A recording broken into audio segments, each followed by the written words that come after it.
Harper Audio presents Pieces of My Heart by Robert J. Wagner with Scott Iman. Read by Robert Wagner. Copyright 2008 by Robert J. Wagner. Production copyright 2008 by HarperCollins Publishers.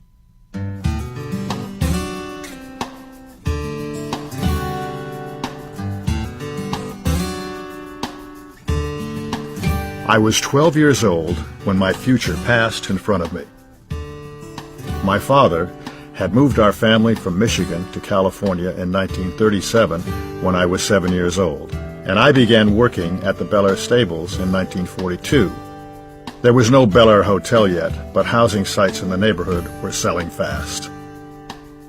One day, I took a piece of corrugated tin from some construction scrap, bent the front end up, and fashioned a sled, which I stored by a hill on the 11th hole at the Bel Air Country Club. On breaks from the stables, I would get on my sled and slide down the hill, where I would come to rest just under a cluster of trees by the edge of the fairway. And then I would sit on the pine needles at the base of the hill and watch the golfers go by. It was a very boyish thing to do, but that's what I was, a 12-year-old boy. On this particular day, in 1942, I saw a foursome heading off the 11th tee. They had just hit their tee shots and were walking toward the fairway. I was sitting there 10 or 20 yards from where their shots had landed. As they got closer, they came into focus, and I could see that the foursome consisted of Cary Grant, Fred Astaire, Clark Gable, and Randolph Scott. I was transfixed. It was the most amazing experience, not just because I had grown up seeing these men at the movies, at the Fox and Bruin theaters in Westwood. It was because they looked freshly minted. They say that some movie stars are disappointing when seen in the flesh, smaller, less prepossessing than they appear on the screen. Not these men. They inhabited life as securely as they inhabited the screen. Put it another way, they filled the room, even if the room was outdoors. In those days, nobody wore signature brands. Each great star was his own signature brand. Fred Astaire didn't wear Lacoste or Brooks Brothers. He had his own style, a tie knotted around his waist instead of a belt. He was Fred Astaire. To see them there in the flesh was an amazing experience because these were not men who went out on the town a great deal or hobnobbed in restaurants. They stopped and hit their second shots. Astaire had the best, most rhythmic swing by far, followed closely by Randolph Scott, and then began walking toward the green. I don't think they saw me, but the important thing was that I saw them. I realized at that moment that I wanted to be in that club.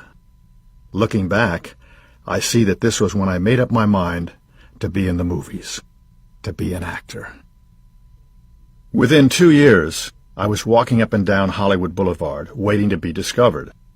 My general theory, insofar as I had a general theory, was that if Lana Turner could be discovered on Sunset Boulevard, I could be discovered on Hollywood Boulevard. I wore a dark brown leather jacket, had my hair slicked back, and would pause in front of plate glass windows, staring admiringly at my own reflection. The collar was up, and if I say so myself, I had the look. Someone told me that D.W. Griffith hung around the Hollywood Hotel, so I walked over to the corner of Hollywood and Highland, and it was true. There was Griffith, a dignified, elderly gentleman sitting quietly in a rocking chair on the veranda, observing the hustle of Hollywood in wartime. Nobody shared my fascination with my own reflection. That would come later, but that didn't matter. I wanted to be in the movies, and I was going to be in the movies. It was just a question of time. Robert J. Wagner, my father, was born in Kalamazoo, Michigan in 1890, but he left home when he was 10 years old. I have no doubt he was abused. The Germans of that era would punch their children in the face just to let them know who was boss. My dad spent his adolescence selling newspapers on the streets of Kalamazoo, working in railroad stations, in bars, wherever there was a paying job. Because he was so estranged from his parents, I never knew them. My grandfather died early, and by the time I met my grandmother, she had developed dementia, so there was no way to establish a relationship. My parents met on a blind date in Chicago. My mother's name was Hazel Alvira Bow, which was always a sore spot with her. She hated the name Hazel, so everybody called her Chat because she was so talkative. In time, I would call her C, while her pet name for me became R. She was a telephone operator when she met my father, and he was selling fishing tackle. A few years after they met, he was in a hardware store where a guy was mixing a can of paint. My father liked the look of the surface it gave. He found out about the paint company, which was called Arco, and then he found out the name of Arco's president, and he became a salesman for that paint. Needless to say, my father was a go-getter. He ended up getting the Ford Motor Company account. He sold most of the lacquer that was applied to the dashboards of Ford cars, and in short order he became very successful. Besides that, both before and after his Ford period, he bought and sold lots around the Palmer Woods area of Detroit. He would build houses, and my mother would decorate them. My father was the sort of man who was obsessed by his business, and even after his kids arrived, my sister Mary Lou in 1926, me on February 10th, 1930, that never changed. I was christened Robert John Wagner, Jr., but since my father answered to Bob, and nobody, especially me, wanted me to be known as Junior, I became known as R.J., which my friends call me to this day. Mary Lou was the valedictorian of her class, but she wanted a quiet domestic life, and she got it. She's a wonderful woman with a totally different life than mine. She's had 5 children and numerous grandchildren. She's lived in the same house in Claremont for decades and doesn't venture out that much. When I was a small child, we all lived in a beautiful house on Fairway Drive, right off the Detroit Golf Club. But the best times with my father were summers in the Upper Peninsula of Michigan, where he had a cabin on a lake. I vividly remember riding through meadows on horseback with my father and uncle. There were no sounds except the whisk of the grass as the horses moved through it, and at night the moon was so bright you could read by it. It seemed like we were the only people alive, and I basked in my father's undivided attention. It was during these times that he taught me how to fish, probably his greatest, longest-lasting gift to me. These were weeks out of Hemingway's Nick Adams stories, and they are my most cherished memories of early childhood. Although my father hated my grandfather because of his abusive behavior, my dad was never able to entirely free himself from his upbringing. If I did something mildly wrong, he'd stand me in a corner. For something worse, he'd lock me in a closet. And if I did something deemed beyond the pale, I would be hit. When I was little, I stuck something in an electrical socket and blew out every outlet in the house.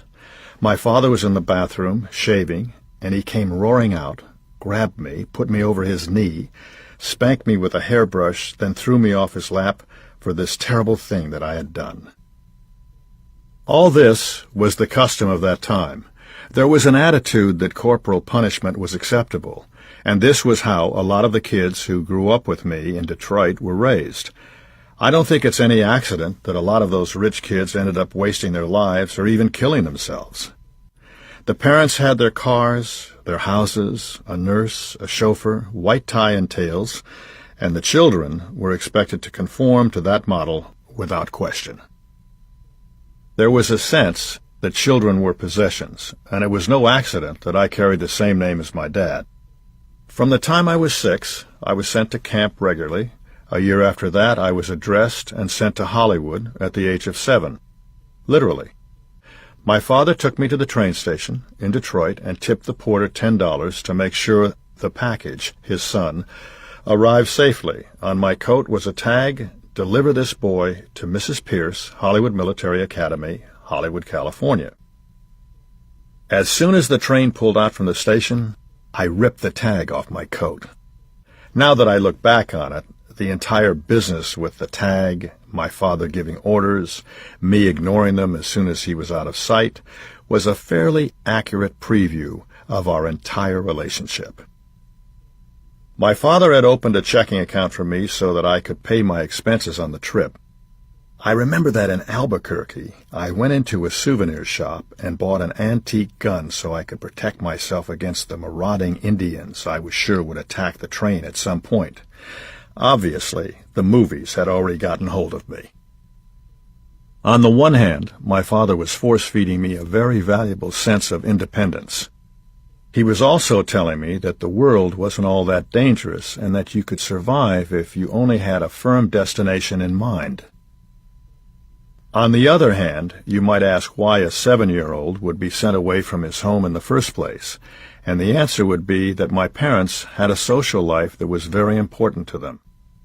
I always had the vague feeling that I was an encumbrance, something to be brought out on holidays or other occasions marked family, and then promptly filed away somewhere else, somewhere out of sight. I resented this then, and I resent it now.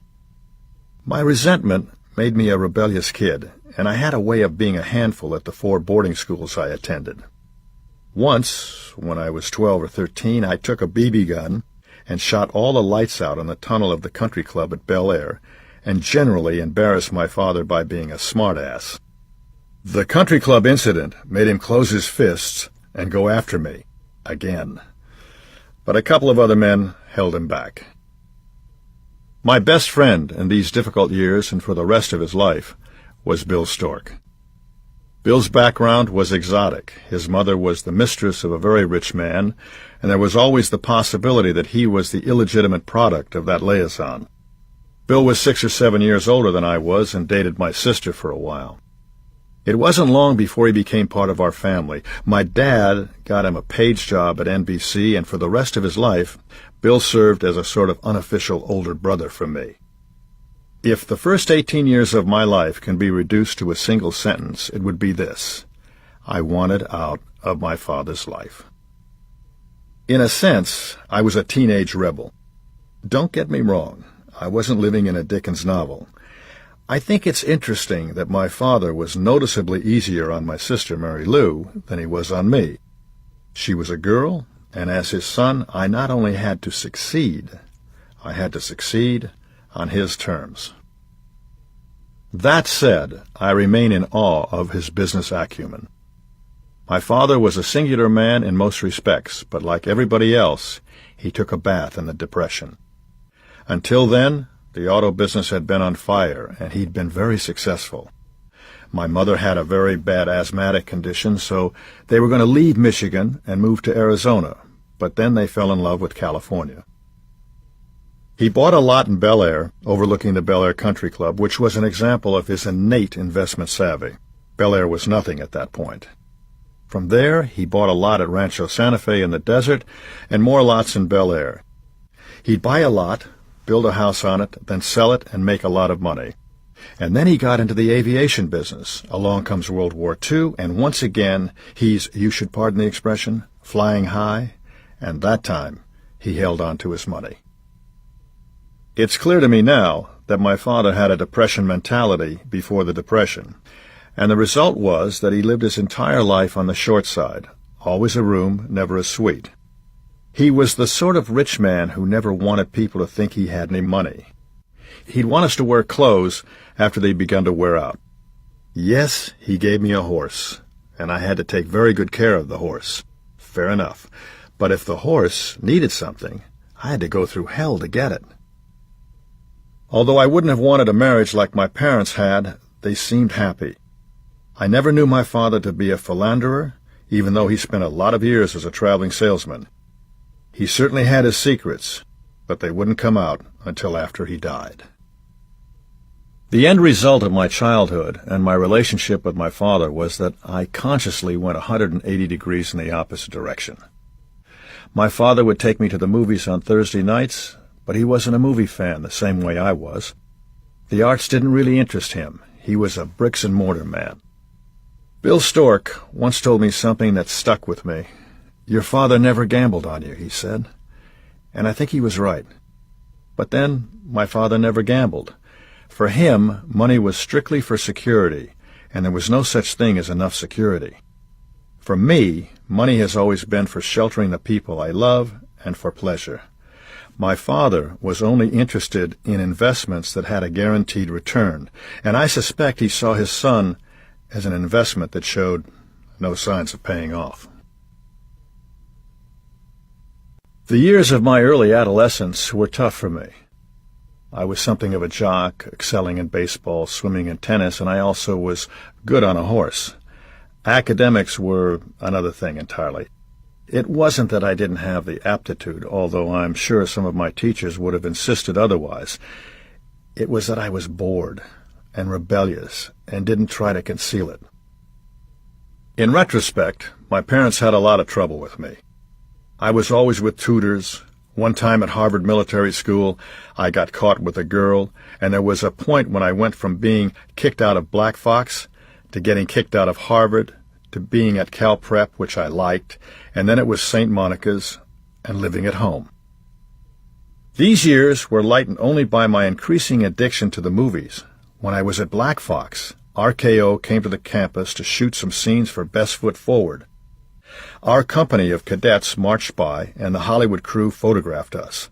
I was fascinated by the trucks, the crew, the way the shoot and the extras and all the paraphernalia of movie-making were organized. Everything seemed to contribute to my passion for the movies. One of the kids I went to school with was the son of Edgar Rice Burroughs, whose ranch, dubbed Tarzana, was later developed into an entire town. Mr. Burroughs would invite a bunch of the kids out to his ranch, and believe me, in the days before freeways, Tarzana was a trek. Of course, we were all nuts about Tarzan, so we knew who Edgar Rice Burroughs was. It wasn't just another trip to a parent's house. It turned out that Burroughs had wired his gardens for sound, and there was a profusion of jungle noises coming from the trees. We'd hear monkeys gibbering and ask, "Who's that?" And Mr. Burroughs would say, "That's Cheetah." And then we would hear Tarzan's yell, and he would nod and say, "That's Tarzan." We'd all stare wide-eyed at the vegetation, waiting for Johnny Weissmuller to show up. Burroughs was a gracious, wonderful gentleman, and we all loved to visit him. As momentous as my commitment to the world of the movies was my discovery of sex, which happened just around the time I saw Astaire, Gable, Scott, and Grant at the Bel Air Country Club. I was about 12 and a half in junior high at Emerson. This wonderful, sweet girl sent me a note. "I would like to make love to you." She didn't have to ask twice. I folded up the note and went right over to her desk and made a date. Some of my first official dates were with Alan Ladd's daughter Carol, Harold Lloyd's daughter Gloria, and Joan Bennett's daughter Melinda. It was around this time that I went to a pool party and met Roddy McDowell, who was already part of Elizabeth Taylor's group of teenagers. Roddy was then, as he always was, immensely kind and decent, with a caring, empathetic quality that made him one of the most beloved members of the Hollywood community.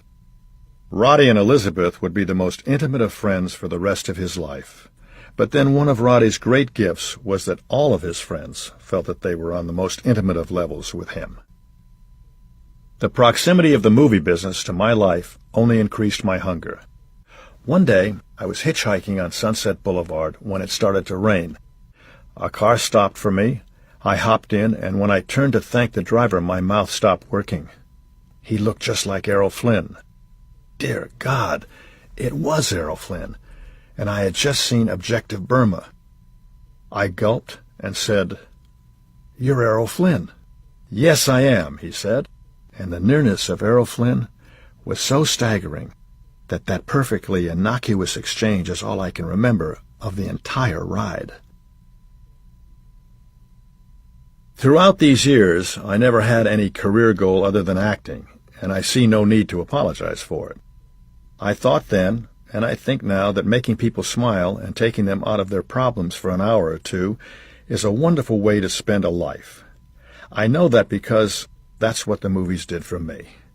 When I would come home from an afternoon at the movies, I would go to my bedroom and act out the best scenes from whatever I had seen that day, and my problems with my father were forgotten. I was always trying to turn my passion from the theoretical into the practical. When I attended the Hollywood Military Academy, we did a production of The Courtship of Miles Standish, and I played a female character, Priscilla Alden. I also played Tiny Tim in a production of The Christmas Carol and kept up with the amateur theatricals, thankfully in male parts. I was coming up in the world. I finally began to get some serious traction when I began caddying at the Bel Air Country Club. One of the admirable byproducts of my father's value system was a belief in hard work. He always wanted me to be earning my keep, and since it got me out of the house, I was all for it. Under ordinary circumstances, there would have been a lot of competition for those caddy jobs at Bel Air, and I would have gotten shut out because I was too young. But after Pearl Harbor, all the older caddies went to war or got more lucrative jobs in the aircraft factories as they ramped up production, so I was able to nab a spot I wouldn't have gotten for at least a couple of more years. The Bel Air Country Club gave me a matchless opportunity to meet and watch people, but it also gave me a primer in some of the less palatable personalities in the business. Most of the extremely right-wing members of the Motion Picture Alliance frequented the Bel Air. Adolphe Menjou was often there, prissy and slightly effete, the sort of man who never read a novel, only the Wall Street Journal. When Lou Ayres claimed conscientious objector status during World War II, the right-wingers at Bel Air thought he was a coward and ostracized him. Lou was a strong man, a good man, and he went his own way, eventually serving with distinction as a medic, which is more than the people who felt entitled to condemn him ever did. If you caddied the full loop at Bel Air, 18 holes, you'd get paid $2 or $3. All the players tipped about the same, $1 or so. Clark Gable always gave you a little extra, but it wasn't a tipping society. In any case, I have a lingering feeling that my passion for show business got in the way of what should have been my passion for caddying. Once I stole a script out of Robert Sterling's golf bag and took it to a friend of mine named Flo Allen, who later became an agent. We read it over and tried to figure out how it should be acted. There was one scene in the script we worked on particularly hard. It began, "Want a cup of coffee?" "Sure." "Cream and sugar?" And so forth, with lots of byplay with props. To this day, whenever I call Flo, I open by saying, "Want a cup of coffee?" Considering the level of effort I was putting into trying to learn how to act versus the level of effort I was putting into caddying, it was a miracle nobody complained. It was a bigger miracle that I didn't get fired. The fact that I was working at Bel Air didn't make my dad any more kindly disposed toward me. Things got so bad at home that when I was 14 or 15, I seriously considered joining the Merchant Marine. Bill Stork had joined up, and that gave me the same idea. World War II was still on, and they needed men, but the cutoff age was 16. No dice. Right after the war, in 1945 and 46, I began spending a lot of time on Catalina, and I started hanging around John Ford's crew of reprobates who all docked their boats at Avalon. Ward Bond was always there, and Robert Walker. He would court and later marry Ford's daughter Barbara, as well as John Wayne, of course, and Paul Fix. It was while I was spending a lot of time around Catalina that I met a sailing man named J. Stanley Anderson. His daughter had been hurt in an accident, and I used to cheer her up by doing imitations of famous actors. Anderson had connections in the movie industry, and in due time would lend me some of those connections. On those rare occasions when I wasn't thinking about acting, I discovered that you can learn a lot about a man's nature by observing how he plays sports. Bing Crosby, for instance, was a very fine golfer, but beyond that, he was a smart golfer. He knew the game, had a great swing, and was very consistent. He worked a course the same way he worked his career. He made it look easy, but he was thinking all the time, and he had good instincts. Fred Astaire was a good golfer because he had superb timing and rhythm, which is the essence of sports as well as of dance. By comparison to today, golf was in its infancy. There wasn't a profusion of courses, and those courses that did exist weren't all that crowded. It was more a leisurely sport and a more casual time, so it was easy to strike up a conversation with the players if they were so inclined, or even if they weren't. Randy Scott said he could be right in the middle of a backswing when I would interrupt him with some question about the movie business. Clark Gable was charming, engaging, very unpretentious, the sort of person you felt comfortable talking to about almost anything. One day, I told him I wanted to be in pictures. He liked the way I looked, and oddly, he liked the way I caddied. So, he took me over to MGM to meet Billy Grady, the head of talent. Grady told me I needed to go to New York, go on the stage, and get some seasoning. You need help, he said. You need an edge. MGM and the other studios covered the stage, and they'd watch my progress. Read a lot of books, he said. Read them out loud in the backyard to roughen and lower your voice. I realize now that this was his Acting 101 speech to anyone who came to his office, but at that time it was a very important conversation. I also went to see Lillian Burns Sidney, who was the drama coach at MGM, and who sang my praises to her class later on. And then Stan Anderson, whose daughter I had entertained with imitations, sent me to see Sally Baiano at Warner's. I did my impersonations of Cagney, Bogart, and the rest for Sally, and all he said was, "Well, that's all very well, but we've already got Cagney, and we've already got Bogart. What about doing you?" That rocked me back. I thought about it and sensibly pointed out that I can't do me. I don't know who me is. In spite of my unformed state, Sally liked me and was going to put me into a movie. But fate intervened when the studio was closed down by a strike, and I had to go back to St. Monica's where I was going to high school. After that, I tried Paramount, where a lovely woman named Charlotte Clary treated me with great kindness and enthusiasm. I auditioned in what they called the Fishbowl. The Fishbowl looked like a projection room with a small stage area in front of the screen. At the back of the room was a glass window, and you couldn't see through it to find out who was watching you. It was like being in a police lineup, and it was unnerving. When the scene was over, they'd talk to you through a PA system. You couldn't see who you were playing to, and it didn't work for me at all. My father's response to all of this was unvarying. "What the hell are you doing? What makes you think you can act?" "I want to try it." "Well, you're not going to try it. Go to work in a steel mill this summer and learn about alloys." This exchange, with minor variations, went on for years. For a while, I was out there with a briefcase fronting Robert J. Wagner and Son. I didn't know much, but I knew I didn't want to be the back half of Robert J. Wagner and Son.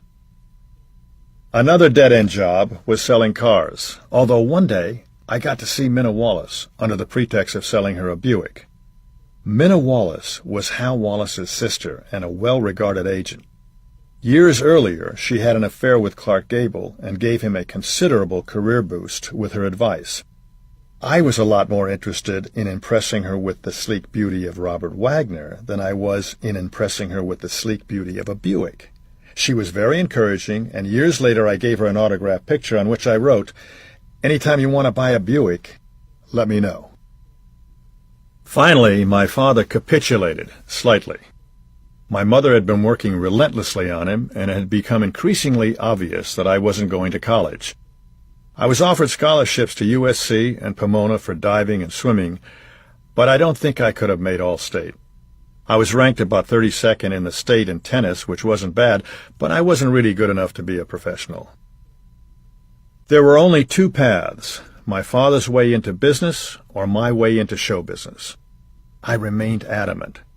Finally, my mother threw herself into the fray.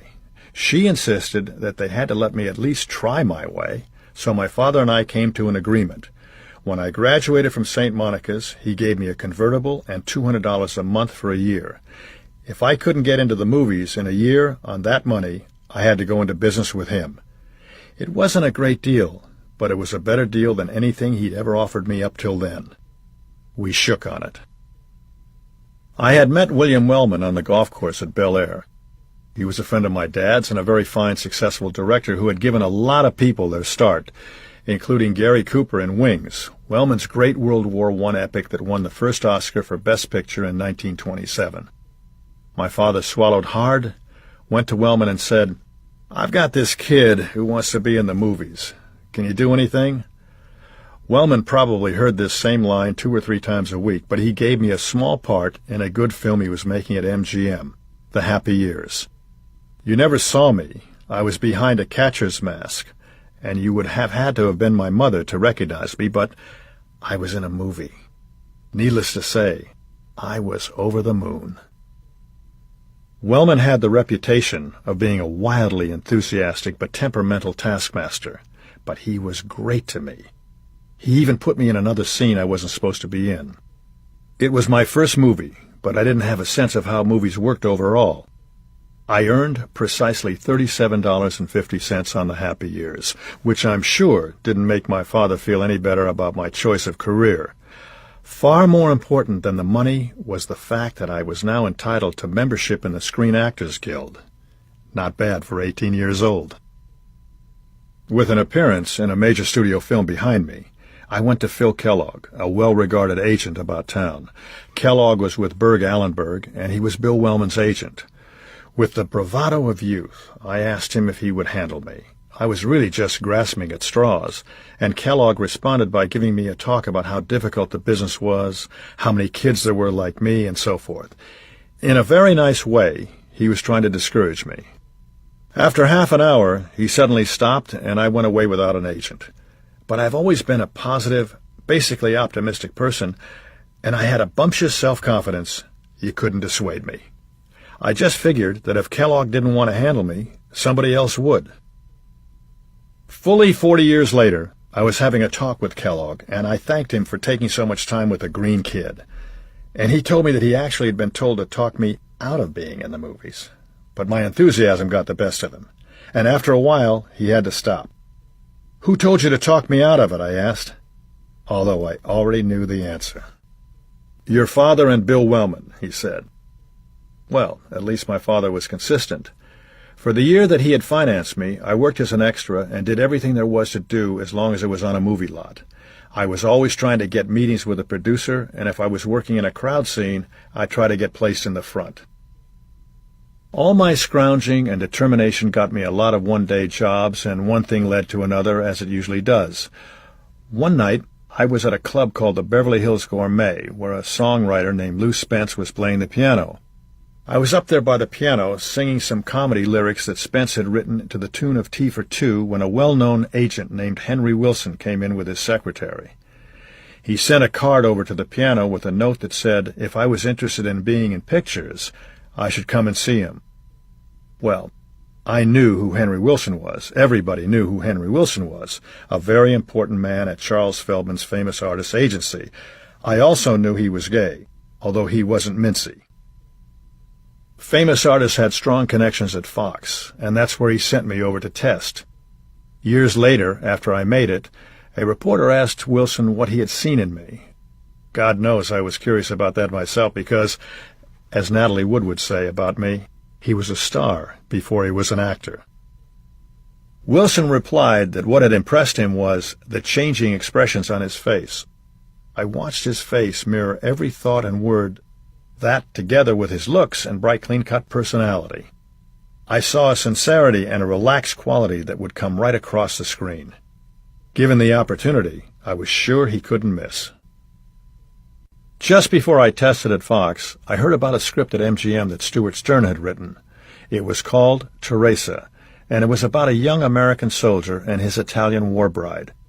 The director was Fred Zinnemann, not yet the major figure who would make High Noon and From Here to Eternity, but clearly a rising star, one who already had the reputation of being a wonderful director. I got an interview, and Stuart and Fred both were very encouraging, even though I was painfully inexperienced. Stuart very kindly worked with me for about a week, taking me through the scene moment by moment. After a week, I went to MGM and made the test, which Fred directed himself. MGM took one look at my test and gave the part to John Erickson. I don't blame them. I was just too green. A little while later, I received a wonderful letter from Zinnemann, telling me that although I wasn't right for this particular part, I was a genuine talent and I had a wonderful career ahead of me. In the 60 years since, I have never been turned down with more class. It was completely misleading in that I thought that Zinnemann's graciousness and style were a nominal part of the movie business. It took me a couple of years to figure out that Zinnemann was one of the few people of that era who would show such kindness to a young actor. It was Fred Zinnemann who taught me that a mark of a gentleman is how he treats people he doesn't have to be nice to.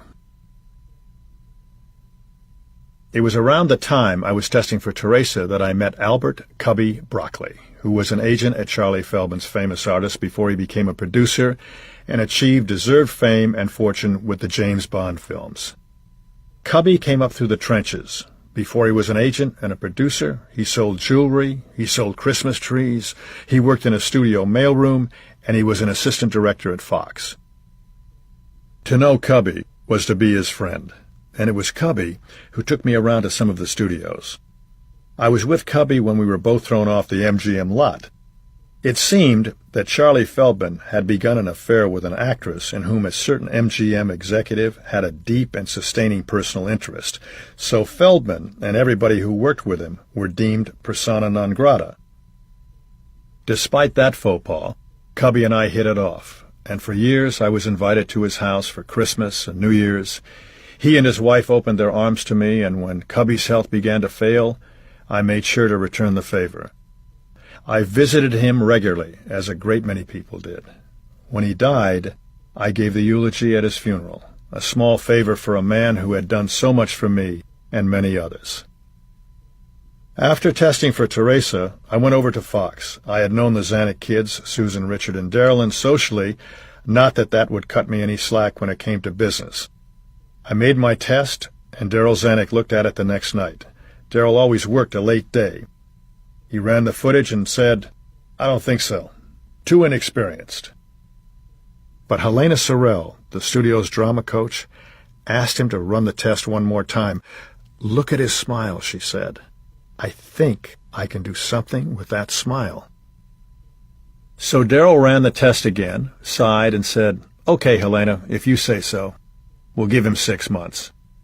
I signed a standard studio contract that started at $75 a week. I was 18 years old, and since I was still a minor, part of my salary was withheld under the Coogan Law. There were options, all on the studio side, every 6 months, with a slight salary boost with each option that was picked up. My $75 a week would become $125 a week, for instance. If you were picked up for an entire year, you were guaranteed 40 weeks of salary out of 52, but the studio could put you on furlough any time it wanted, during which time you weren't paid. During the 40 weeks you were being paid, you could be making movies, of course, but the studio could basically tell you to do anything else it wanted as well. Publicity tours, testing with other actors, whatever the studio chose. Since we were being paid, nobody much minded. The fact that I could make $75 a week caddying at Bel Air, or selling cars, or working for my father didn't bother me at all. Far more important than the money was the fact that the contract got me inside a movie studio.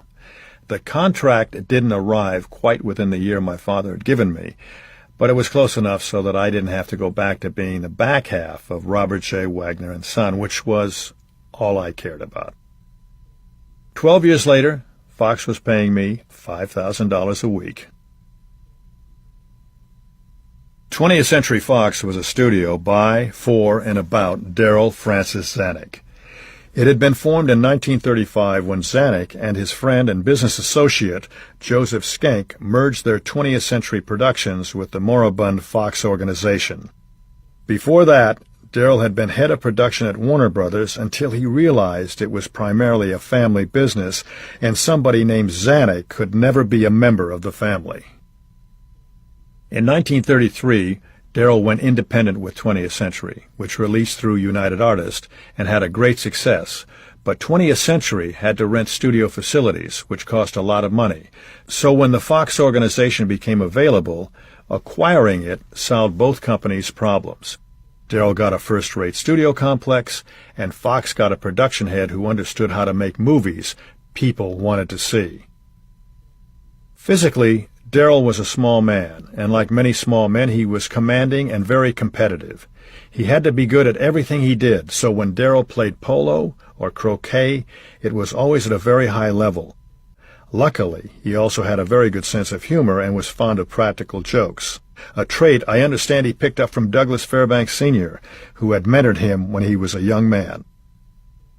Zanuck was an incredibly dynamic man who could be seen going up the studio street to the studio cafe every day for lunch.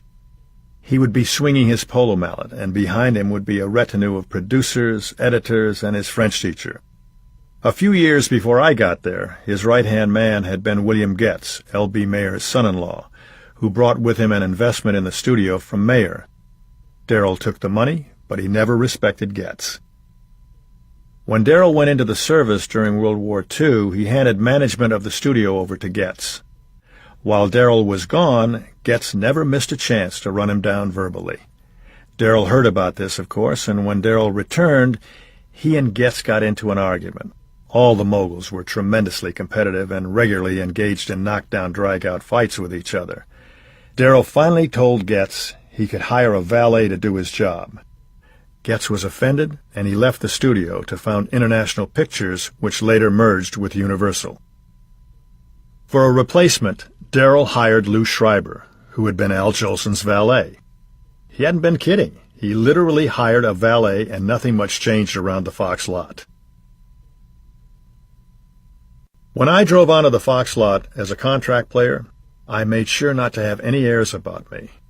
I wasn't trying to be something I wasn't. I was very anxious to find out why some people became stars and other people didn't. I wanted to learn what to wear, how to act, what kind of image to project. I was very analytical about it. I was there every morning, whether I was working or not, eager and ready to learn. My life was finally opening before me, and I was smart enough to know it. I now had my own apartment at 1298 Devon off of Beverly Glen between Wilshire and Santa Monica. It was a terrific little one-bedroom apartment that I had decorated myself, and even better, was paying for myself, $125 a month. Helena Sorrell began working with me. She would choose scenes mostly from movies, not plays, because the scenes were shorter, thus easier. After a while, we'd get the scene on its feet with an actress and rehearse the material, and we'd end up using it for a test. I was always testing with somebody or another, for some part or another. I tested with everybody, and for anything, with actresses, with actors, for westerns, for gangster pictures, you name it. Sometimes I was in a test with another young actor the studio was interested in, so all you could see was the back of my head. But I didn't care. I was in the movies. I had motivation in front of me and in back of me. It wasn't just that I wanted to be a movie star. I didn't want to have to go back to my father with my tail between my legs.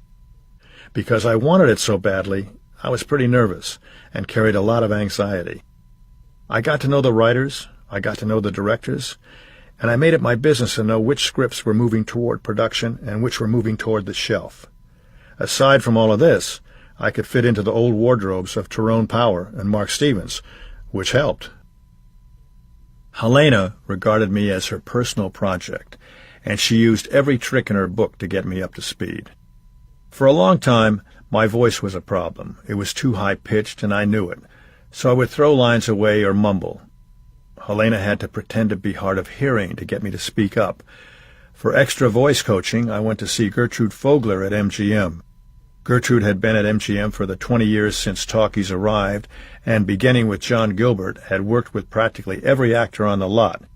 She was an excellent voice teacher, which was good. I was paying for the lessons myself. When I wasn't working with Helena or Gertrude, I was in the wardrobe department, the sound department, the camera department, the set department. I was on the stages watching people act. Hell, I even watched the studio cops. My basic attitude was that anything they asked me to do wasn't a job but an opportunity. I was working in a movie studio, and I was determined to find out how all those gears meshed. I had enthusiasm and a lot of admiration for the people at Fox, and I made sure that everybody knew it. I was amazed at how a movie came together, and to be completely honest, that amazement has never left me. I've made 80 movies and hundreds of hours of television, and I sit in a theater to watch a movie, and I'm still thrilled. Shortly after I was signed at Fox, the process of casting the two leads for Teresa became a story. Edwin Shallard had been the lead movie critic for the Los Angeles Times since the silent days, and MGM showed him a batch of the tests for Teresa. He came out with a story headlined, "Robert Wagner, a dark horse for the Teresa part." Evidently, Shallard thought I was a lot better than MGM did. Of course, the people at Fox found this very disturbing, as I had just been signed by them, and here I was almost getting a part at MGM. But it had a very positive effect because the news that Fred Zinnemann had thought enough of me to direct my test got me to see Louis Milestone, another very fine director who was putting a picture together called Halls of Montezuma, the first time I got billing in a movie.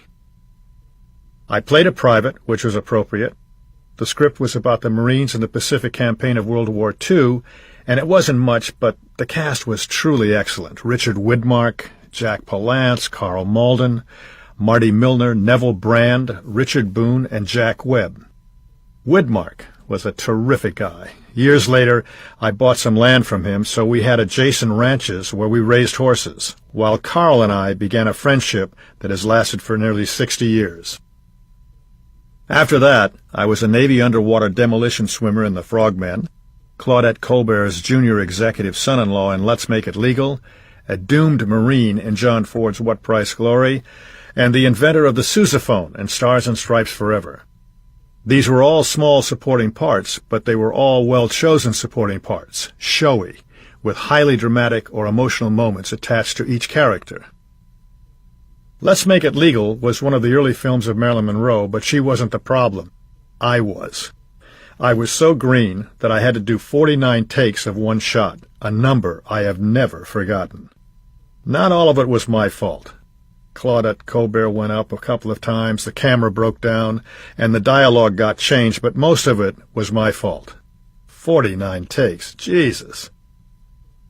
Claudette Colbert could have blown me right out of the water for being such an amateur, or she could have insisted that I be replaced, but she didn't. I found her a very caring, giving woman with a lot of guts and a very special aura around her. A great star. Over 40 years later, she came to see me when I did Love Letters in the theater, and I felt honored by her presence. It would be fair to say that I wasn't very good in this period, but I was diligent. I was also cooperative, and I had enthusiasm, which is probably all that made me bearable to some of the pros I was working with. Now, when I look back at some of those early performances, I cringe a little and silently thank the public and the other actors for their patience. Technically, Let's Make It Legal wasn't the only time I worked with Marilyn. She had tested with me for several parts that she got, and I think I was in the test that got her contract at Fox. I adored her. At this point in her career, she wasn't troublesome at all. She knew her lines cold, was terribly sweet and eager to please, and I loved her. My God, we were so young. I took her out a couple of times, but nothing happened. There were a lot of people in line before me, if you get my drift. It was a tricky situation, but she was a darling, and I thought the world of her. Then Darrell sent me the script for a movie called With a Song in My Heart, a Susan Hayward picture about the singer Jane Froman, who had been terribly hurt in a plane crash but revived her career anyway. I had precisely 2 scenes and a couple of lines of dialogue. In the first scene, I meet Froman in a nightclub, and she brings me up on the little mobile stage she used after her accident and sings 2 songs to me, Embraceable You and Tea for Two. My response, as indicated by the script, was to smile and look bashful. Well, that was certainly in my skill set. The second scene took place after I'd gone off to war and become a victim of shell shock. Although my character hasn't said 10 words since he got hurt, I managed to tell Hayward, Froman, I'd like to hear her sing, I'll Walk Alone. Bingo. I'm cured. I'm embarrassed to say that I read the script and didn't see it. This isn't very much, I told Darrell. And with great patience he told me, this will be the biggest break you will have had in your career. You will be on the screen for 3 minutes. When people come out of the theater, they will want to know who you are. That was the last time I questioned Darrell Zanuck's judgment about the movies. I was too young to realize that Darrell was placing me, sculpting moments for me that would compel the audience's attention. He was taking very good care of me. When we shot my scenes for With a Song in My Heart, Walter Lang directed me almost exactly as he would have directed Rin Tin Tin. Let me explain. Dogs have only a couple of expressions. If you're making a movie and you want a dog to look intense and his ears to spring up, you show him a cat. Well, Walter wanted me to cry, and he didn't want me to fake it. So when he directed the scene, he was crying. And even if the dramatic construction of the movie was slightly corny, that moment, what passed between Susan and Walter and myself, was absolutely true. When Susan was playing to me, I responded automatically. I didn't have the craft to produce tears on my own, and Susan realized it. She was completely focused on me, giving me what I needed to give her back, an emotional reaction. And when she sang I'll Walk Alone, I cried. It was as if I were a child actor, which in a very real sense I was. And after the scene was over, it was Susan who fell apart. She was sensational in the picture, and Watson Webb, who would become a good friend, edited my scenes beautifully. In my callousness, I thought the power of a part was judged by the amount of time the character is on the screen. I hadn't seen Bill Wellman's Wings, which featured Gary Cooper in a scene that lasted about 2 minutes. Before that, Coop was just another young actor. After that, he was a star. After With a Song in My Heart opened, Susan was nominated for an Oscar for Best Actress. The film was a big hit, and I wasn't exactly a star, but for the first time people knew who I was. The Korean War was on, and to the women in the audience, that boy I played represented the men in their lives. Mothers thought of their sons, wives thought of their husbands, and girls thought of their sweethearts. I was good enough in these pictures, but I was so terribly young. The energy and innocence you can see in With a Song in My Heart and Stars and Stripes Forever isn't acting. That was me. Walter Lang and his wife Fieldsey liked me, and Walter often took me fishing. Walter was a very solid human being, and Fieldsey was a ballsy, lovable woman. She had been a bathing beauty for Max Sennett, and after that she had been Carole Lombard's secretary. Clark Gable remained close to them after Carol's death. He would often come to their house to play poker. The result was that Gable and I became closer than we had been as golfer and caddy. My first real trial by fire was John Ford.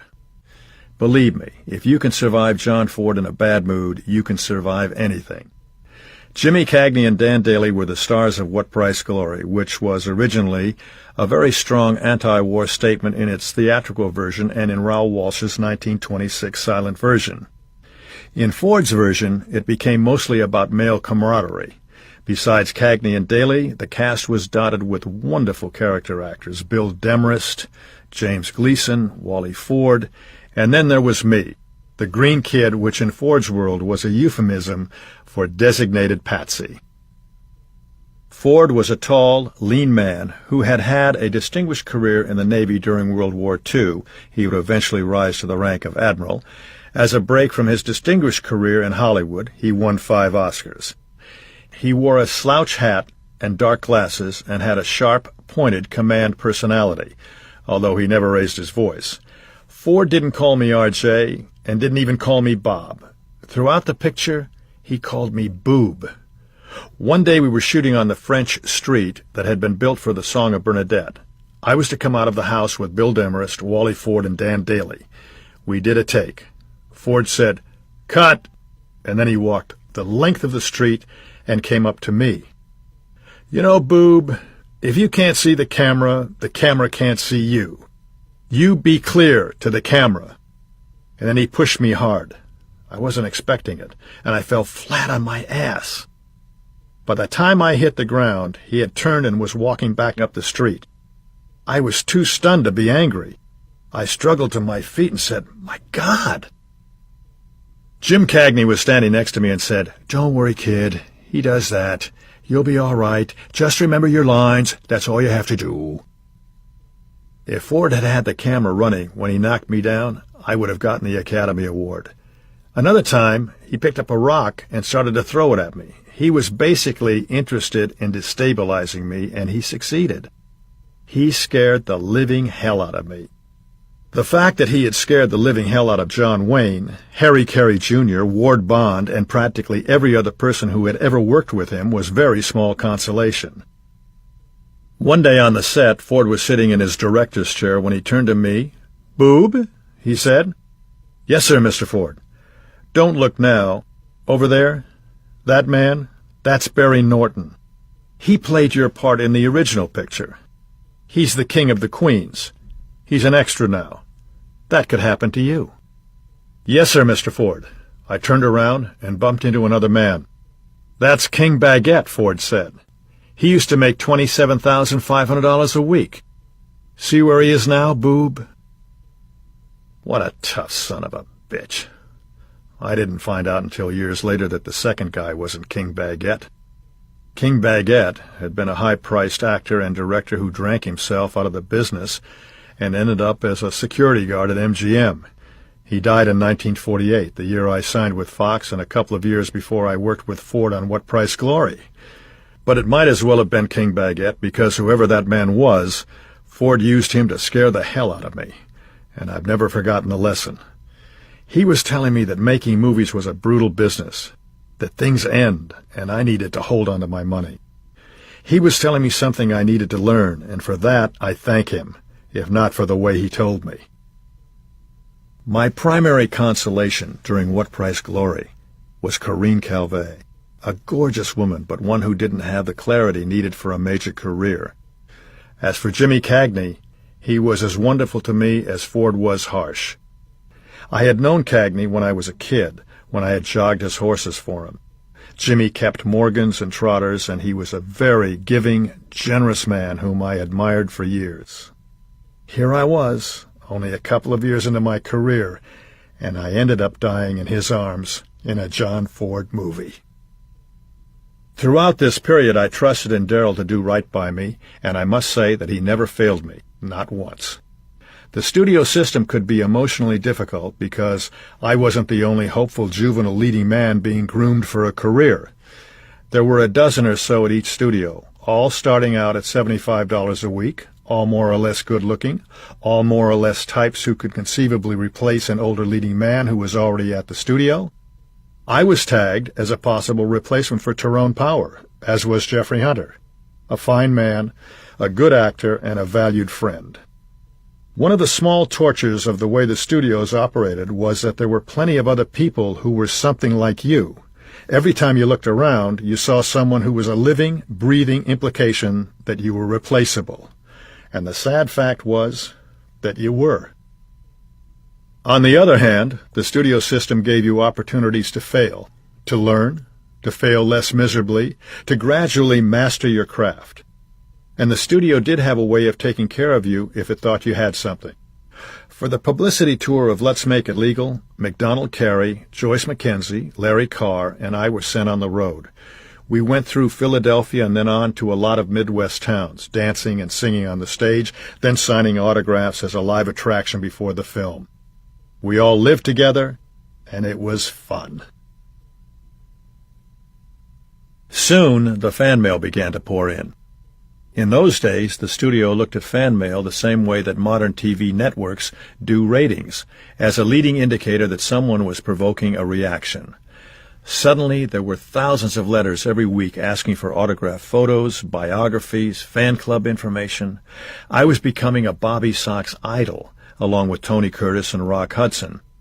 In very short order, the studio started up a monthly newsletter called Wagner's World, and my fan club signed up 250,000 members.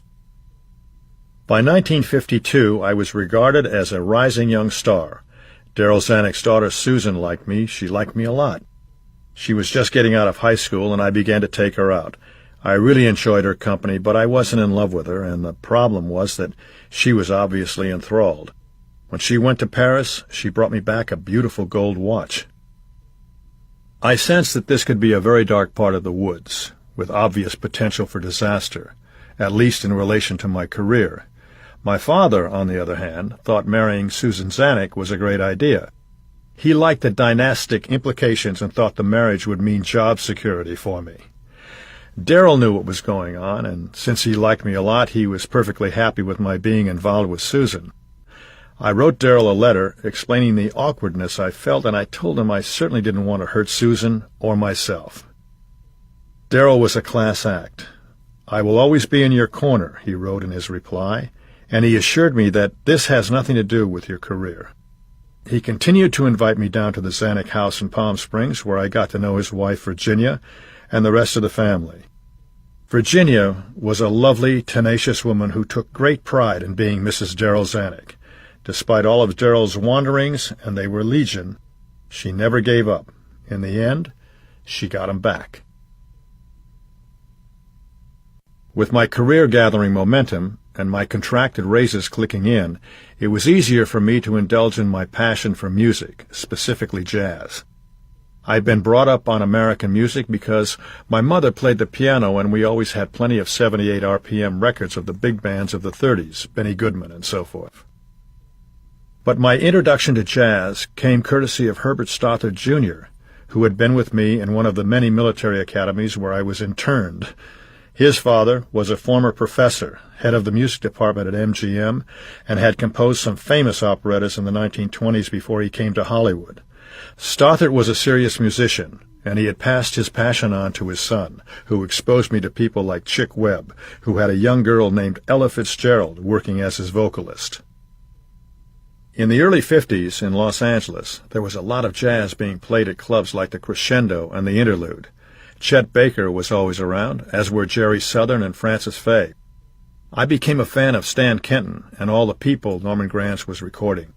Supremely, I became a fan of Billie Holiday. Basically, I followed her from gig to gig. And if I was in New York, I always made it a point to go to a place called the Embers, where Peggy Lee liked to work. I got to know Holiday, who was a tiny little thing. It was like meeting a doll. I thought she had the most fantastic talent of any singer of her time, or ours. Sometimes she was on drugs, and you weren't sure she was going to be able to make it to the end of the song, let alone finish the set, but she always did. And even if she hadn't made it, it wouldn't have mattered, because she sang every note from her soul, and the emotion trumped the notes. In a sense, Judy Garland was the same way. I was in New York when it was announced that Holiday was dying, and I tried to get into Bellevue to see her, but I was too late.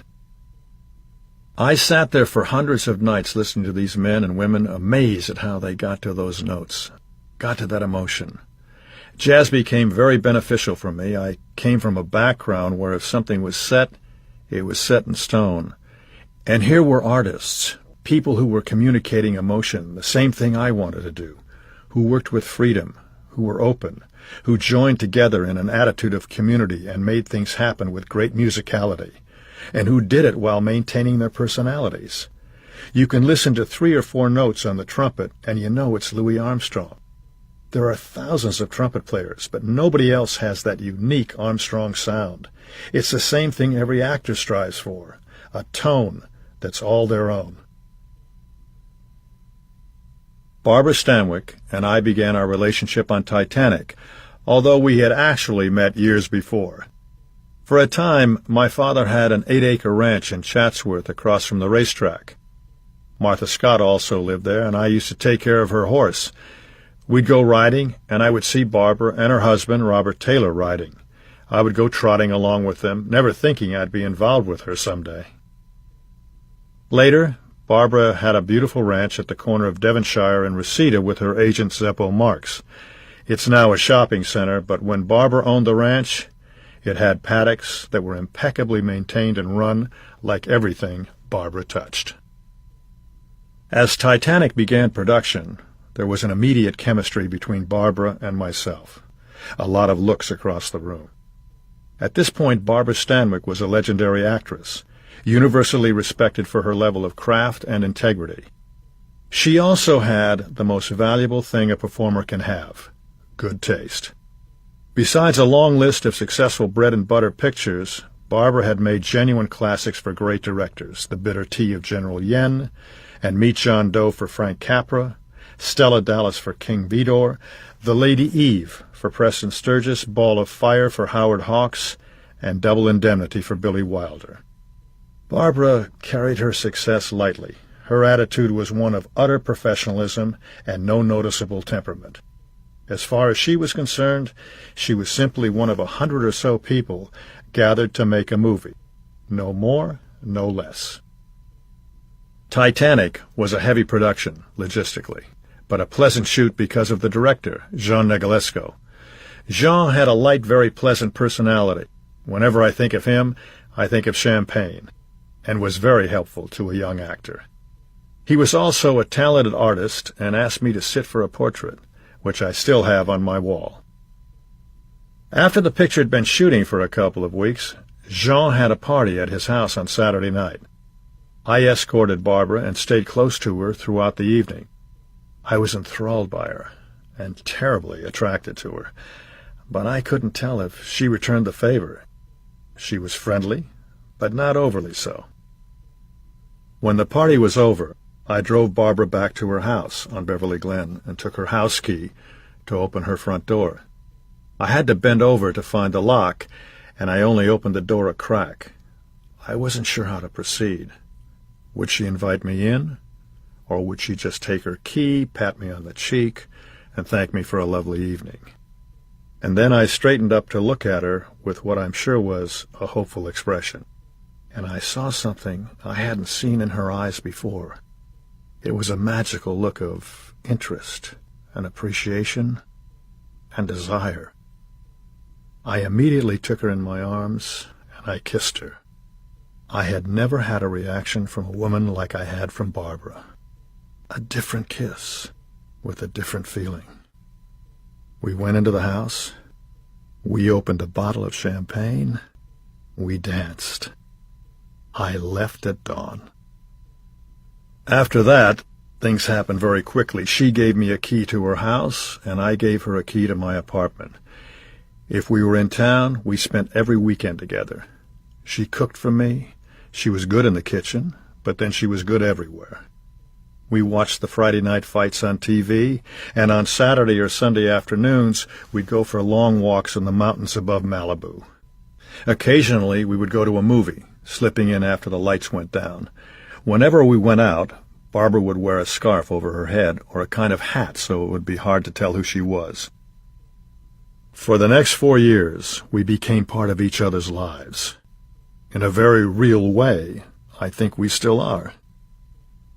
Barbara proved to be one of the most marvelous relationships of my life. I was 22, she was 45, but our ages were beside the point. She was everything to me. A beautiful woman with a great sense of humor and enormous accomplishments to her name. As a person, she was a great deal like the character she played in Ball of Fire, a stripper called Sugar Puss O'Shea.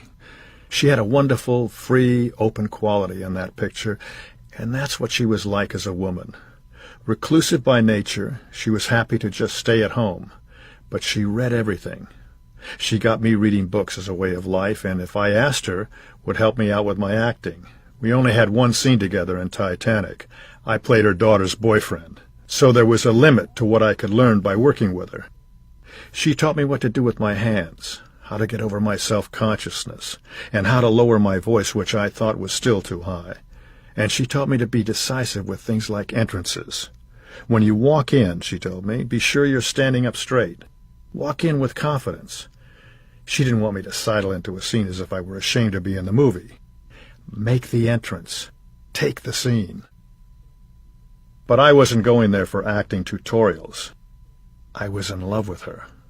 She was very loving, very caring, very involved with me, and highly sexed. Making love with her was an entirely different thing than I had ever experienced. I had been with girls and I had been with women, but I had never been with a woman with her level of knowledge, her level of taste. I was so incredibly taken with her, taken by her. We were both at turning points in our lives. She had been married to Robert Taylor for over 10 years when he went to Italy to make Quo Vadis and had an affair, at which point Barbara threw him out. She was bitter about Taylor. She acted very quickly, almost reflexively, although I don't know that she thought it was too quick. I don't know precisely what went on between them. We never got into it. In fact, I went hunting with Bob Taylor a few times, and I think he might have known about us. At any rate, she had just gotten her divorce when we met. She was at a very vulnerable moment in her life and career. The 40s are a dangerous time for any woman, and especially so for an actress whose work is her identity, definitely Barbara's way of life. The transition to playing middle-aged women has unnerved a lot of actresses. Some of Barbara's contemporaries, such as Norma Shear and Kay Francis, quit the business rather than confront it. But she faced it straight on because that's the kind of woman she was. The continuity of her career was more important to her than any individual part. Like so many people in show business, she was a prisoner of her career. Because of my youth, I suppose in one sense, I was a validation of her sexuality. She had an old friend from the vaudeville days named Buck Mack who lived with her.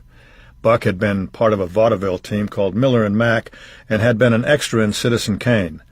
In modern terms, he was a personal assistant. He ran the house, kept everything running smoothly, and watched over her. At first, Buck regarded me as an interloper, but it wasn't long before he saw that Barbara and I genuinely loved each other, and he and I became good friends. Because of the age difference, neither of us wanted to have our relationship in the papers, and with the help of Helen Ferguson, her publicist and one of her best friends, we kept it quiet. There were only a few people who knew about us. Nancy Sinatra Sr. was one of them, because she and Barbara were close friends. I didn't tell anybody at Fox about our affair, although Harry Brand might have known, if only because Harry knew everything. Likewise, I always assumed that Darryl Zanuck knew, although he never said a word about it to me. That might have been because Darryl and Barbara had something of a history, a bad one. Barbara told me that Darryl had chased her around his office years earlier, and I got the distinct impression that she hadn't appreciated the exercise. And my parents knew, because Barbara called their house a few times looking for me. I finally told them we were seeing each other, although I didn't give them all the details. They met her once at a party at Clifton Webb's house, and my mother was upset that I was in love with an older woman. As for my father, as with most other events in my life, he was not in my corner. And eventually I told Spencer Tracy about it. All he said was, "Wonderful. Are you happy? If you're happy, that's all that matters." Because I was so involved with Barbara, I was off limits for other women, which was something of a problem for the studio. They wanted to promote the image of a carefree young stud, never my style, so I had publicity dates with young actresses around town like Laurie Nelson or Deborah Paget. This was a relic of the days when the studio system was in its prime. The studio would arrange for two young stars in waiting to go out to dinner and a dance, and assign the photographer to accompany them. The result would be placed in a fan magazine. It was a totally artificial story documenting a non-existent relationship, but it served to keep the names of young talents in front of the public. As far as I was concerned, it was part of the job, and usually pleasant enough. When reporters would ask me about my romantic life, which they did incessantly, I had to say things like, if I go out with one woman a few times, it's considered a romance. If I date a lot of girls, I'm a Casanova. It's one of those heads you win, tails I lose deals. I don't think it's anybody's business what I do. The last sentence contained my true feelings. In most respects, Barbara was a man's woman, although her home was lovely. Like me, she was an animal lover. She kept poodles. Her son Dion was in the service at this point. I never actually met him, and she was hopeful that the Army might help him. She had adopted Dion when she was married to Frank Fay, one of the most dreadful men in the history of show business. Fay was a drunk, an anti-Semite, and a wife-beater, and Barbara had to endure all of that. I don't think she was going to an analyst at this point, but she did make regular visits to a man who gave her sodium pentothal. It wasn't like the LSD therapy that came later, which Cary Grant tried and got so much out of. Barbara had a lot of things going on in her head, but she didn't put it out there for conversation, let alone public consumption. When I was with her, it was all about us. There wasn't a lot about anybody else, not Frank Fay or even Bob Taylor. She had a small scar on her chest where someone had once put out a cigarette on her. I think it was Al Jolson, speaking of sons of bitches. Jolson had been crazy about her back in the New York days when she was a young actress on Broadway. She would talk about him once in a while, mainly about what an asshole he had been. Spending time around her house, I came across a cache of 16mm movies in her basement. It turned out that Barbara had a lot of her own movies, and I convinced her to spend some time watching them with me. I ran the projector. She had The Prince of Union Pacific, Ball of Fire, and Babyface, among others. She didn't particularly like watching them, but she did enjoy reminiscing about their production, how she got the part, what the location was like, that sort of thing. She liked people with humor and always spoke highly of Gary Cooper, Joel McCrea, and Frank Capra. Oddly enough, she wasn't crazy about Preston Sturges. She seemed to feel that he expended all his charm and humor for his movies and that there wasn't anything left for his actors. In broad outline, all this sounds a little bit like the scene in Sunset Boulevard where Gloria Swanson sits with William Holden and watches a scene from Queen Kelly, rhapsodizing about her own face. But Barbara couldn't have cared less about how she looked. As I watched her films with her, it was clear that for her the movies were a job she loved, as well as a social occasion for a woman who was otherwise something of a loner. Barbara and I were together for 4 years. What ultimately broke it up was the fact that it couldn't go anywhere. It was a classic backstreet romance. I was going on location to make movies, she was going on location to make movies, and there was no chance of a marriage in that place and time, so it was bound to run out of steam. She finally sat me down and told me that it was too difficult for her. She loved me, but I couldn't argue with her reasoning. There was simply no way we could have been married at that time. I would have always been Mr. Stanwyck, and we both knew it. And that's how it came to an end. She was an enormous influence in my life, and still is. I remain immensely grateful. I gave her things, nice things, such as a 4-leaf clover necklace made out of platinum and diamonds, a piece of jewelry she always set special store by. But the things I gave her were dwarfed by the things she gave me. If I had to limit it to just one thing, I would say she gave me self-esteem. To have a woman of her beauty and accomplishments see value in me and give herself totally to me couldn't help but have a powerful impact on my psyche. Barbara was the first savior in my life. More concretely, she gave me values I never had before. I've mentioned that she gave me a love of reading, but she also taught me to appreciate art. I still have 2 landscapes she gave me, one of San Francisco, the other of Paris. Without her, there's no doubt in my mind I would have gone in a different direction, and not a better one. For one thing, I would have spent more time with my contemporaries, and frankly, none of my contemporaries were in Barbara's league. I always kept in touch with Barbara. I don't know who the men in her life were, although I'm sure they existed. I know she had escorts, although I assumed most of them were gay. Toward the end of her life, a burglar broke into her house and pistol-whipped her. She was an elderly woman by then, and it sent her into a downward spiral. When she was in the hospital dying, I called and she asked me not to come and see her. She wanted me to remember her as she was. I felt I had to honor her request. As we talked, she told me she was wearing the 4-leaf clover necklace I had given her. Barbara was cremated, wearing it, and her ashes were scattered over Lone Pine. The fact that a piece of me remained with her at the end was, and is, some consolation for her loss. Occasionally on screen, Barbara had a wary, watchful quality about her that I've noticed in other people who had bad childhoods. They tend to keep an eye on life because they don't think it can be trusted. After her mother was killed by a streetcar, she had been raised in Brooklyn by her sisters, and from things she said, I believe that she had been abused as a child. She had lived an entirely different life than mine, that's for sure, which is one reason I found her so fascinating. I think her early life was one reason she had such authenticity as an actress and as a person. Barbara was the first woman I ever loved.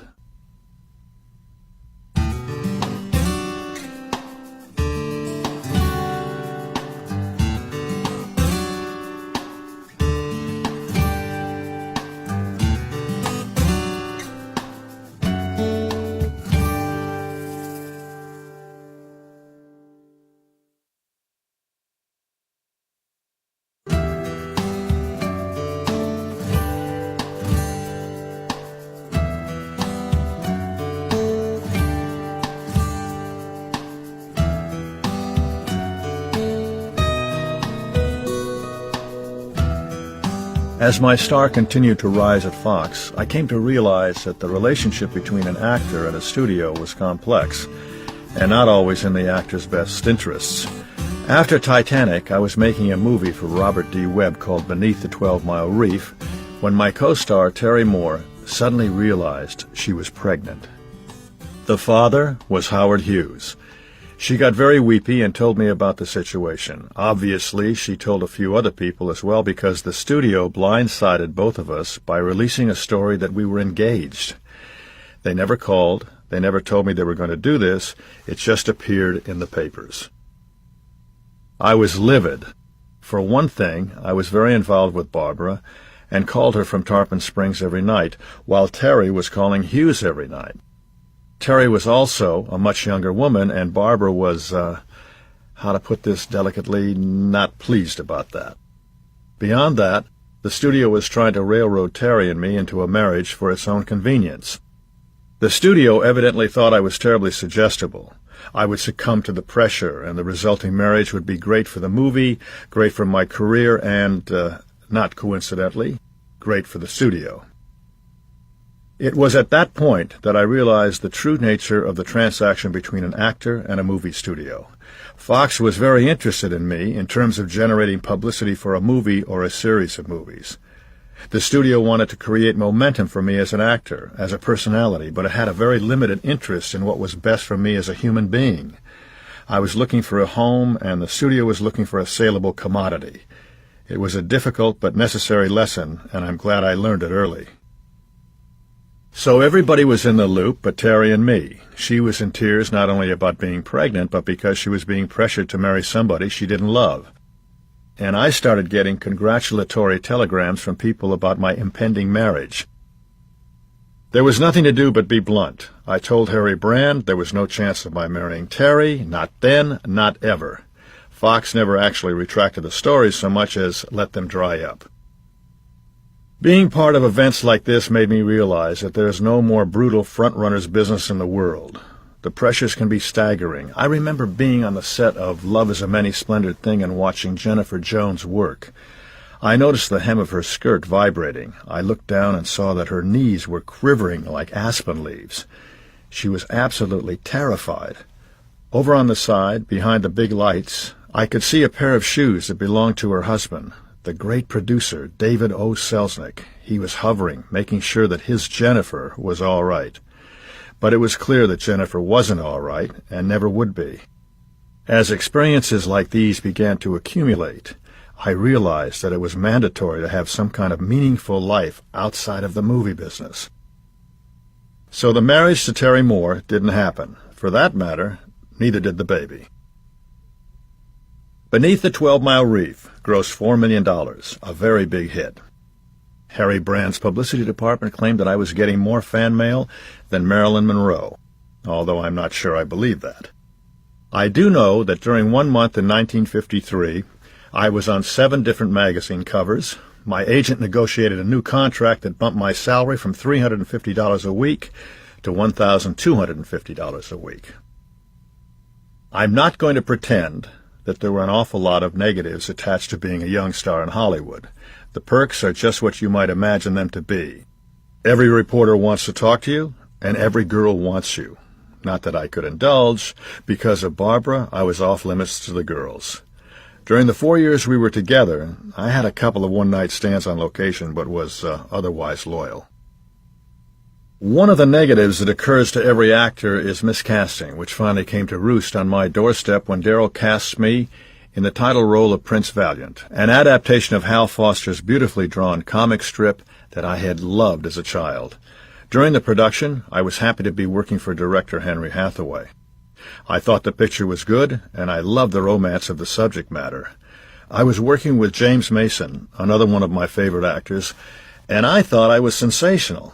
I had no idea it would become for me what "Yonder lies the castle of my father" was for Tony Curtis. If I'd been paying a little more attention, I would have known something was wrong. Mainly, it was the wig. One day, Dean Martin visited the set and spent 10 minutes talking to me before he realized I wasn't Jane Wyman. Then I sat in a screening with the guys in the studio doing impersonations of the Singing Sword, not to mention me as Prince Valiant. And then I had to listen to jokes about the wig, which I now think made me look more like Louise Brooks than Jane Wyman. And I got upset about the ridicule so much so that I still have a block about that movie. But life teaches you many things, and one of them is that something good can come out of the worst experiences. I got a couple of lifelong friends out of Prince Valiant, Janet Leigh and the great cameraman Lucien Ballard. And I also got to know Sterling Hayden, who was so much more interesting as a man than, with a couple of exceptions, The Asphalt Jungle, The Killing, Dr. Strangelove, he was on screen. Sterling was a purist about life, with an interesting political point of view that was very much on the left. He had originally wanted to be a carpenter, and was one of those rare guys in the movie business who genuinely didn't give a shit about the movie business. Sterling was exceedingly well read. His tortured autobiography, Wanderer, should be required reading, and he was without question one of the most accomplished sailors I have ever seen in my life. I saw him take his twin-masted schooner and land it single-handedly at a dock in Santa Monica. He had a feather-light touch at the helm. On a boat, he was the artist he always wanted to be. Another person I got to know well and to admire about this time was Claire Trevor. I'd gone to school with her sons, Peter and Donald, but I really got to know Claire and her husband, Milton Bren, through our mutual regard for boats. Milton had begun as an agent and became very successful in real estate and home building. Because of the fortune Milton made, Claire was able to back out of the movie business and only worked when she wanted to. Claire was very much her own woman, and I came to admire her honesty and directness. She was a straightforward, creative human being who became a very good painter. She was also terribly underrated as an actress, as anybody who has seen her in John Ford's Stagecoach or John Huston's Key Largo can attest. Neither part was original, a whore with a heart of gold and a well-meaning but weak alcoholic chanteuse, but she gave each of these women a soul. No actress alive, not even Barbara Stanwyck, could have played those parts any better than Claire did. She was able to tend her career while having a very happy marriage to Milton, and she also had the complete respect of everybody in show business. My realization about what Fox actually wanted from me, as well as the chance to get to know well-rounded people like Sterling and Claire, showed me how important it was to have a life outside of show business. It was a concept that would take another decade or so to ripen in my head, but I was beginning to realize that the most important parts of life didn't take place on a soundstage. Beneath the 12-Mile Reef won me Photoplay magazine's Most Promising Newcomer award, which led to one of the most crucial relationships in my life. I respected Spencer Tracy before I knew him, and not just because he was a great actor. One of the many places I had gone to school was the Hollywood Military Academy. Down the street from the academy was a school called Town and Country where John and Susie, Spence's kids, were enrolled.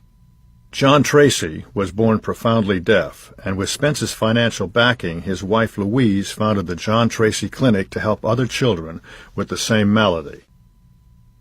Louise Tracy was a truly remarkable woman whose accomplishments and strength of character should be more widely appreciated. It was largely because of her efforts that the phrase deaf and dumb was gradually banished from the language. There is no such thing as deaf and dumb, and Louise was one of the first to know it. The Tracy Clinic has done fantastic work for the deaf for decades now. When I was single, I made the Tracy Clinic my heir, and I'm proud to say that I serve on the board of directors of the Tracy Clinic to this day. I first saw Spence when I was a kid. He was playing polo at the Riviera Polo Field, directly across from where I lived for more than 20 years in Brentwood.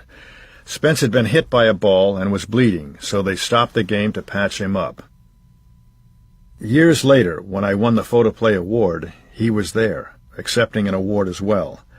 I went over and introduced myself. "I saw your picture," he said, referring to Beneath the 12-Mile Reef.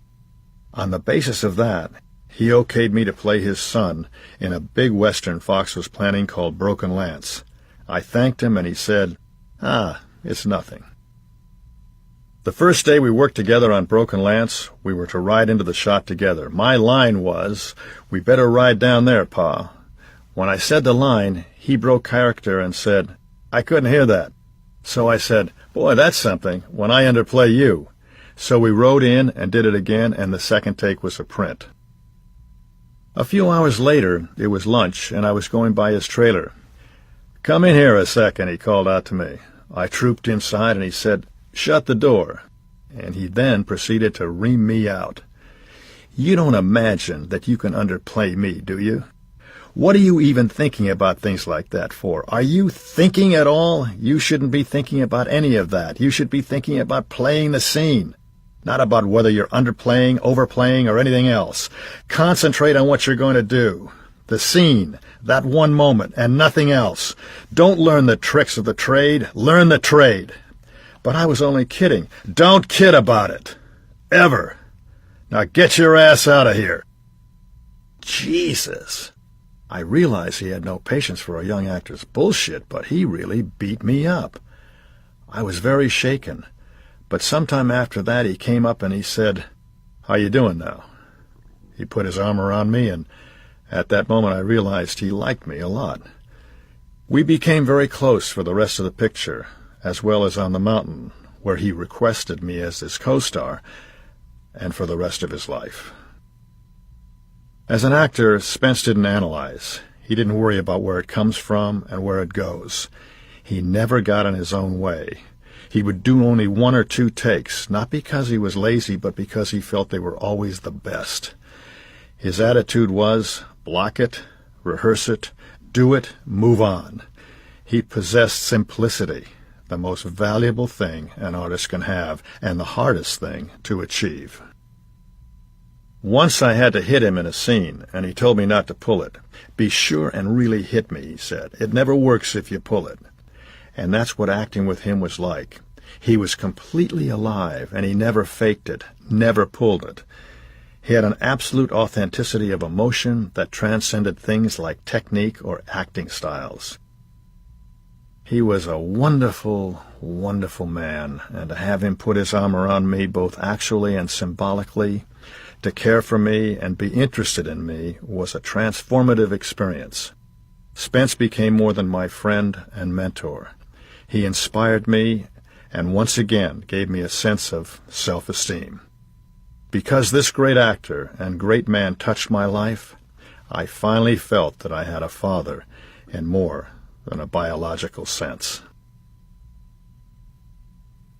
The good times kept coming. That summer in 1954, Life magazine ran a story entitled "The Stronger Sex" that ran down the prospects of the next generation of leading men who were supposed to take over from Gable, Cooper, and Stewart.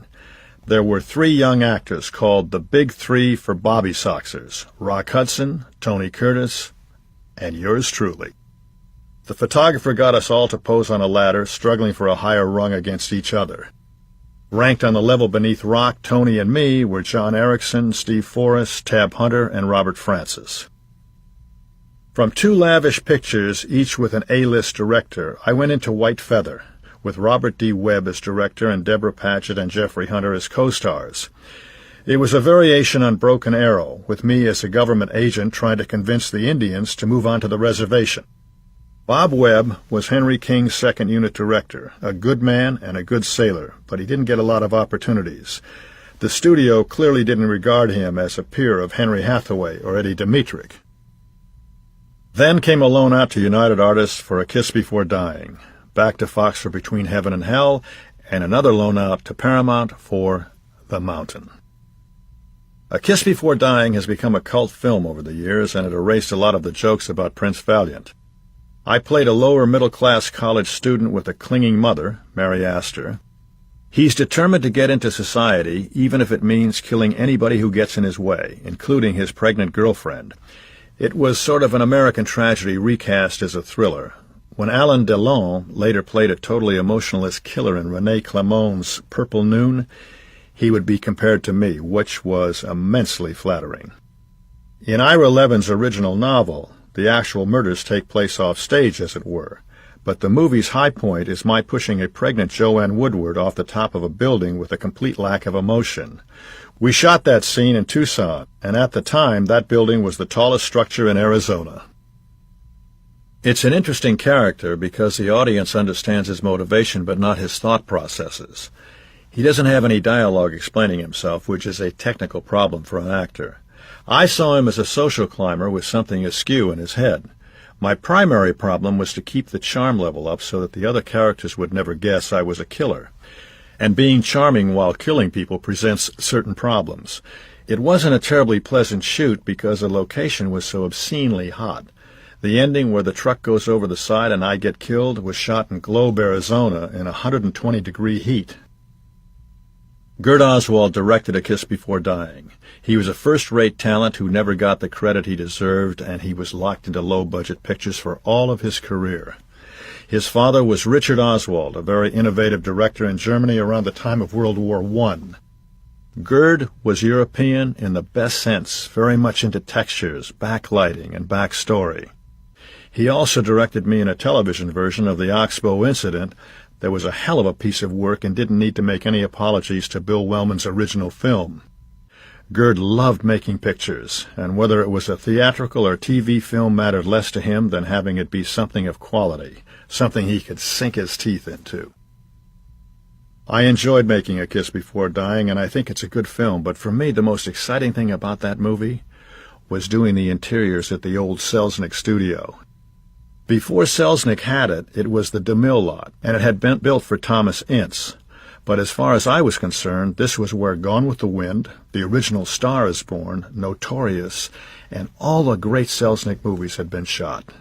Sue Moyer, my girlfriend at the time, and I would walk around the place at night. It was just like the scene in Sunset Boulevard where William Holden and Nancy Olson take a walk around the back lot at Paramount. For me, the place was still alive with the ghosts of the great stars who would work there.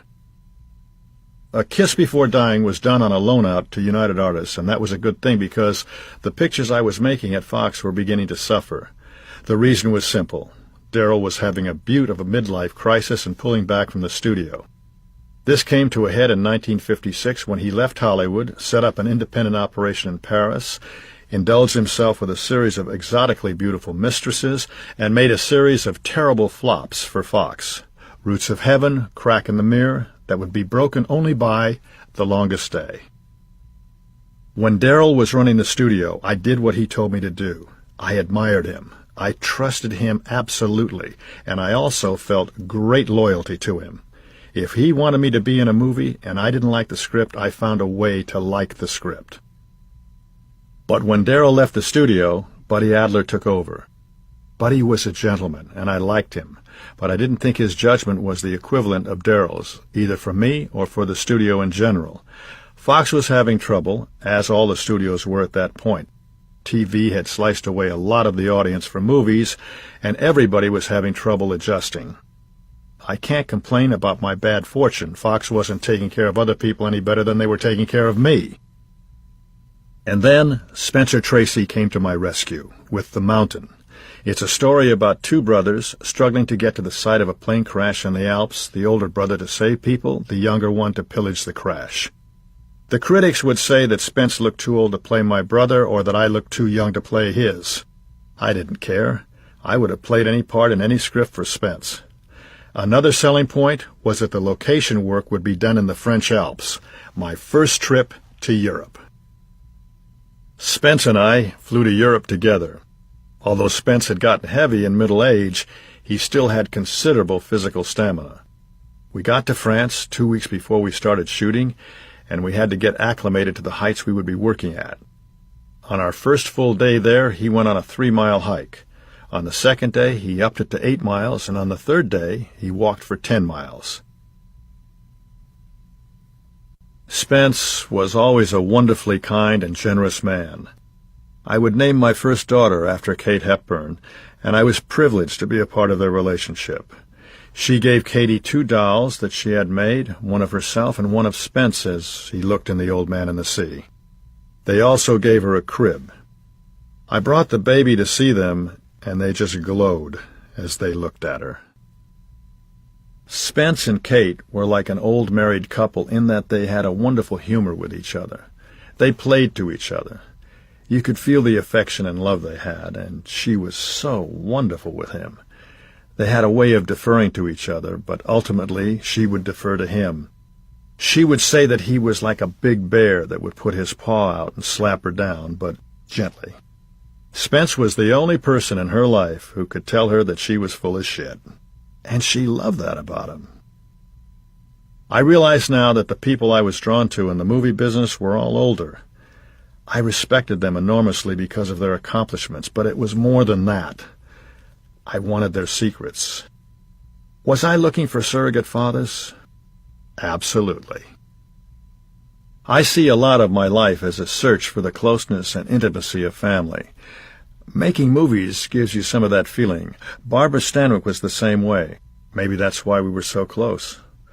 At the beginning of a picture, everyone is so close. People become fast friends and swear undying loyalty. Sometimes they fall into bed, and then 8 or 10 weeks later, it's, where did everybody go? It goes from intensity to nothing. It's probably because of my particular emotional chemistry that I remember the offstage part, the relationships, more than I do the films. I remember the times we had. These were the years in which I didn't have a steady girlfriend, so I named my new boat My Lady, with more than a touch of irony. I didn't have a steady lady. I had a boat. My Lady was a perfect bachelor's boat, a 26-foot Chris-Craft. Ray Kellogg, the head of special effects at Fox, helped me take her out for a shakedown cruise. I docked her in Newport, near Claire Trevor's boat. I was happy in my career, and I was happy aboard My Lady. I thought I had everything I wanted. And then I met Natalie. The first time Natalie Wood saw me, I didn't see her, or at least I don't remember seeing her. It was the spring of 1949 at 20th Century Fox, and Natalie was making Father Was a Fullback with Fred McMurray. As she told the story, we passed each other in a studio hallway. We didn't speak, but she always said I smiled at her. As we passed, she turned around and watched me go by, but I didn't turn around.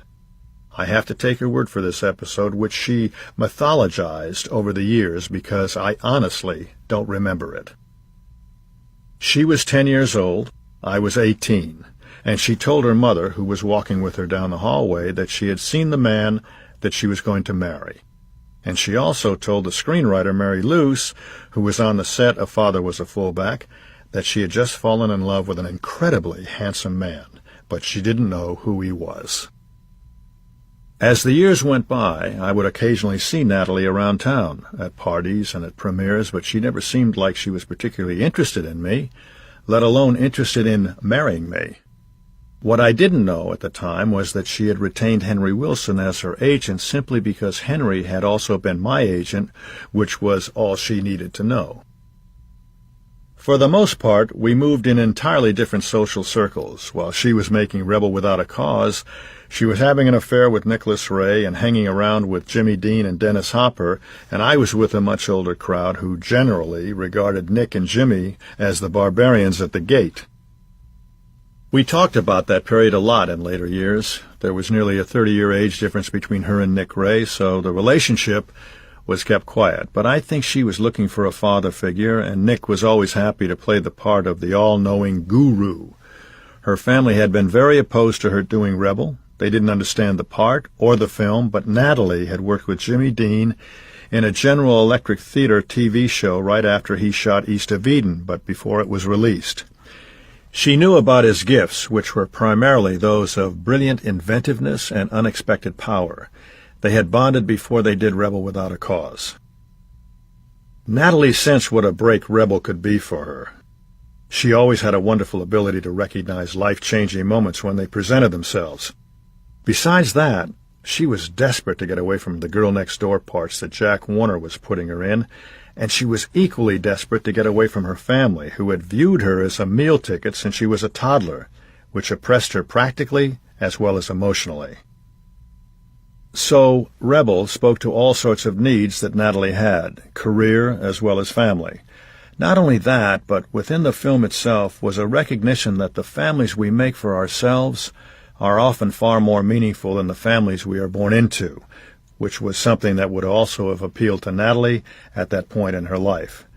At that stage, all she wanted was to get away from her biological family. So Nick, Jimmy, and Dennis Hopper formed a new family for Natalie. I met Jimmy Dean a couple of times. I especially remember having drinks with him one night at Patsy DeMore's, but I can't claim any insight into his character. Natalie never specifically alluded to it, but my impression of him was that he was bisexual. Certainly that was the scuttlebutt around town. At that point, Jimmy was always charging around on a motorcycle with Pierre Angele. I had worked with her sister Marissa Pavon on What Price Glory, but for the most part, he and Natalie were with an entirely different group than I was. After Natalie made such a breakthrough with Rebel Without a Cause, Jack Warner showed his complete lack of understanding of what he had by teaming Natalie with Tab Hunter for a couple of pictures. To say that they didn't strike any sparks was an understatement.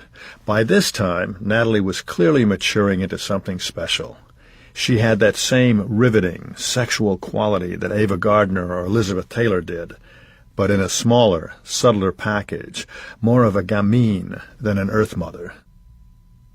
The first time I really remember talking to her was in June 1956, when we were both attending a fashion show at the Beverly Wilshire Hotel, and we were asked to pose for a few photos together.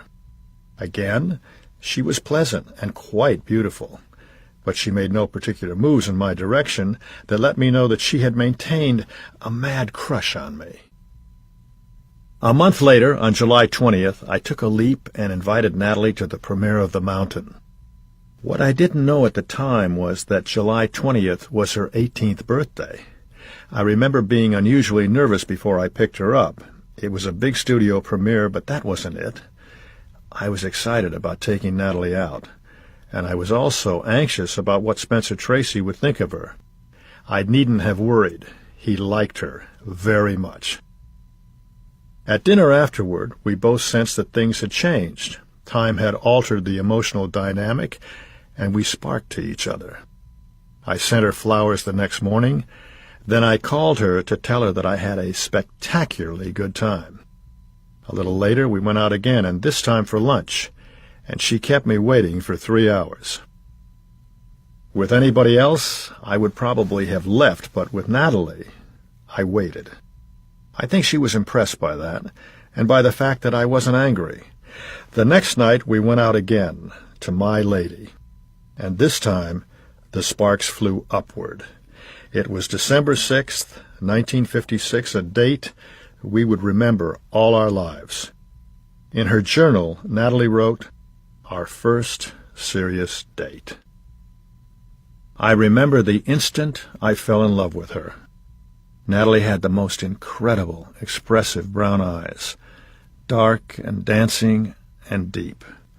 One night on the boat, Natalie looked at me with love, her eyes lit by a Coleman lantern that was on top of the table. That was the moment that changed my life. I was soon a part of Natalie's family, who proved to be some of the most clinically interesting people I've known. Natalie's mother was particularly bizarre. Her name was Maria, but everyone called her Mud, which I think was Natalie's shortening of Mudda, a comic version of Mother. I think Mud genuinely came to love me, but she had spun a terrible web of dependence around Natalie. Basically, Mud was afraid to let Natalie out of her sight because Natalie was the breadwinner. It all began when Natalie was a child actress. Mud told her that a serial killer prowled movie theaters and stabbed young girls in the back. Result? Natalie didn't like to leave the house to go to movies when she was a child. Natalie also developed a genuine fear of flying, although she eventually learned to cope with it. Mud didn't just tell Natalie these things as a means of controlling her. She was herself genuinely prey to irrational fears. For example, if a fire engine went by her house, Mud would rush over to see if Natalie was all right. That actually happened, and more than once. She was an interesting character, but more interesting at a distance. She was one of those people who always had to create tension. Everything was a drama. God, she was exhausting. Mud wanted to control Natalie's money and control her parts. She wanted to control who could be at one of Natalie's parties, control who Natalie dated, control everything. For a long time, she was a chaperone for Natalie, and a formidable one. Always the first to announce, "Let's go home." Around the time of Rebel Without a Cause, Mud finally relented and allowed Natalie out of the house by herself. But if Natalie went out on a date, Mud would look at her dress when she got home to see if it was wrinkled. And if Natalie didn't get a part, it wasn't because she was wrong for it or hadn't tested well. It was the agent's fault, or the director's, or the producer's. Natalie lived in a cocoon, and the lives of the entire family revolved around her. Mud was the mother of Natalie Wood. Lana was the sister of Natalie Wood. Natalie struggled against these totally unhealthy relationships for most of her life. For some reason, her mother wasn't threatened by me. From the beginning, Mud responded to me very positively, as did Nick, Natalie's father. But Nick was an alcoholic, and it was obvious that on a psychological level he had been cast off and didn't matter. That particular family was a total matriarchy, a Russian matriarchy. Mud was a white Russian who had been born in southern Siberia in 1912 and came to America in November 1930. Her first marriage was already on the rocks by the time she arrived in California, but Nick Gerdine, whose real name was Nikolai Zakharenko, was introduced to Maria by her first husband. Nick and Maria married in 1937, and Natalie was born in July of 1938. Although Natalie believed Nick was her father, for all of her life Maria harbored a secret belief that Natalie was actually the result of a long-standing affair she had been having with a man named George Zeppeloff. Whether this was just another one of Mud's romantic fantasies or the truth is irrelevant, because Mud lived in her fantasies far more than she lived in reality. From her point of view, I think I was better than any of the alternatives that had presented themselves, because I was the sort of man she had dreamed of for her daughter. I was successful, famous, presentable, well-connected, and I didn't take any shit. I wasn't one of those guys Natalie had been running around with. I was legitimate. In August 1957, Natalie was going on location for Marjorie Morningstar, and I went with her. The company was shooting at Schroon Lake in the Adirondacks, and Natalie and I lived together for the 3 weeks they were on location. Warner Brothers obviously felt the publicity about our relationship wouldn't be helpful because nothing leaked to the press. After Marjorie Morningstar was finished, Natalie and I began to have serious talks about our future. We both realized that every day we had to be apart was a day we were uncomfortable. Put simply, we wanted to be together.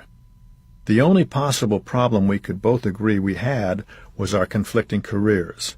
We agreed that we should never be separated for more than a couple of weeks, which meant that movie shoots and publicity tours would have to be carefully scheduled.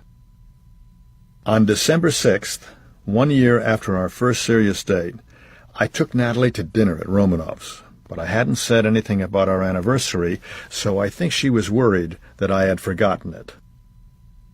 I opened a bottle of champagne, poured 2 glasses, and handed one to Natalie. At that point, she noticed the diamond and pearl ring at the bottom of the glass. I told her to read what was engraved on it. "Marry me," it said. She was totally surprised and immediately said, "Yes." Natalie and I were married a few weeks after that dinner on Saturday, December 28, 1957. She was 19, I was 27. Warner Brothers wanted to control the wedding because of Natalie. Fox wanted to control the wedding because of me. I realized that if we left it up to the people we worked for, we would be married at the Hollywood Bowl with the Los Angeles Philharmonic serenading us with the wedding march. The hell with that. So we snuck out of town and got married in Scottsdale, Arizona. The church was the Scottsdale Methodist Church. Barbara Gould was Natalie's maid of honor, and my father was my best man. He liked her a great deal, and I confess that I still wanted his approval. There were only about a dozen people in the church, among them Natalie's sister Lana, Mary Luce and her husband Richard Sale, my business manager Andy Marie and his wife Prue, and Nick Adams. Natalie wore an ankle-length gown that was made of white lace and encrusted with hundreds of tiny seed pearls. Instead of a traditional veil, a mantilla of the finest lace covered her head. Natalie was my girl, and now she was my wife. So, of course, I was enchanted by her looks, but that day she surpassed herself. She was far beyond beautiful. She was exquisite, like a stunning portrait by Velázquez, except Velázquez never had a subject as beautiful as Natalie. After we got back to Los Angeles and began married life, we didn't exactly integrate our very different social circles. Natalie's friend Nick Adams hung around a little bit, but mostly the group Natalie had been hanging around with disappeared, and we started associating with Frank Sinatra and his circle and the rest of my friends. When it came to dogs, my other great love, Natalie had poodles, which are not my favorite breed, but because they were Natalie's, they were just fine with me. From the beginning, Natalie made me spectacularly happy.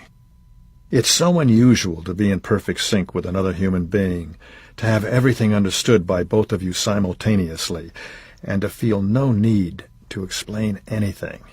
But at this point in our lives, that's what we had.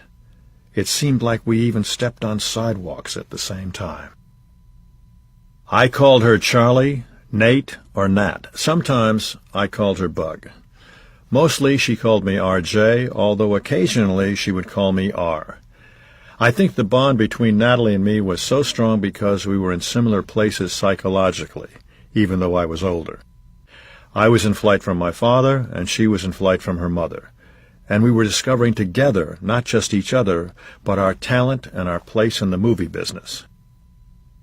Natalie's great gift was her spectacular sense of life, as well as her humor. One of the things I loved about her was that she was so genuine with other people. If she liked someone, she took time with that person. She was generous with herself, and when she turned her face toward you, you were the only person there. She didn't scan the room looking for someone else more important, which is a trait most actors and actresses have down to a fine art. And one other thing, she was fun. God, she was fun. Natalie was passionate on the subject of Vivien Leigh, her favorite actress, and the movies she could watch over and over were Gone with the Wind, and particularly A Streetcar Named Desire.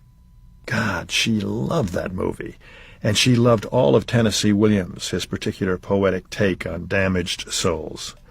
She liked to read a great deal, mostly novels, and liked to keep current on what was popular. We found that it was very easy to get acclimated to each other's tastes. The only thing about Natalie that initially brought me up short was her choice of perfume, Jungle Gardenia, which was Barbara Stanwyck's favorite as well. I asked Natalie about it, and it turned out that more than 10 years before we were married, when Natalie was a child actress, she had made a movie with Barbara called The Bride Wore Boots, and she had fallen in love with Barbara's perfume. She decided when she was an adult she would use Jungle Gardenia as well. Well, okay, but it was always a bit disconcerting to me. However, I knew that when Natalie made up her mind, whether it involved a young contract actor she passed in a hallway or a perfume, she got her way. So I didn't try to get her to change. We didn't really talk about having a baby. We were very young, and we wanted to enjoy our togetherness before anything else. A child wasn't completely out of our minds, but we didn't work at it. We thought we had plenty of time, and besides, there were our careers. Natalie in particular was working all the time, going from one picture to another, as was I. As a woman, Natalie had that radiance that made her one of those women everybody loved. She was everything I had imagined, and she immediately became the preeminent component of my life. My memories of those first years with Natalie are almost unmarked by any genuine stress between us. Those first years, as well as our later remarriage, had a purity of emotion that was never affected by any transient arguments. The marriage of Natalie Wood and Robert Wagner sent the fan magazines into overdrive. There weren't as many as there had been when I was a boy, but there were still about a dozen that catered to a predominantly female audience: photoplay, modern screen, motion picture, and so on. The keynote of the fan magazines at any period was a throbbing, melodramatic view of show business. Every date was a possible marriage, every marriage was a coupling of titans, and every movie was Gone with the Wind. The fan magazines are all gone now, but the attitude still survives on TV shows like Entertainment Tonight and Access Hollywood. Natalie and I were the latest model off the assembly line. Preceding us were Janet Leigh and Tony Curtis and Debbie Reynolds and Eddie Fisher. I realize now that the fan magazine sensibility could subtly affect your attitude about yourself. What's DeMille's line in Sunset Boulevard? A dozen press agents can do terrible things to the human spirit. Among other things, all that publicity can make you feel bulletproof, when in fact, you're not. In this period, we were mostly living on my salary because Natalie had refused all the scripts Jack Warner sent her after Marjorie Morningstar. The only picture she regretted turning down was A Summer Place, not because it was particularly good, but because it was particularly successful. Warner was infuriated and put her on suspension. It wasn't just Jack's tacky taste in projects that made her angry. She was also grossly underpaid. Finally, in early 1959, Warner gave Natalie a new contract that started at $1,000 a week and ran up to $7,500 a week.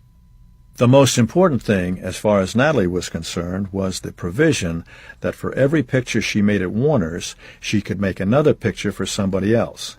She didn't trust Jack Warner and believed she'd have to do her quality work for someone else.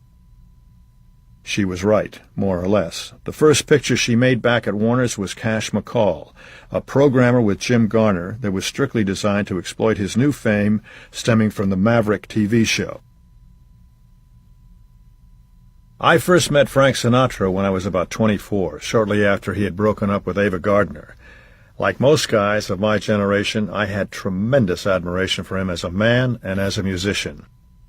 He was such a tremendous influence, as much as Brando was in another sphere. The dialogue, the Jack Daniels, the manner, everything. And in his work, he was like Brando in another way.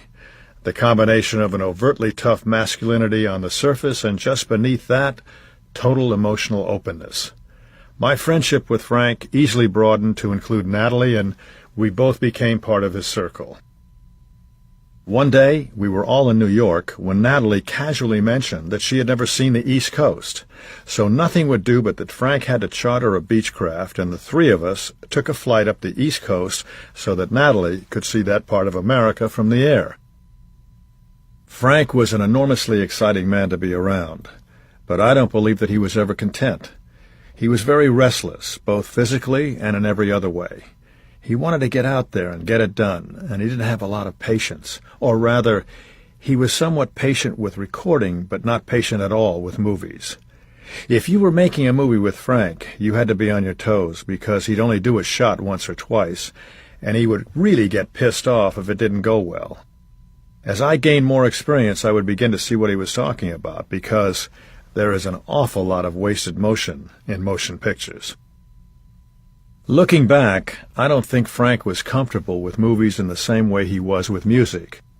With his music, he was in control. He knew what sound and what emotion he wanted before he walked into the recording studio. But there are so many more people standing between an actor and the audience than there are between a singer and the audience. He knew that a movie was going to be taken and edited in a way that he couldn't control, and I don't think he ever quite learned how to assert himself in movies the way he did in music. That said, people think that because he would shoot only one or two takes, he didn't take it seriously. But that wasn't the case at all. Spencer Tracy didn't like a lot of takes either, and nobody thought he was casual about the work. Frank was very conscious of his lack of training. He was never sure that he would be able to reproduce an effect more than once or twice because he had to rely on emotion more than craft. He was very serious about his work. He went over his wardrobe, the look of the film, the dramatic arc. He didn't just pick up a script, look at it, shoot it. He prepared. I saw him enthralled to the words of the Manchurian Candidate. As for his temperament, Frank would reliably be set off by someone not fulfilling their obligations in the manner he thought proper. Any kind of dishonesty or bullshit would infuriate him. and people were afraid of him because his explosions were not pretty. He never spoke about Ava. Not ever. It wasn't a subject you could bring up, and he certainly never brought it up himself. Even casual references, Ava and I were here one night, that sort of thing, were conspicuous by their absence. He adored Dolly, his mother. I was with him when he gave her a house, and it was touching. He so wanted her to be pleased. Dolly was one tough little broad. She would have been the first to tell you so, and probably the only woman Frank was ever submissive toward. He went to a great deal of trouble for her, and he wanted everything to be just right. He had personally bought and supervised the installation of the chandeliers and everything else. Frank catered to Dolly, and it was so touching to see him that way. He was such a dutiful son that it's appropriate that they're now buried together in Palm Springs, although it's impossible to believe that the ceaseless energy that constituted Frank could be contained in a small cemetery plot. When you listen to his music or watch his movies, there it is again, as vibrant as ever. When we weren't working, Natalie and I enjoyed the Hollywood social scene. The great restaurants and clubs that had been opened in the 1930s were still thriving. In this period, our favorite restaurants were Romanoff's — Spencer Tracy was always at Romanoff's — and Chasen's, Patsy DeMore's for Italian food, and Don the Beachcombers for Polynesian. Dave and Maud Chasen were great, warm-hearted people who served great food. I particularly liked the chili, the great seafood platter with iced shellfish, and the hobo steak. Chasen's also had Peppy, the best bartender in town, who made the best martini, which featured both orange and lemon peels. For the piece de resistance, Peppy would light the martini. To give you some idea of why Chasen's was so loved, years later, Jimmy, the captain at Chasen's, was the second man to hold our daughter Courtney because, after she was born, Dave Chasen sent down a big hamper of food to Natalie's hospital room, and Jimmy delivered it. My bachelor apartment had been too crowded for two people, so Natalie told her parents they had to move out of the house Natalie had paid for so we could move in. We wanted a big house in Beverly Hills, but between the two of us, we weren't really making enough money to afford a big house. Natalie knew how her parents would react. "You won't believe what you're going to hear," she told me. Sure enough, Mud and Nick acted like they were characters in a Victorian novel, dispossessed and thrown onto the street by ungrateful children. Actually, Natalie just found them another place to live. A little later, in the summer of 1959, we finally took the plunge and bought a house. It was at 714 North Beverly Drive, a very nice neo-colonial house that cost $90,000. I wondered what it would bring these days. Natalie was a show business kid, and for most of her life, she hadn't been terribly interested in anything beyond whether or not she got a part. But after we were married, she became very interested in interior decorating and decided to do the house over completely. Remember the Cary Grant movie, Mr. Blandings Builds His Dream House? For the next 3 years, that was my life. Walls were taken down, walls were put up, floors were covered in marble. Plumbing contractors put their grandchildren through college on what we spent. Natalie had an enormous marble bathtub installed on the second floor, but it was too heavy, and the floor started to give way. We had to repair and reinforce the floor, but even when that was done, hot water took so long to get to the tub that it wasn't really hot. We added an outdoor lanai and swimming pool, which was filled with salt water. As if the reality wasn't bad enough, the fan magazines, which were heavily invested in portraying us as intensely glamorous America's sweethearts, exaggerated everything. They said we had old master paintings. Natalie's good taste in art didn't come until much later. They said Natalie had a collection of stuffed tigers. She had a couple of poodles. They said we had 2 saltwater pools. We had 1. All this publicity just made the reality worse. We would end up spending more than $75,000 redecorating that house, and it never really was finished. I hadn't been too fond of the movies I'd been doing, and Natalie felt the same way about her career. We decided to join forces and do a film together, which seemed like a good idea for both creative and commercial reasons. All the Fine Young Cannibals was done on a loan out to MGM. The studio had originally planned it as a vehicle for Elizabeth Taylor and Elvis Presley, but at some point they dropped out and we dropped in. We made more money together for the movie than we could have made making two separate movies, but it was the wrong movie for the wrong studio. All the Fine Young Cannibals was a big, juicy soap opera, the sort of film that Douglas Sirk had been making at Universal for Ross Hunter, but MGM didn't have the facility at making and selling that kind of picture that Universal did. MGM hired Michael Anderson to direct our movie. He had recently had a big hit with Around the World in 80 Days and proved a good man and a good director. Toward the end of the picture, Michael had to leave for another assignment, so Vincent Minnelli came on and directed the last 2 weeks of the shoot. Minnelli had a nervous habit of constantly puckering his lips as if he were going to kiss someone, and he was very fidgety about things like drapes and props. He was quite particular in every way imaginable, even though it wasn't his picture, and he was working without credit. I was surprised by how effete he was, obviously bisexual at the very least. I enjoyed making the picture, and I especially enjoyed the music of the picture. U.N. Racy blew the horn for me, and it was such a kick to spend time with him. U.N. is still alive and still playing, even though he's lost his eyesight. When he's not playing, he's giving trumpet lessons. I noticed that compared to Warner's or Fox, things were pretty sparse at MGM at this point. We were one of the few films in production, and the studio didn't seem to know its audience anymore. For instance, one of the film's major components was black people. It was Red Fox's first picture, and there was an interracial affair between Pearl Bailey and me. But MGM cut the love scenes between us because they were worried about bookings in the South. Compare this to the way Universal emphasized the racial aspect of its remake of Imitation of Life just the year before, and considering the fact that the year we did our movie, the hot pictures were Psycho and The Apartment, and you realize how badly MGM was falling behind the times. The studio was just hanging on, and it ended up semi-sabotaging its own movie, which is by no means an unusual event. Instead of being a really good movie, All the Fine Young Cannibals was just an ordinary movie with a couple of good scenes. It was the first time I had worked with Natalie, and it was as great as I had hoped. We always tried to make it realistic. It would seem that being together 24/7 with someone could get a bit claustrophobic, but it didn't feel that way. It was great to work on a scene at home, go to the studio together, and talk some more about the work. It was an immersion experience with the woman I was head over heels in love with. So, of course, I loved it. I got to know some of MGM's old guard while making the movie, guys who would stalk through the jungle with Louis B. Mayer. Eddie Mannix had been Mayer's number 2 guy, and Benny Thaw had been the head of talent and even ran the studio for a time in the 1950s. Both of them were superficially nice guys, but you definitely wanted them for you, not against you. In recent years, there have been a lot of questions about whether or not Eddie had George Reeves, his wife's lover, murdered. I knew Eddie, I knew his wife, and I knew George Reeves.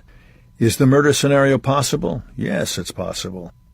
Eddie certainly had the connections needed to have someone taken out, and I think he also had the emotional capability. He was a tough little guy, as was Billy Grady, the head of talent at MGM, all tenacious bastards. As for Benny Thaw, after the MGM years, he had an office at William Morris, but Benny was controlled by false ego. He couldn't stand to come to work at a company that wasn't his. Years later, Benny ended up in the motion picture home. I ran into him and asked him how he was doing. "I'm doing fine, R.J. Listen, I want you here tomorrow for lunch." "Well, Benny, I'm working tomorrow. I can't make it for lunch." "Well, then when can you make it? I want you here." Benny was used to giving orders, and there was no one left to give orders to. It was another negative lesson about the perils of the movie business. I have learned that in a long life we all eventually play the part of the betrayed, and we all eventually play the part of the betrayer, and neither is pleasant because both roles involve pain, inflicting it or absorbing it. By the spring of 1960, I began to feel pressure building on our marriage. With the exception of Gypsy, Natalie felt that she had been put on the back burner by Jack Warner, and she was right. Fred Zinnemann hired Audrey Hepburn for The Nun Story, and Josh Logan hired Leslie Caron for Fanny. Finally, Natalie caught a break when Elia Kazan asked her to be the leading lady of Splendor in the Grass. It didn't start out that way. Kazan's first choice was Diane Varsi, but she quit the business. Then he thought about Jane Fonda, but it was William Inge, who wrote the original script for Splendor, who suggested he look at Natalie. Jack Warner wasn't happy about it and actually tried to talk Kazan out of using her. Natalie had defied him when she went on suspension after Marjorie Morningstar, and God knows Jack could hold a grudge. For Natalie, this was her ship coming in. Kazan was unquestionably the best actress director alive, and he had made Streetcar Named Desire, which contained Natalie's favorite female performance. A lot of people thought Kazan was nuts to hire her. One reporter told him that she'd been good in only 2 movies. Then I say she's got it, Gad said. 2 pictures is a hell of a lot of pictures. While the script was by William Inge, not Tennessee Williams, it had both authority and emotional authenticity. Natalie was so hungry for the part that she even agreed to test for it. She told Kazan that she wanted a new career, and Gadge recognized her power as an actress and her willpower as a person. She got the part. What was unsaid but clearly indicated by the fact of the screen test was that she was willing to put herself completely in his hands, one of those things that every director wants to hear. Fox had postponed Solo, so I was able to accompany Natalie to New York, where all of Splendor in the Grass was shot, beginning in the spring of 1960. We rented an apartment on Sutton Place that Bill Inge found for us. He lived in the same building. The exteriors were shot on Staten Island and in upstate New York, which stood in for Kansas, and the interiors were shot at the Filmways studio. Elia Kazan, who became a good friend of mine, said in his memoirs that Natalie and Warren Beatty began an affair on Splendor in the Grass, that I was on the set, and that my humiliation was a terrible thing to see. I was indeed on the set when they were on location, but I honestly didn't see any evidence of an affair. There's another scenario.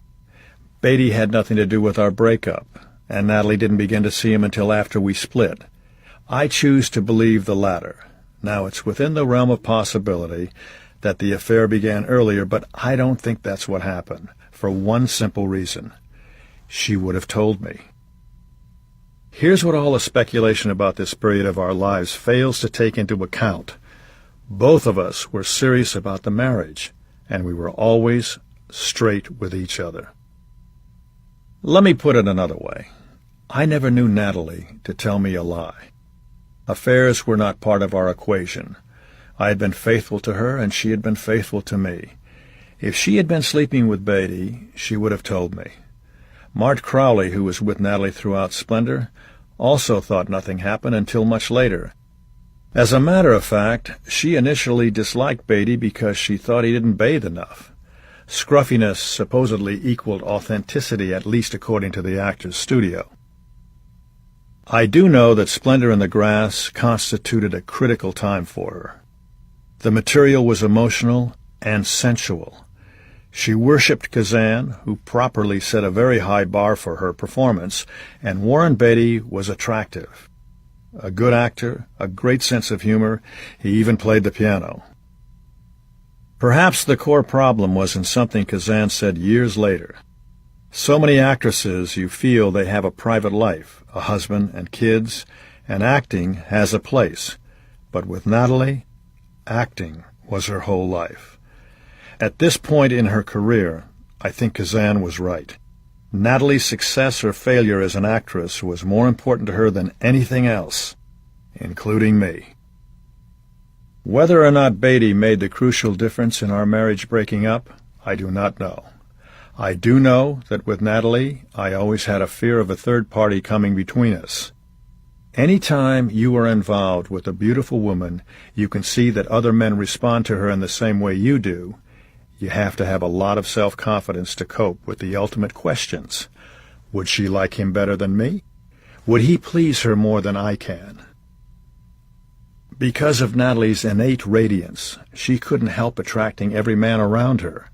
So there was always a certain unease on my part.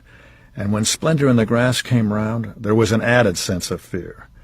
When such a fear is combined with the feeling that you're not being responded to in the way that you expect, things can get very edgy, very fast. After she finished Splendor in the Grass on August 16th, she had exactly 2 days off before beginning rehearsals with Jerome Robbins for West Side Story. The Mirisch brothers, who were producing the picture, offered her one of two deals, a flat salary of $250,000 or $200,000 plus 5% of the profits. I advised her to take the percentage instead of the extra $50,000, but Abe Lasvogel pointed out that musicals had been in a downward spiral for years, and there was no guarantee that West Side Story would do any better than Lay Girls or any of the other musicals that had been laying eggs. The only successful musical in the recent past had been Gigi. Take the $50,000, Abe said, and she did. West Side Story is still playing, still earning money. She spent the rest of her life regretting the deal, but that's the business. Even the brightest agents and managers make mistakes. In the future, whenever she was offered a percentage instead of a flat salary, she took the percentage, with very good results. It was around this time that Natalie began to put together the support system that was with her for the rest of her life.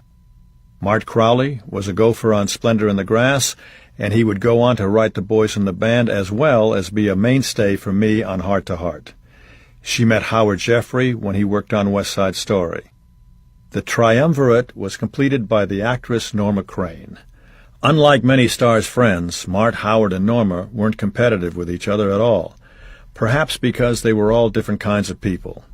Although they were Natalie's friends before they were mine, I grew to love them as well.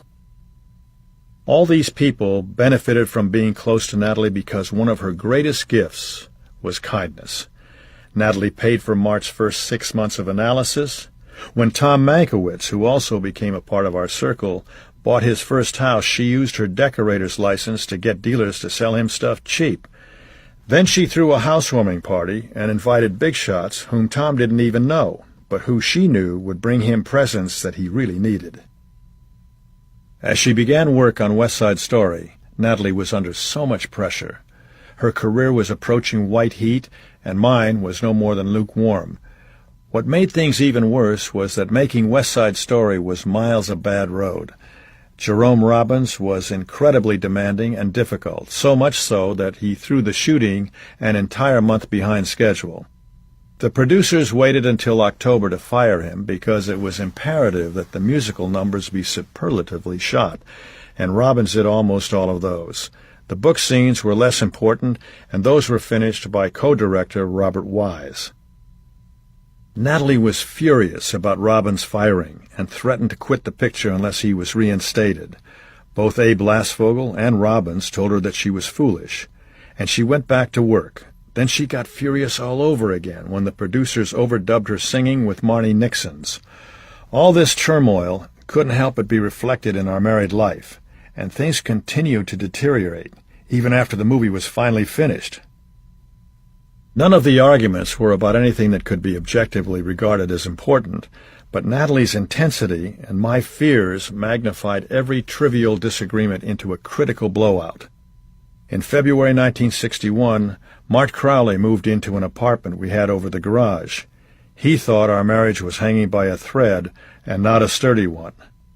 As for me, Abe Lasvogel had arranged a 3-picture deal at Columbia. The first one up was a comedy called Sail a Crooked Ship, written and directed by Irving Brecker from a novel by Nathaniel Benchley. Irv had written for the Marx Brothers and was one of Groucho's best friends. Irv was and is a delightful man, very attuned to comedy, and he surrounded me with funny people, Ernie Kovacs, Frank Gorshin, and Frankie Avalon among them. But he was a much better writer than he was a director, and the movie itself, while not bad, simply wasn't strong enough to lift me out of the trough I had fallen into, and I knew it. My insecurities were mounting, as were our disagreements. We argued. We made up. We argued again. I would give Natalie gifts to apologize for the argument, and then we would argue again, and the pressure mounted. It had gotten to the point where we were almost never alone. There were always an agent on the phone or the studio or a publicist. Everybody was fluttering around trying to keep her together. She was very nervous, and all of this was taking place away from me. I can see now that I was not that sympathetic or understanding about Natalie's needs. She told me that she wanted to go into analysis. She was overpowered by the pressure of her work, going from one movie to another, and the movies were getting bigger and bigger. She felt that therapy would help her. After all those years of Jack Warner giving her films from the back of the cupboard, she was suddenly getting major movies. It became a case of, be careful what you wish for. As I was standing there saying, what about us? They're just parts in a movie. What I really meant, of course, was, what about me? I was excluded from almost everything that was happening to her, and I was jealous.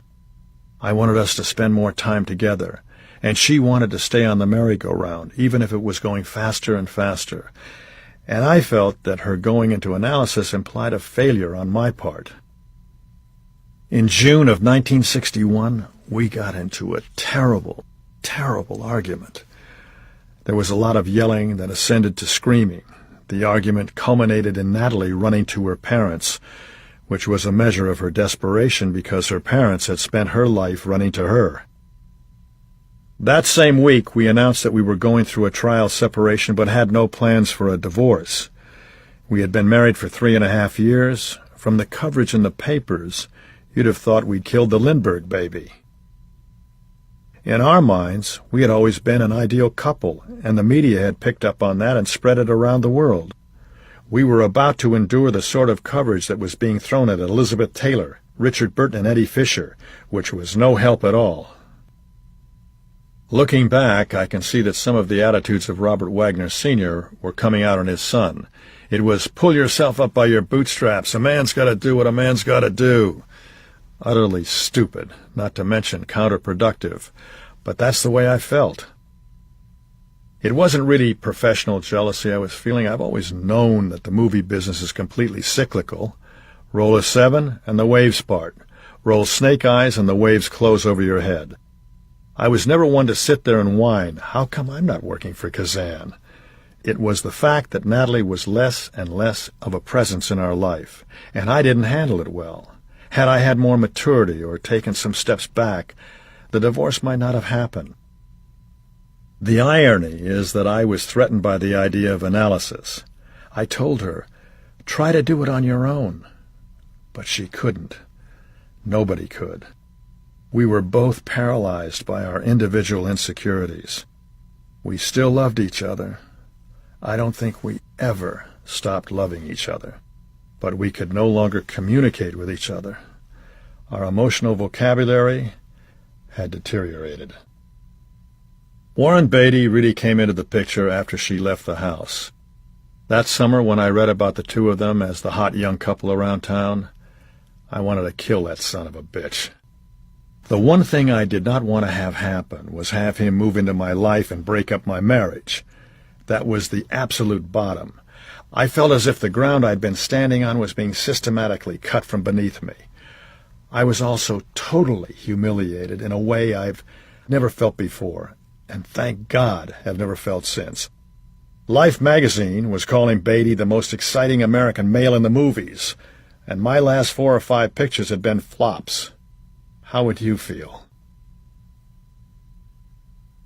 At one point, after their affair made the papers, just after Dorothy Kilgallen wrote, "The way Natalie Wood and Warren Beatty are carrying on, it's a wonder they have time to eat," I was hanging around outside his house with a gun, hoping he would walk out. I not only wanted to kill him, I was prepared to kill him. I was living out of a suitcase, staying with Mart Crowley some nights, John Foreman and his wife other nights. At the same time, I was opening up our house on Beverly Drive and walking around at night, sleeping in our bed, smelling Natalie on the sheets. I was, in short, a mess, on the verge of a complete emotional meltdown. Maintaining a troubled marriage with 2 people is difficult, but possible. Maintaining a troubled marriage with 3 people can't be done. I was desperate, ripped wide open, and going slowly downhill. I drank a lot in this period, although I didn't tip over into alcoholism. I didn't have the compulsive personality that alcoholics have. If they're not drinking, they're gambling or snorting or eating. I've always been able to control my appetites. I poured my sorrows into bottles, not cases. One night I went by the house to get some things. The house was empty, and a mood of desolation washed over me that was just overwhelming.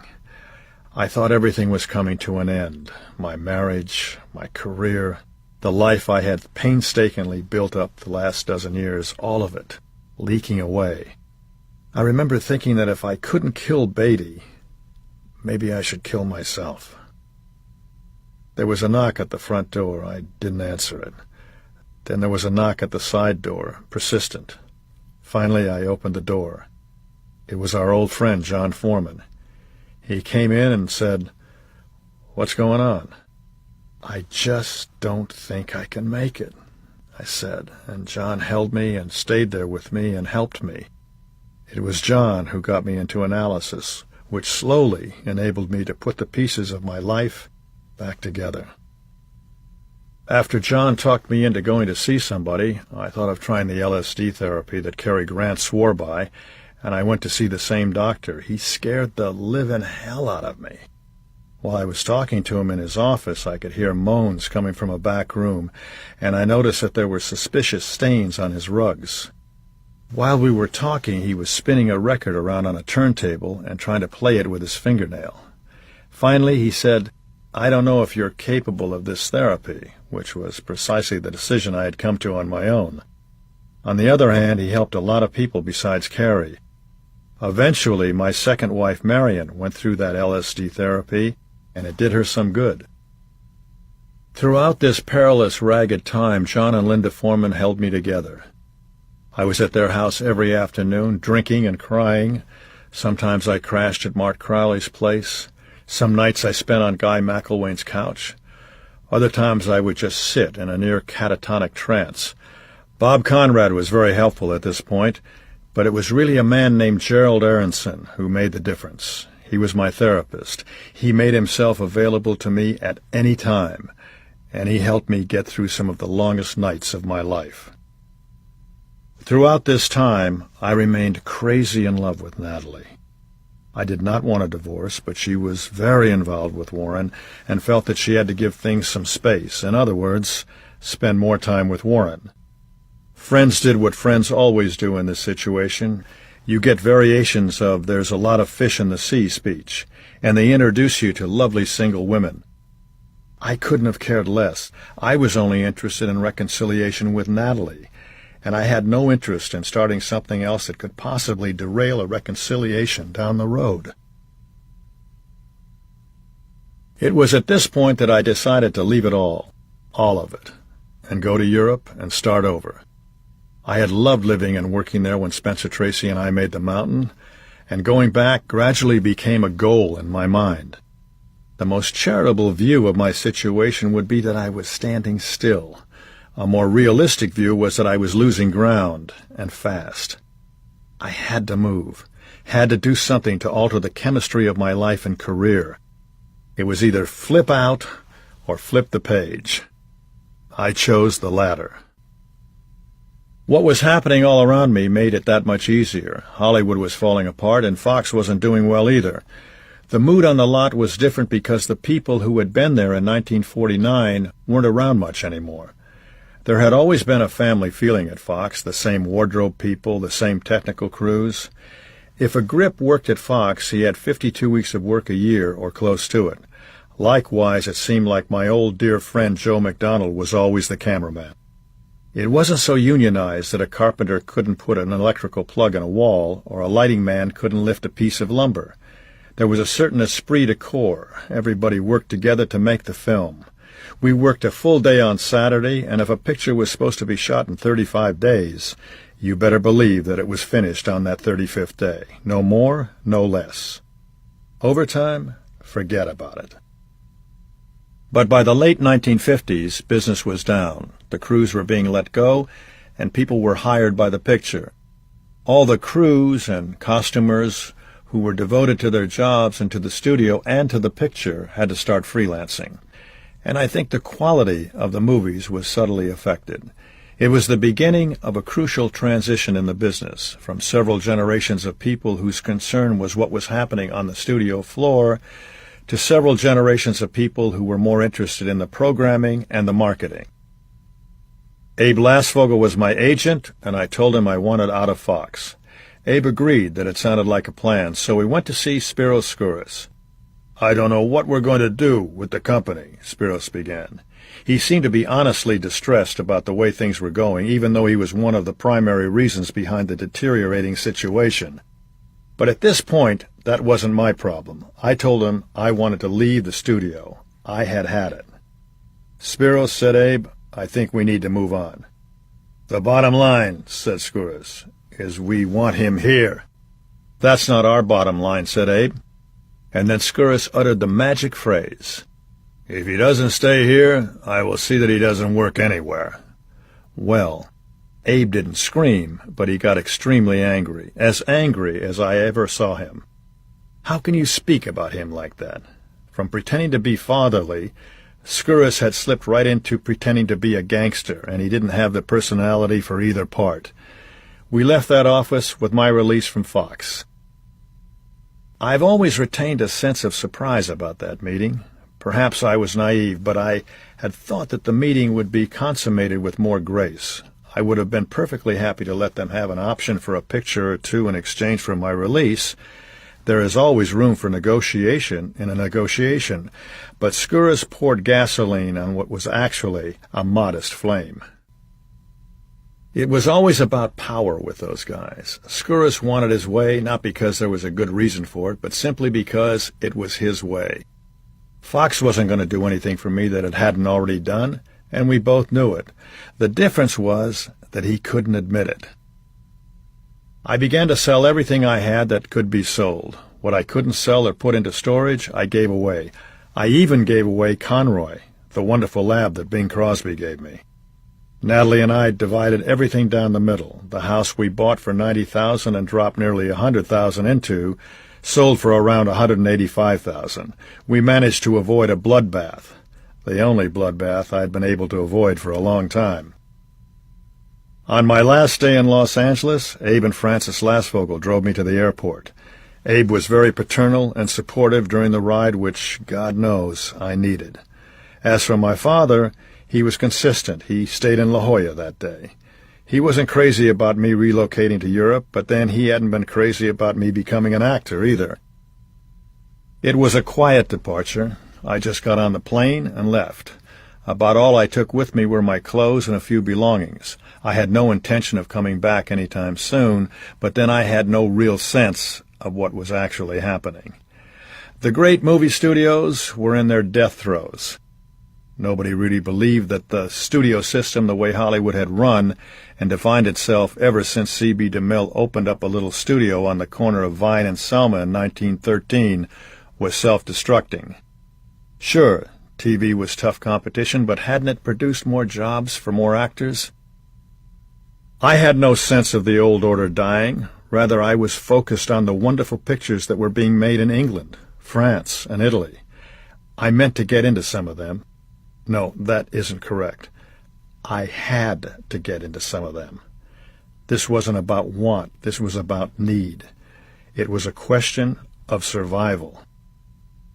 On the trip to the airport, on the plane to London, I tried hard to cling to my residual optimism, as I have all my life. I believed that the future had to be better than the recent past. All I had to do was be there. All I had to do was strike a match.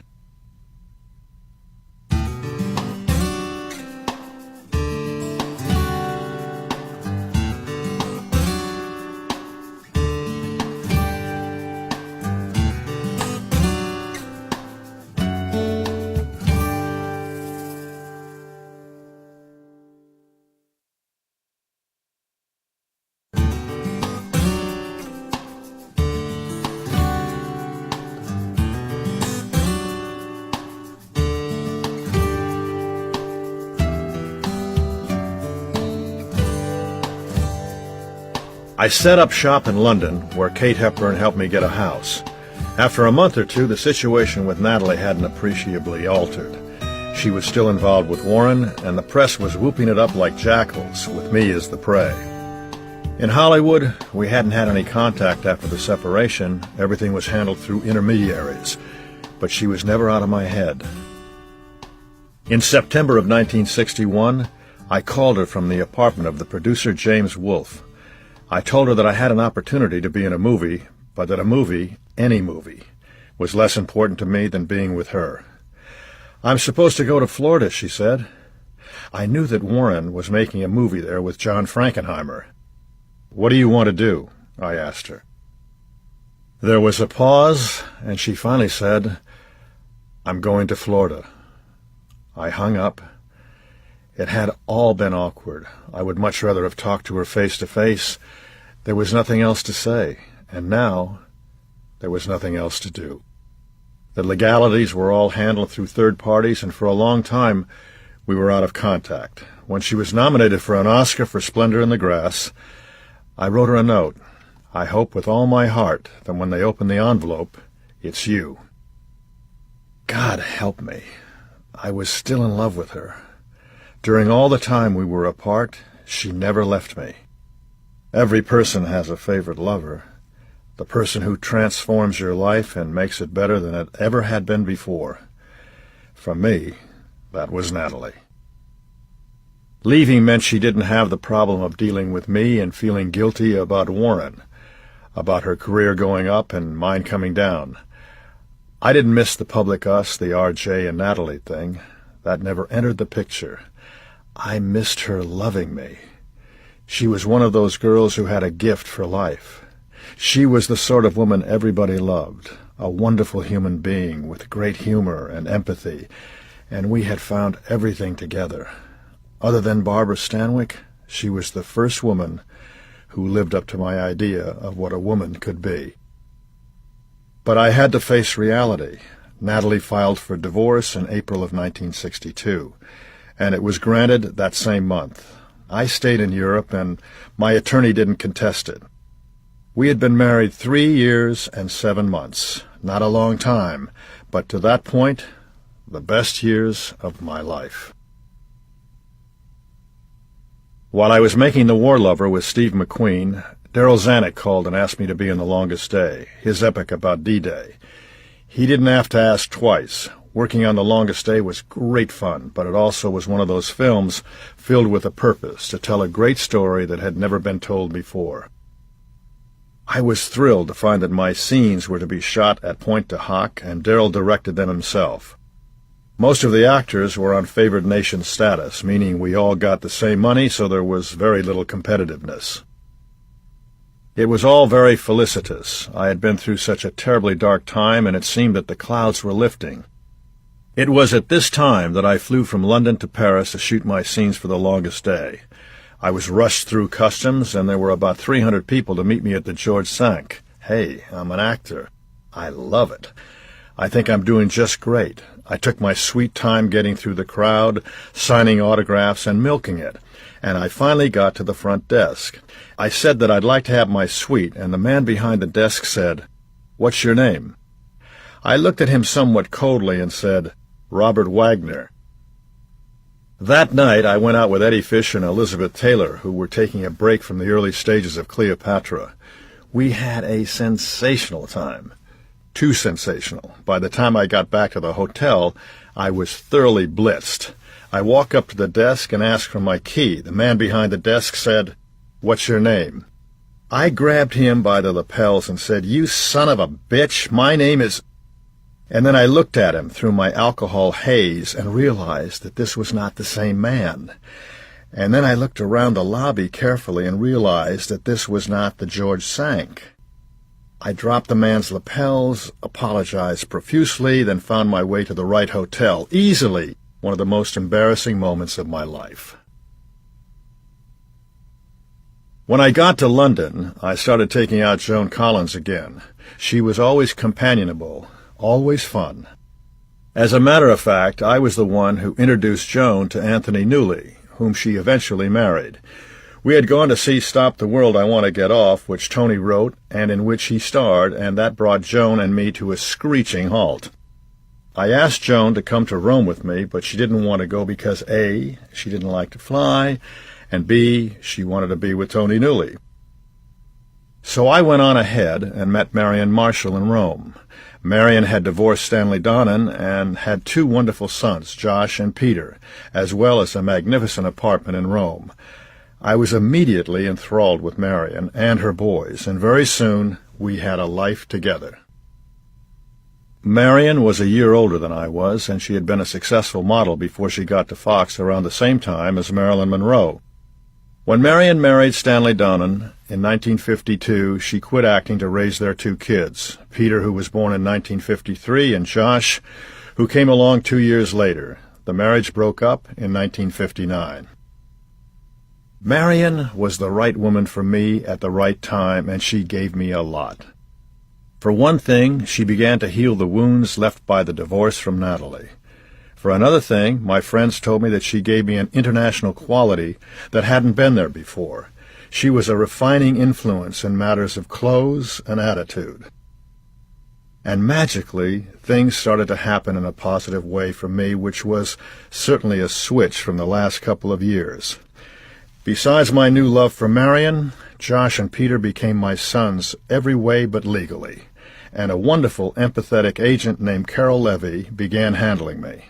Carol was based in the William Morris office in Rome and understood exactly what I wanted from the next phase of my career. Carol helped get me cast in The Condemned of Altona, a fine picture with Sophia Loren, directed by the great director Vittorio De Sica.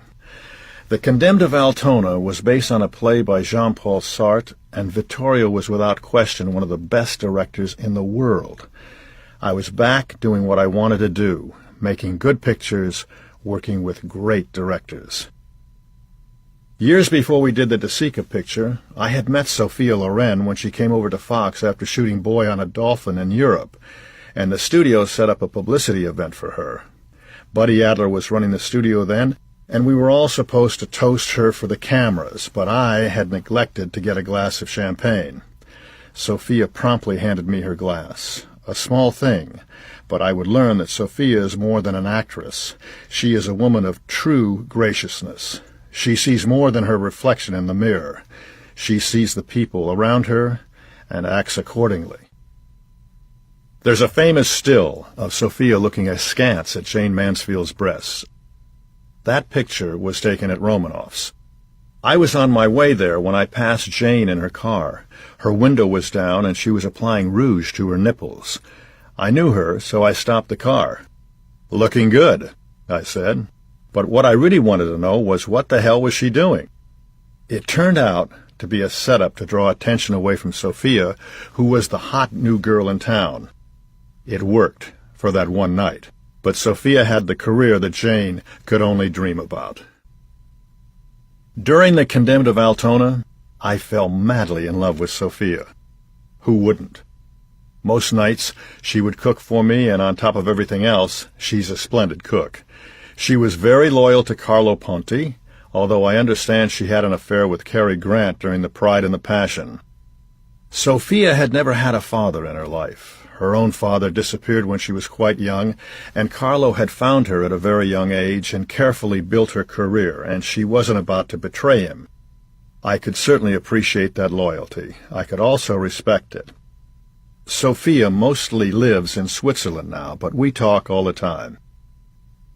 As much as I adored Sophia and Vittorio De Sica, I grew to detest Maximilian Schell. He had won the Oscar for Best Actor the year before for Judgment at Nuremberg, and he was enthralled with his own accomplishments. Of course, Sophia had also won an Oscar for two women, but you would never have known it. Her attitude was that of a professional going to work. No more, no less. To be in Rome in the early 1960s was to be in the middle of an atmosphere of luxurious creativity. It was palpably alive, in the same way London would be a few years later. There was absolutely nothing about Rome I didn't like. The people, the piazzas, the entire Italian attitude toward life. The Italians work in order to live, not the other way around. The premiere of The Condemned of Altona was in Milan, and the picture was very well done and received fantastic reviews. When the movie premiered, Sophia insisted that I escort her. I remain proud of the picture, the European version. In America, Fox lost its nerve and edited the picture severely, and most of the atmosphere and all of the quality disappeared. A few years later, Fox would do the same thing with Luchino Visconti's The Leopard, which contained a performance by Burt Lancaster that was truly majestic, a career performance. It was a better picture than ours, but by the time the studio had finished cutting and redubbing it, the magic was gone, just as with Condemned of Altona. From working with Vittorio De Sica, my next picture was with Blake Edwards. Marion and I were in Paris when we ran into Blake, and Blake promptly cast me in his new picture. Then John Foreman came over to Rome, and I was once again in a family atmosphere where I've always been happiest. It was June of 1962, and Marion and I were in Rome. One night we were having dinner at the Osteria del Orso when Natalie and Warren walked in. It was one of those moments that can be classified as awkward with the potential to become excruciating. Generally speaking, the movies do these scenes better than life. The conversation was polite and stilted. "How's your mother?" "Fine, how's yours?" "Fine." After the exchange of pleasantries was over, we looked at each other. "Miss you," I said. "Miss you too."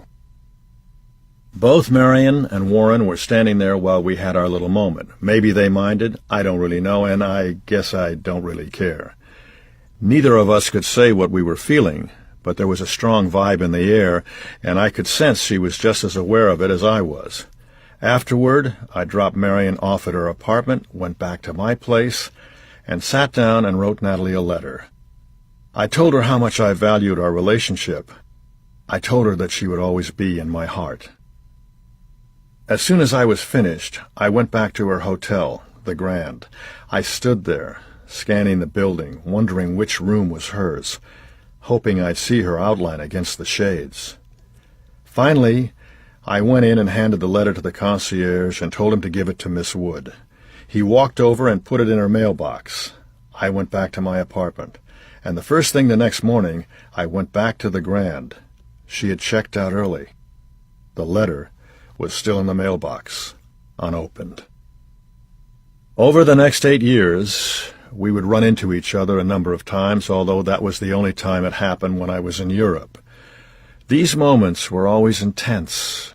It was always as if everybody else in the room froze, and the sound died away, and we were the only two people still moving, talking, and breathing. If you loved David Niven, and everybody did, with the tragic exception of his second wife, you called him Niv. I had first met Niv years before on Bogart's yacht the Santana, and we immediately struck up a friendship. Later, when he was having an affair with that wonderful woman, an actress Deborah Carr, Natalie and I spent a great deal of time with both of them. So the Cortina d'Ampezzo location of the Pink Panther was as much a reunion as it was a film set. I loved David. I loved the way he lived his life. I loved the way he left Hollywood and went to Europe, which was one of the reasons I did the same thing. And when we met up in Europe, David became another mentor for me. He took me to his tailor. He took me to his shirt maker. David dressed in Turnbull and Asser, not to mention Schiffinelli. He would put on a gorgeous dress shirt and roll the cuffs back, a marvelous sense of style, elegant and casual at the same time. Along with Marion, he helped give me a new style for my new life, and at a time when my confidence had flagged, he worked hard to give me a sense of my own possibilities. Now, at Cortina d'Ampezzo, there was a chairlift that went up to the top of the mountain with a restaurant at the top. The height went from 2,000 feet to 8,000 feet, and it was a beautiful place. One day in particular began with stunning weather, so David and I went up the mountain to have lunch. We were dressed casually in slacks, but once we got up there, the bad weather moved in, and it got cold, really cold. As we came down after lunch, Niv was sitting in the chairlift saying very matter-of-factly, "My cock is frozen. I have a frozen cock. Frozen solid." When we got down to the hotel and bar, Marion was waiting for us. David explained his predicament and asked Marion to sit on his lap and save the life of his favorite friend. Having a strong maternal disposition, Marion sat on his lap and saved a very valuable part of David's life. Niv ordered a brandy, and then he told me to follow him, and we went into the john where he unzipped and dropped his unit into the brandy snifter to try to save it from possible frostbite. It was at that point that the bathroom door swung open, and in came a man in a military uniform, and he looked at David with his cock in a brandy glass, and me staring at it, and stopped dead with a stunned look on his face, at which point Niv looked up and said, "I always give it a little drink from time to time." I just fell over laughing and was so hysterical I literally wet my pants. From that day on, Niv always referred to Marion as the family bird warmer because she had sat on his lap and warmed him up. He was a special, special man. Niv specialized in a smooth, blithe manner and an authentic wit and joie de vivre. Beneath that was a lot of pain that he worked very hard not to let anybody see. It wasn't that he was protective of himself. I think he thought that there was quite enough misery in the world, and he saw no reason to add more. After David came back from the war, during which he helped plan the raid on Dieppe, and was attached among other places to Montgomery's army, he resumed his career in Hollywood. On May 19, 1946, he and his wife, Primmy, were at a party at Tyrone Power's house. Rex Harrison, Lily Palmer, Patricia Medina, and Richard Green were also there. Soon after they started to play a hide-and-seek game called Sardines that had to be played in the dark, there was a terrible thud. Ty Power put the lights on, and everybody realized that Primmy had mistaken the basement door for the bathroom door and taken a terrible fall down the stairs, 20 feet, head first. She was at the bottom of the basement steps, unconscious. They got her up the stairs, and while they waited for the ambulance, Primmy opened her eyes and said, "I feel so strange. Even when I had babies, I never felt so." And then she closed her eyes. "We'll never be invited again," she said. Primmy died 2 days later, at the age of 28. David was left with his 2 boys, David Jr., who was 3.5, and Jamie, who was 6 months old. People who knew David at that time said he was completely devastated. David would talk about how he loved her, how cruel it was, and how he was never happy again.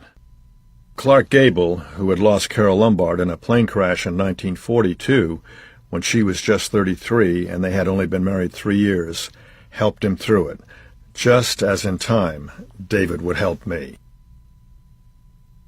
Sometimes a hit has a tangible feel to it because you're having so much fun, and the Pink Panther was like that. Blake Edwards was a very spontaneous director and extraordinarily gifted. Blake loved Laurel and Hardy, as did I. The essence of their comedy was the idea that the build-up to the joke is as important as the joke. A deliberate rhythm can make a joke much funnier than rushing to the punchline. Watching Blake gently impose that rhythm on his actors was one of the joys of making the Pink Panther. Blake would arrive on the set and announce, "All right, let's rehearse, let's try this. You do that, see if that works." The dialogue was on paper, but Blake rehearsed a great deal, as you have to do with physical comedy, and he shot a lot of takes. The mood was elevated, very happy, so it was a pleasure to work with him. When Peter Sellers replaced Peter Ustinov, Blake had wanted Sellers from the beginning, and the two of them started to work on Inspector Clouseau, there was such a feeling of creation. It was no slipshod thing. It was magical. The only blight on the great experience of the Pink Panther occurred during a sequence when I was hiding in the bathtub with Capucine. The scene called for me to emerge from beneath the suds and between her legs, but the prop man first had to create the suds, which is hard to do under bright lights. He told me that he had used baby detergent, but he had actually used the strongest detergent he could find. It burned and lacerated my eyes, it burned Capucine's vagina, and it burned her under her arms. I was in terrible pain, and I was scared. An ophthalmologist washed out my eyes, but I had to keep my eyes covered for an endless 3 weeks, opening them only to put in eye drops. For those 3 weeks, Josh and Peter led me around. Back in Hollywood, some thought was given to writing me out of the script so that no production time would be lost, but David, Peter, and Blake refused to continue unless they could shoot around me while my eyes got better. After 3 weeks, my eyes were fine again. Because of my friends, I kept my job, which at that point in my life was of crucial importance. The fact that the picture was an international hit was also a great help. Most people in show business have some level of talent. Peter Sellers had a level of genius. It was Peter who helped break me of a bad habit I had fallen into. As the Pink Panther wore on, I began to develop a nasty case of stage fright. It didn't have anything to do with the injury to my eyes. It was that my confidence was still a quart low, and I was working opposite Peter Sellers and David Niven, for God's sake. They were so good, so seamless in their work, and I began to wonder if I was in their league. At first, I got a slight case of the shakes, and then it manifested itself as not being able to look the other actors in the eye. This was an entirely new experience for me. When I had been starting out, I was nervous, of course, but stage fright goes far beyond nervousness. Stage fright limits your concentration because you're not thinking about the scene. You're not thinking about anything other than how terrified you are. It's emotionally disfiguring. Very little in life can be done tentatively. Certainly acting can't. It's like telling a woman you're in love with her when you're not. The lie shows, and even if the audience can't tell, you can, and you feel like a total fraud, which only increases your inner terror. They're going to find me out. One day, Peter said to me, "What the hell are you doing with your eyes?" I was hooding them slightly because I was afraid of the camera. Peter was the only one who noticed, and he forced me to confront it. I went to David with what was happening, and he said it was something that had to be worked through. David ran scenes with me numerous times so that I would be as comfortable as possible. All this happened toward the end of the shoot, which, other than the incident with the detergent, had been an entirely wonderful event. It's possible that I was upset about saying goodbye to a group of people who had become a sort of surrogate family for me. In any case, I knew the stage fright was something I was going to have to address. In the spring of 1963, Marion, the boys, and I came back to America. Marion and I were married on July 22, 1963, in the Bronx courthouse. My best man was Bill Stork, the dear friend who flowed through my life for more than 50 years. We trusted each other absolutely, and Bill made me godfather to his son Adam, who became, horrors, an actor. Staying close to and loving Adam, as I do, has enabled me to stay close to Bill, even after he died in 1996. In October, Marion and I moved into a small ranch I bought in Tarzana that had originally been built by Robert Young.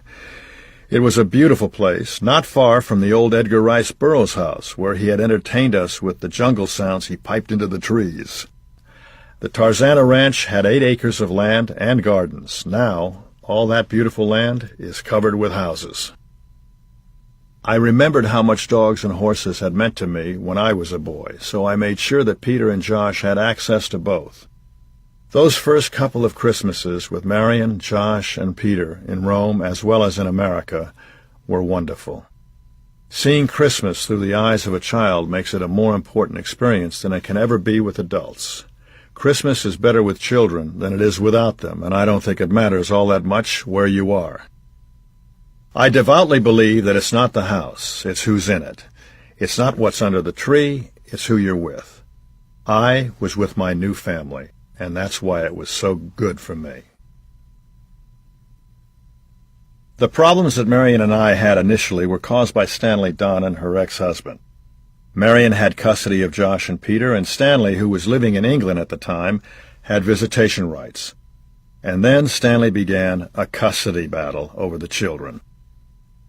Stanley's case was built on the fact that Marion had a gay decorator friend named Peter Shore, who had lived with her in her beautiful Rome apartment. Stanley said that Marion was an unfit mother because she exposed her children to homosexuals. The fact that Mart Crowley had come to visit us and babysat for the boys while Marion and I would go out to dinner was also thrown into the mix. At one point, when I was in the docket, Stanley's lawyer tried to imply that I was gay and part of the pervasive homosexual influence. I think Stanley was just trying to screw Marion over in the only way he had left. In the end, we had to have a man come and live with us at the ranch in Tarzana to see if we were good parents. He stayed with us for a month, then he went back to London and gave a positive evaluation to the court. The trial transcripts were eventually 5 feet high, and defending the case cost me a great deal of money. Between the court case and the purchase of the Tarzana property, I was financially strapped and very much on the edge. The low point came when I had to post a $40,000 bond into an interest-bearing account for the court. I had about $30,000 in AT&T stock, but I didn't want to sell it, and I didn't have $40,000 in cash. It was the last thing on earth I wanted to do, but I went to my father, explained the situation, and asked him to give me a loan. To make a long story short, he wouldn't lend me the $40,000. He liked Marion, but hadn't wanted me to marry her because she had 2 kids who were half Jewish because of Stanley. Refusing the loan was his way of registering his disapproval. I wouldn't say that my father was an anti-Semite, but like many people from his time and place, he felt that Jews were definitely déclassés. I went to Watson Webb and explained the situation. Watt listened, nodded, sat down, and wrote me a check for $40,000, the equivalent of several $100,000 today. Watt came through for me because he understood what it was like to have a father who didn't believe in you. Ultimately, Marion retained custody. Stanley didn't even bother to appear at the final hearing.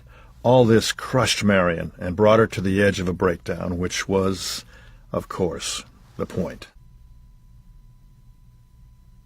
Marion's greatest gift to me was undoubtedly our daughter Kate, who was born in May of 1964 and was named after Kate Hepburn. Having a child is a common experience, but that doesn't make it any less astonishing. As I looked down at Katie, for the first time I felt a surge of responsibility and an entirely different level of love than anything I had ever felt before. There was a sense of healing in that emotion. I had lost Natalie, much of my career momentum, and a couple of weeks before Katie was born, my father, a relationship that was never completely resolved. At the end of his life, my parents were living in La Jolla. One day my father ordered something to be delivered from a drugstore. He hung up the phone and said to my mother, "Can we afford this?" At the time he had several $1,000,000. Soon afterward he had a cerebral hemorrhage. He had always been an incessantly busy man, but for the most part he had settled down. "I want to die in that chair," he had told me, pointing at his favorite easy chair, and he nearly did. After the stroke, a neighbor, who was a doctor, gave my father some shots to stabilize him, and he was taken to Scripps, where everybody waited for me.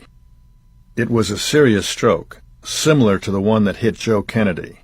Had he lived, my dad would have been in a wheelchair and unable to speak.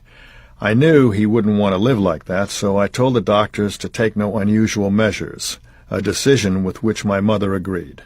My father died and was buried at Forest Lawn. I believe he had a premonition that something was going to happen because he had made special effort to talk to me and my sister just before he died, which was unusual for him. My father, being my father, everything was in perfect order, so there were no problems with his estate, which went entirely to my mother. And then we opened his safety deposit box and discovered a marriage certificate that predated his marriage to my mother. I was stunned. Neither my sister nor I had any idea he had been married before. I think my mother knew, because she never batted an eye. Now you would think that a son who was having terrible marital problems and who was moreover in terrible pain might be taken aside by his father and told, "Look, this happened to me too, and you can survive it." But that conversation never happened. Robert J. Wagner Sr. was a Catholic, a 32nd-degree Mason, a man of severe temperament. When I would express my feelings about him to my mother, she would simply say, "He loved you, but he loved you in his way." In many ways, he still haunts me. Because he and I were, at bottom, very different kinds of people, we never shared the emotional intimacy that I desired. But I remain proud of his strength, his will, and the values of hard work that he gave me. He defined his own life. Judged on the terms he chose, his life has to be considered a great American success story. So the birth of Katie, so soon after the death of my father, was a special blessing and a promise of renewal, as every child is. But she was also something more, a chance for me to be a more loving father than my father had been. The moment I looked down at Katie in the hospital for the first time was the moment I realized that a parent's love for his child is one of the few things that is permanent in life. I had finally found something I could count on. A few nights after Katie was born, I was celebrating at La Scala when Natalie and Mart Crowley walked in. Natalie came over and congratulated me. She seemed very happy, but Mart Crowley told me later that she was actually terribly sad. Partly this was because I had been able to move on and establish a viable marriage with someone else. Natalie herself had bounced around after she and Warren broke up. Most recently, she just split up with Arthur Lowe. Beyond that, Natalie was telling friends that she had decided she was ready to have a child, but there was no suitable father in sight. I didn't know about all of that. What I knew was that my heart stopped when I saw her. At the same time, I felt terrible conflicting disloyalty to Marion, who deserved a husband totally focused on her. Professionally, I was open to anything during this period. Although I hadn't been on stage since high school, when I was offered a production of Mr. Roberts at the Pheasant Run Playhouse in St. Charles, Illinois, just outside of Chicago, I leapt at it. We opened in January 1965, and I think it was something of a career starter for me, especially emotionally. For one thing, I loved that play, even though any actor who plays the part is inevitably compared to Henry Fonda, just as anybody who plays Stanley Kowalski has to fight the ghost of Marlon Brando. For another, I found that I loved being on stage. Understand, I was scared beyond all imagining because the rhythm of a stage performance is so different. Films are made 30 seconds at a time, and the arc of a performance is shaped with the director and especially the editor. On stage, once the curtain goes up, the actor is completely on his own. There are no retakes, and the performance has to be sustained and shaped and the dialogue remembered for 2.5 hours every night, not to mention twice on matinee days. The critical moment was my entrance on opening night.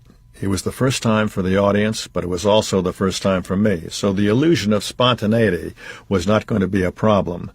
But I was stunned when the audience applauded before I opened my mouth. Jesus Christ! What did they expect of me? What did they want? What if I disappointed them? I hadn't expected the applause, and it threw me. But I loved doing the play, and it was a pretty big success. Years later, I would scratch the theater itch again for years at a time when I did love letters across the country and in London. My first film back in America was Harper with Paul Newman, which was a joy. Harper was the first of many films John Foreman would make with Paul Newman. Foreman had been an agent, one of the founders of CMA. From his partnership with Paul, he also developed a partnership with John Huston. Angelica Houston has always said that John Foreman was responsible for her career because he was willing to cast her in Prizzi's Honor. John Foreman was a wonderful man and always adventurous in his choice of material as well as adventurous in his life, probably too much so. Eventually, a lot of people turned on him because John was not a man who was shy about expressing himself. But John was a fighter and a believer. Once he set his course, nobody could deter him, and the best testament to his instincts is the roster of pictures he produced: Harper, Butch Cassidy and the Sundance Kid, Prizzi's Honor. While we were shooting Harper at Warner Brothers, Natalie was making Inside Daisy Clover there at the same time. One afternoon, while the lights were being set, the screenwriter, William Goldman, and I walked over to her set. They were making a musical number, You're Gonna Hear From Me. It was a crowded set, and I climbed up on a ladder to get a better angle. After the director called print, Natalie was on her way to her dressing room when she passed by the ladder. "Hi," I said. "Hi," she said, looking up. "That looked good. You think?" "I do, yeah." "Hope so. Bye." "Bye." It wasn't what was said. It almost never is. It was the meaning behind the words and the look in her eyes. I knew I had the same look in mine. Every time I saw Natalie was like the first time I saw her. Not in the hallway at Fox, but the first time I really saw her. She took my breath away. Taken together, The Pink Panther and Harper were the beginning of my comeback. In retrospect, I can see that I was never entirely out of options. I may not have been doing the things that I would have wanted to do in an ideal world, and I may not have been making the money I wanted to make. But from this time on, I was always going forward, always had something on the burner. Marion was very supportive, and my friends were always there for me. Time. The key factor is time. Things can change in a minute. A lot of young actors have come to me over the years and talked to me about how hard it is to make enough money for their families. They can be working, then 6 or 8 months go by with nothing at all, and that can be terrifying. They worry about money, about having enough for their children's needs. I tell them that the prime factors are time, listening, and the refusal to do anything other than keep going. What's Macabre's line in David Copperfield? Something will turn up. In my experience, something always does turn up, but you have to be alert to it when it does. Find smart people and listen to them. When Lew Wasserman sat me down in 1966 and told me how good I could be on TV, I didn't just say, "Fuck television, I only make movies." Lew Wasserman was a very bright man with a track record. You ignored Lew Wasserman at your peril. Ditto John Foreman. You have to listen to smart people who take the time to tell you things. This is how I came to television. After Harper, my agents made a 3-picture deal for me at MCA Universal. Lew Wasserman called and said he wanted me to do one of the shows on The Name of the Game, an NBC show with rotating stars. "I don't want to do television, Lew," I said. "I want to stay in the movies." At that time, there was still something of a stigma attached to TV, and I talked about that. But Lew was Lew, and we kept talking. Other people were slotted into The Name of the Game. Finally, Lew shifted his tactics and said, "Look, we have a great property that's been written just for you, and you would be wonderful in it. I guarantee you that if you make the pilot and we can't sell it as a series, we'll make a movie out of it." He explained the show to me. I was to play Alexander Monday, a cat burglar and gentleman thief who has gotten caught. While he's in prison, a government spy agency offers to spring him if he'll work for them, with the possibility of total freedom being dangled as the carrot to keep him in line. I've heard much worse premises for TV shows, and Lew's suggestion sounded like a good compromise to me. I checked with David Niven, who had gone into TV during a fallow period in his career and made a fortune as a partner with Dick Powell and Charles Boyer in 4-Star Productions. David strongly suggested that I give it a whirl. Lew had given me the full-court press, but with David's recommendation, it was game, set, match. I made the move into television, and it proved to be wise as well as lucrative. I trusted Lew and David's judgment, but there was one remaining problem. I was still feeling unsure of myself. I hadn't really addressed the stage fright I had on The Pink Panther. If it came back, I knew it would be even more crippling than it had been before. I went to Gadge Kazan and told him about what had happened. Gadge had forgotten more about actors than most directors will ever know, and he suggested I see a therapist, which did indeed help. The more you find out about yourself, the more you can cope with the things life throws at you, and what I found out was what I had long suspected.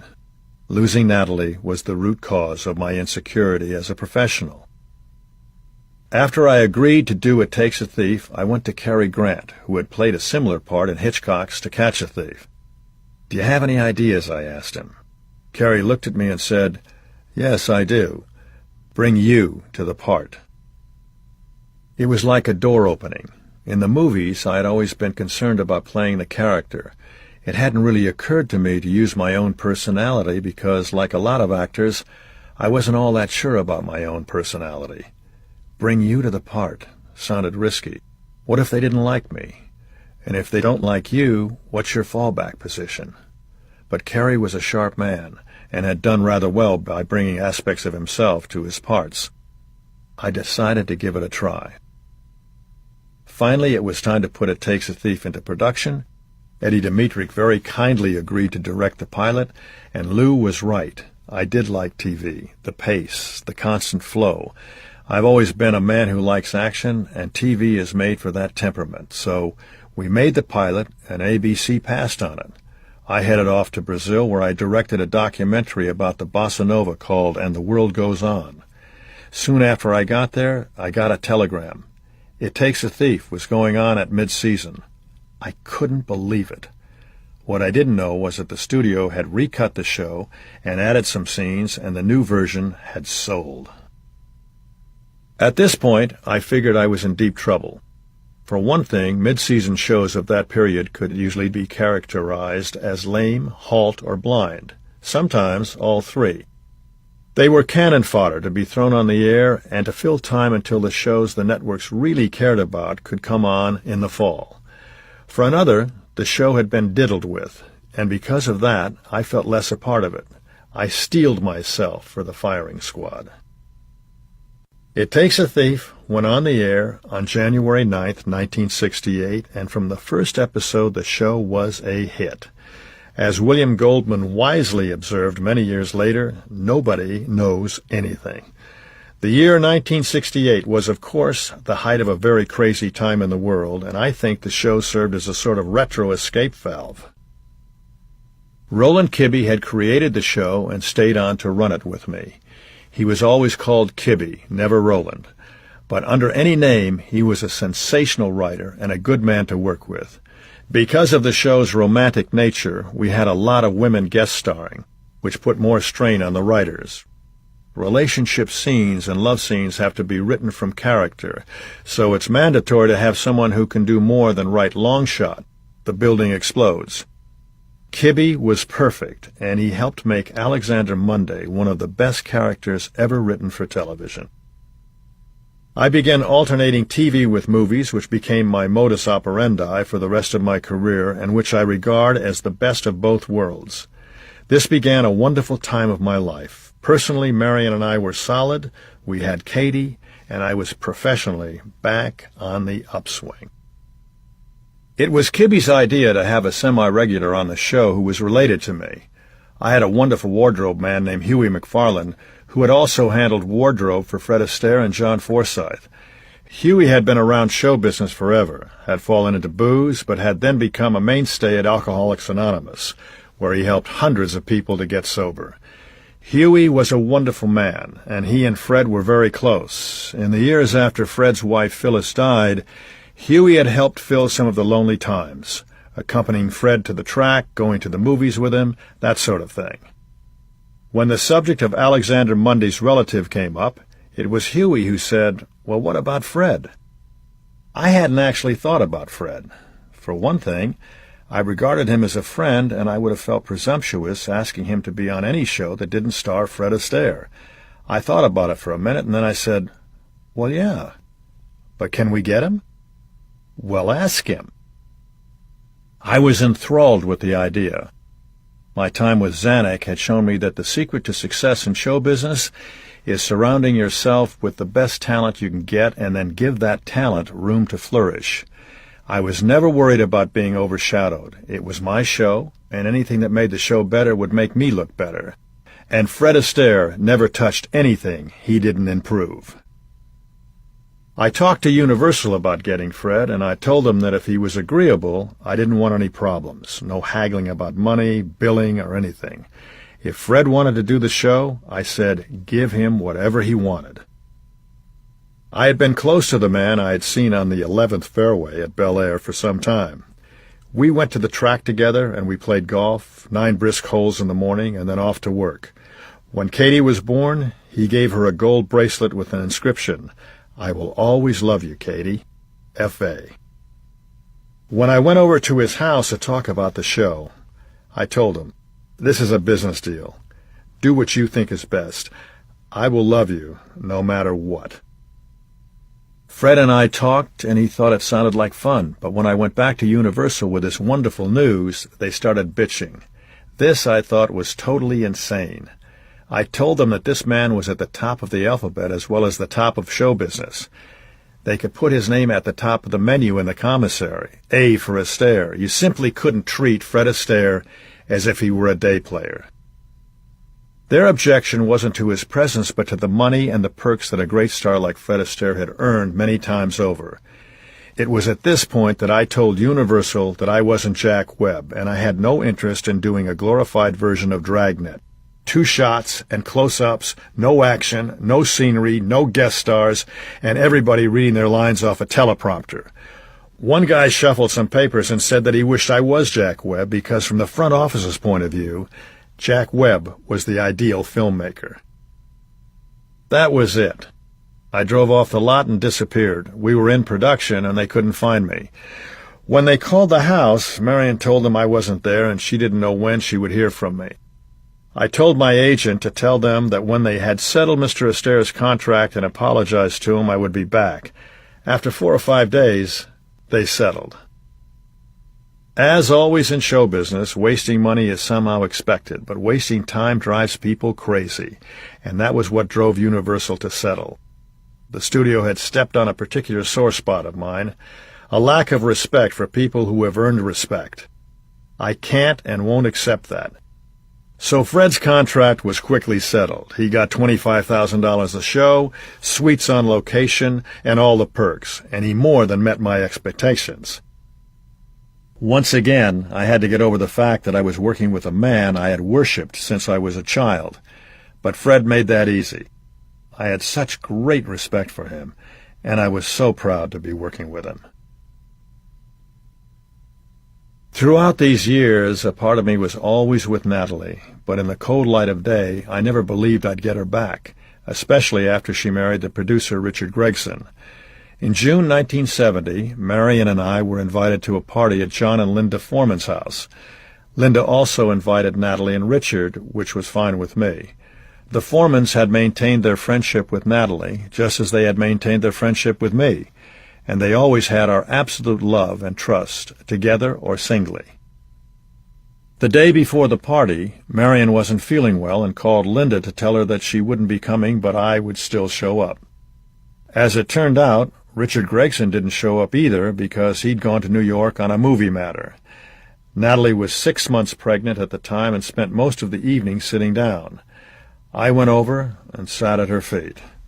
We never really discussed Subject A, but everything we did discuss had overtones of our feelings for each other. After the party, I drove her home, and we sat there for a minute. "I guess I shouldn't come in," I finally said. "I guess you shouldn't," she said. She got out and went into the house. I drove down the street, then had to stop. I was crying, and I couldn't see the road anymore. I sent flowers the next day, and Natalie sent me a thank-you note. She gave birth to Natasha on September 29th. To be blunt, my feelings for Natalie constituted unfinished emotional business for me, and I have no doubt those feelings affected my relationships after we divorced, not to mention my relationships after Marion and I separated and divorced. The first time I saw Natasha was a couple of days after she was born. My mother and Natalie had always been close, and she wanted to see the baby, so I tightened my belt and took my mother to Natalie's house. My mother and I sat there while Natalie sang Natasha to sleep. Natasha has always hated to go to sleep. And while we sat there and watched Natalie nuzzling her daughter and singing, my mother fell asleep. To see Natalie with her child by another man was difficult, but I realized that I had never seen her happier at any time of her life.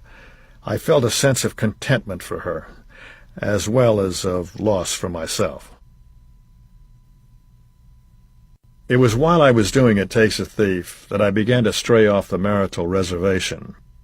Partially, I think this was because I felt that TV was a wedge back into success for me, and I threw myself into the show in a way I hadn't done before.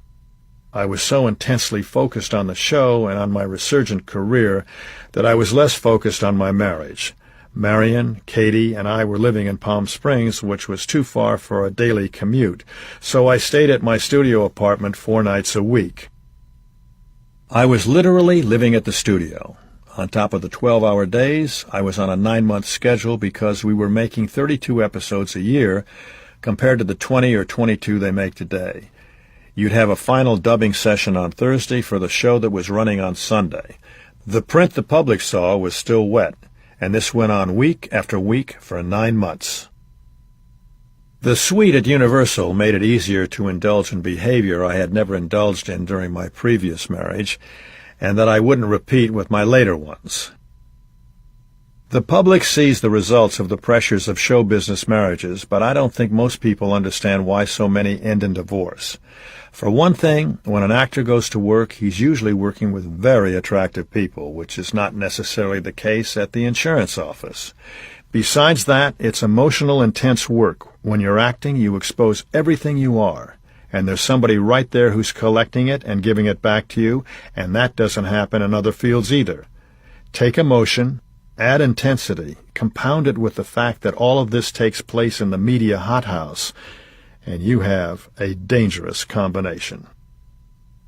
Nowadays, of course, it's much worse. Because of the 24-hour news cycle, people literally can't walk out of their door without having a camera or a cell phone shoved in their face, and there are wolf packs of photographers staking out every store, restaurant, and beauty parlor. It's insane. How can anyone live like that? Why would they want to?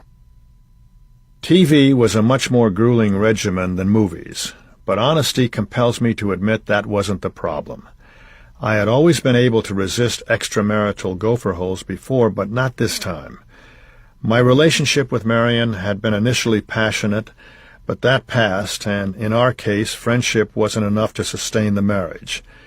If I had to ascribe my infidelity to one thing, I would say that it was the times. Everybody was going crazy, and I felt I had to make up for lost time. That's an explanation, not an excuse. On some level, Marion knew about what I was doing, wives always do, although they may choose not to acknowledge it, and she got involved in a serious relationship with another man. When that happened, things cracked wide open. At one point, she accused me of having an affair with Jill St. John. Her intuition was correct, but premature by more than 10 years. Marion and I separated at the end of 1970 and spent most of 1971 haggling over settlement terms. Marion wanted far more money than I was willing, or for that matter, able to pay. Finally, on October 14, 1971, the divorce went through. When ABC abruptly canceled It Takes a Thief after 3 years, I was surprised and disappointed. The show was a success, the format was perfect, and it was already one of the strongest shows in the history of syndication for Universal. But there was a new regime at ABC, and they wanted to clear out some slots for their own shows. Goodbye, Alexander Monday. I loved playing him, but there was no sense moaning about it. I kept working. I had some time left on my contract with Universal, and they made some noises about having me work out my contract making guest appearances in other Universal TV shows. Universal was a great believer in moving its people around. If you were under contract, you could be doing The Virginian 1 month and Ironside the next month. But I wasn't about to do guest shots on other people's shows. I had top-lined a successful show of my own and wasn't going to take a step back into being a jobbing actor. Universal backed off. I suspect I got away with my stand because Lou Wasserman always took my side. If I told him I didn't want to do something, I didn't have to. Just before Christmas of 1971, I dropped by Natalie's house on North Bentley with some Christmas presents for her and Natasha. There were other people there, so the things that were said with our eyes, which seemed to be enough at that point. I went back to the house in Palm Springs that I had kept after Marion and I divorced. I called Natalie and asked her to meet me in the desert. She didn't hesitate, just said yes, and got on the next plane. She was with me in Palm Springs from then until the end of March. Put it another way, she was with me for the rest of her life. This began the most exciting paradisical time of my life. At first, not a lot of people knew that Natalie and I were together again, just the Foremans and a few others. For the first couple of months, we hid out at my house in Palm Springs or hers in Lake Tahoe. Natasha stayed in Los Angeles with her governess, a wonderful woman named Nayoko, who took superb care of her. Natalie and I both knew that this was a crucial moment in our lives, and we didn't want to blow it a second time. It was a quiet, rich time. We were alone, sitting by the pool, ordering food in, taking long walks. We talked about falling in love with each other again. At night we'd go to restaurants in town we had liked during our marriage, Don the Beachcombers, among others. We may have been seen, but we managed to avoid being noticed. Night after night we gazed at the stars in the dark desert sky. Natalie felt that the first time around there had been a sense that we were kids acting out a script, that we deliberately hid our weaknesses from each other because they didn't fit into the plot that we had in our heads. This time we were both determined to be more open with each other, and we weren't afraid to be what we really were. On those occasions when people saw us together, they'd say, "Huh?" On February 10th, 1972, we left Palm Springs to stay at her place on North Bentley Drive for a couple of days. Natalie threw me a 42nd birthday party at her house and invited a lot of people. That served as the official announcement that we were back together, and that was emphasized in April when we went to the Academy Awards and watched Roger Moore and Liv Ullmann present the Oscar to Marlon Brando for his performance in The Godfather. Or rather, they presented the Oscar to someone calling herself Sacheen Littlefeather. Marlon, in a typical eccentric gesture of contempt for his own profession, had instructed her to reject it for him in case he won. What surprised us about that night was the explosion of cameras that greeted us around every corner, and the way everybody congratulated us as if we were newlyweds. It seemed as if both the public and the people in the industry were confirming that we belonged together, hand in hand. A few days after the Oscars, we boarded the Queen Elizabeth II for a trip to London. I had to promote Madame Sin, a TV movie I had produced with Bette Davis, and Natalie went along for the ride. We discovered that Arthur Lowe and his wife Regina were also making the crossing, so we settled in for a fun time. Unfortunately, the morning after we sailed, a terrible storm blew up. The swells were more than 70 feet high, and the winds were just about as strong as the swells were high. Natalie was nervous and wondered if there was any way off the ship. I explained that we would get blown off the deck before we could even make it to a lifeboat. She didn't even blink. She just ordered another bottle of champagne and some caviar. Because of the storm, we were 2 days late into Southampton, but we were alive and exceedingly well fed. We remarried on July 16, 1972, on a chartered boat called the Ramblin' Rose in Paradise Cove off Catalina Island. It was a Sunday, and we made sure to keep everything very quiet. Our attendants were my Kate and her Natasha, and the music we piped through the stereo was Frank singing The Second Time Around. What else? Only family and a few friends were invited. Among them were Natalie's sister Lana and her husband of the moment, who was our designated photographer. The photos were supposed to be strictly for our use, but as soon as he got off the boat, he sold some of them to a tabloid. I was beyond furious. Our private family occasion had been pimped out to the media, and what made it doubly insulting was that Lana's husband had sold photos he hadn't even given us copies of. It was a preview of coming attractions. For the ceremony, Natalie wore a violet gingham gown. She was just stunningly beautiful. We spent our honeymoon around Avalon, Emerald Bay, and the Isthmus. There was no fog, just brilliant weather and smooth water for the entire time. My response that day and for the next 9 years was gratitude, pure and simple. It was the most deeply emotional time of my life, and I don't think there was a day when I didn't spend every waking hour in a state somewhere between contentment and jubilation. My money troubles didn't really faze me because I knew that with Natalie at my side, good luck would surely follow. Throughout our second marriage, there was an unspoken agreement between us not to go back to what had happened before. We never had that conversation. There's an actor's phrase, in the moment. That's where we were. We both felt so fortunate that we had found each other again that regrets about the past simply didn't enter the picture. We slid back into each other as smoothly as if we had never been apart, and the ease of it surprised us both. We fit together perfectly, and this time no alterations were necessary. Before, we were both kids. Now, we had both been through years of therapy, and we had both become parents. We were seasoned and better able to deal with the challenges of show business.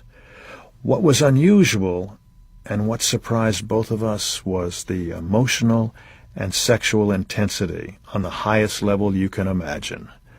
I was always very much aware of what I had lost, but it's possible that Natalie had to go away from what we had in order to understand how much she needed it. I found Natalie to be a very pulled-together mother, with mature views about life. We decided to have a child, and just before our first anniversary, she became pregnant with our miracle baby. We were both jubilant, and she turned all of her energies into having our child. She turned down a part in the Towering Inferno. She didn't want to lose focus on the baby. I thought the script was far better than most disaster films, and I took a part that was offered to me because I thought the film would make money, and it's always good to be in a hit. It wasn't long before Natalie and I began to look for projects we could do together. The first thing we found was a wonderful script by Barbara Turner called The Affair. Aaron Spelling and Leonard Goldberg approached us about it, and we all wanted to make a theatrical picture out of it, but the project had been developed for television by ABC, and the network insisted it stay on television. What, they wanted to know, would it take to make it happen for television? They could pay my fee, but Natalie's salary was much higher and out of the reach of a TV project. As an incentive, Leonard and Aaron gave us part ownership of 3 future series they were working on, and we made the movie while Natalie was pregnant. We went through Lamaze classes together. We both wanted this child desperately, and we were both very much engaged in the whole joyous process. Natalie's pregnancy mostly took place at my house in the desert, although in December we sailed to England on the Queen Elizabeth II. In England, I made Colditz with David McCallum, a BBC series about a Nazi prison that was very successful there but didn't peek its head up very far in America. We took the kids to England with us, so overall, it was a very pleasant family experience. We came back to L.A. to have the baby, but as it turned out, I wasn't able to be in the delivery room as we had planned. Something went wrong with the placement of the umbilical cord, and we couldn't go through with the Lamaze delivery. For the health of Natalie and the baby, Natalie had to have an emergency cesarean section on March 9, 1974. It was a very dicey situation for a time, and afterward we went out and raised a lot of money for fetal heart monitors. We named our daughter Courtney, which was the name of Natalie's character in The Affair. Despite the difficulties of her birth, Courtney was born healthy, and we both fell desperately in love with her. For weeks after the birth, Natalie would show Courtney off to our friends and say, "Who needs movies?" While we had been in England, Mud moved into the Palm Springs house, but after we came back, we made sure that she was never alone with Natasha. Willie Mae Worthen, the children's nurse, had the primary responsibility, but Mud was there, continually interjecting herself into every situation. Her pathological fears and need for conspiracy kicked in, and she began telling Natasha that her grandmother was the only person Natasha could trust, that her mother and father meant well but didn't have her best interests at heart. We found that Mud had changed the locks in the house and locked Natasha in her room so that nobody could harm her. As far as Natalie was concerned, that was it. She had lived through this kind of ridiculous behavior when she was a child, so she knew that with Mud, everything was about control. She told me she'd handle it herself, and she did.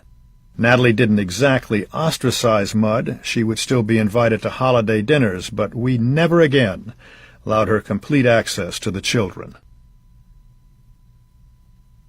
The first project Leonard and Aaron brought to us as a part of the development deal was a project of Leonard's called Alley Cats.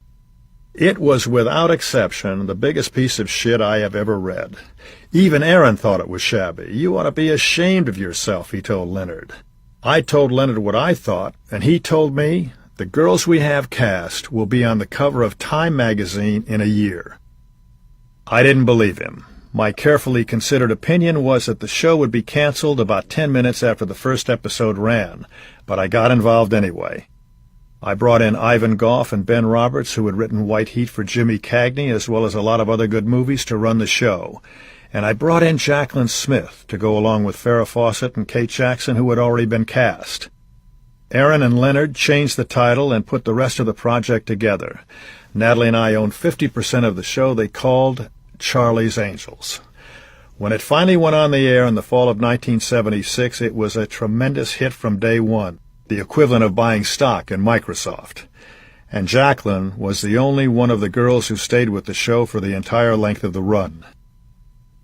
Over the years, I've spent a great deal of time in court battling with Aaron and Leonard over the definition of profits, and I'm glad to say I've usually won, allowing the children to be brought up very comfortably. As for the 2 succeeding shows in the original 3-show deal, another one was developed, but it never went forward, and the third never happened at all.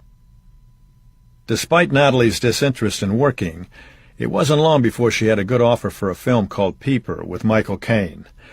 We leased a house on Foothill Road while she did the film. She had always liked Michael, and it was also something of an experiment to see if a career could be successfully juggled with motherhood. We decided to move back to Beverly Hills. I sold the house in Palm Springs, and we found our house at 603 Cannon Drive. It was a 2-story house in a sturdy Cape Cod style. Patty Page had bought it with some of the royalties from her recording of Old Cape Cod. I believe we paid $350,000 for the house. It was a large, comfortable place that Natalie decorated with her favorite French paintings, my favorite sculpture and drawings of the American West, and a lot of tropical plants. Her maturation was evident in the change in her taste since the marble and gold period of our first house years before. Now, her taste was very low-key and homey. She decorated the house in floral upholstery and needlepoint pillows. The master bedroom had wicker armchairs and a quilted floral bedspread. Upstairs were 3 bedrooms for the kids, as well as a playroom. Over the garage was an apartment where Josh Donnan lived for a time. I fully intended to live in the Cannon Drive house until it was time for the motion picture home. As it was, we lived there for the rest of Natalie's life.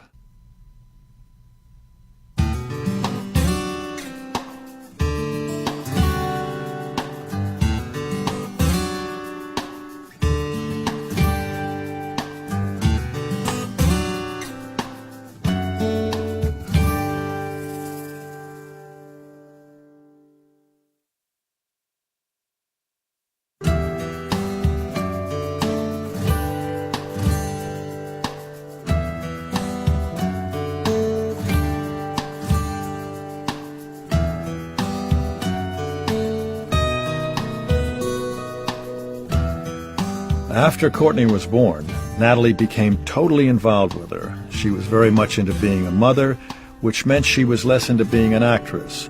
Peeper had been a pleasant shoot, but the movie was terrible, and Natalie didn't seem to care all that much. She began turning down job after job, including some films she would have killed to be in just a few years before. Her priorities had shifted to her family and kids. There was nothing more important to both of us than that. Our kids meshed. My Katie and her Natasha became our Katie and Natasha. Marion had opened up a couturier shop on Rodeo Drive in Beverly Hills that proved very successful. The shop was called Marion Wagner and was confirmation of her fine taste. Katie was living with her mother, but she was over at the house all the time and had a fine time with Natasha and the baby. Katie fell right into the fold, and there was plenty of room at the house for all 3 girls, so gradually Katie came to live at Cannon Drive. When I think about how Natalie and I melded the kids into one group, I realized that we did it together. No parental decisions were made independently. We decided things together, rewards and discipline alike. The key thing was that we loved each other. Everything stemmed from that. We had found something that eludes many couples, true compatibility. We had a similar rhythm, and we both took a lot of pleasure in caprice. Acting had taught us that you have to take advantage of circumstances. If I wanted to drop everything and go to San Francisco for dinner, Natalie would enthusiastically go along, but we were just as happy to have a quiet dinner at home. There were times when we would ask ourselves if it was okay to be as happy as we were. Was there something wrong with us? We both knew how chancy life was and how difficult show business can be, and it seemed that we had come through every obstacle and landed on an island. And the other person on that island just happened to be the person we loved the most in the world. I don't mean to suggest that there was never a cross word. I tend to accentuate the positive, while Natalie was a full-blooded Russian and at times could be moody. But she wouldn't allow herself to be overwhelmed by those moods. I found her to be a wonderful mother with very good instincts about what the children needed. Natalie was never a woman to dance around the kitchen, but she kept it all together. She could arrange things faultlessly. Along with all her other talents, she had a gift of assimilation and organization. She could run the house, tend the children, and also pay attention to her career when she felt like it. Our primary consideration was always for the children. We took 2 vacations a year, one with the kids, one with just the 2 of us. And we made a commitment that we wouldn't both be working at the same time, that one of us would always be home with the kids. With very few exceptions, we kept to that rule. At Thanksgiving, I would put on a red scarf, and we'd have an open house. The door would be open, the fireplace would be roaring, and everybody in our life was invited to stop by for some turkey and a drink, not just friends and agents and the like, but the servants, the delivery men, everybody who made our lives what they were. It was not a house where anybody stood on ceremony. You can tell why I loved her. Why did she love me? I think it was because I made her laugh. Natalie had this great, boisterous guffaw, and I could always make her roll over with laughter. And she knew that I was there for her. A friend of ours once asked her how she managed to keep herself so together. "Because I have R.J. behind me," she said. "I always know he's there." After Colditz, the movies I made, The Towering Inferno and Midway, tended to make TV look better and better. 5 years after It Takes a Thief went off the air, I went back to television. Natalie now was a full-time mother, and I was more than happy to become the provider. Switch was another caper show about a partnership between a con man, me, and the ex-cop who sent him to jail, Eddie Albert. The 2 of us had a detective agency that specialized in conning con men.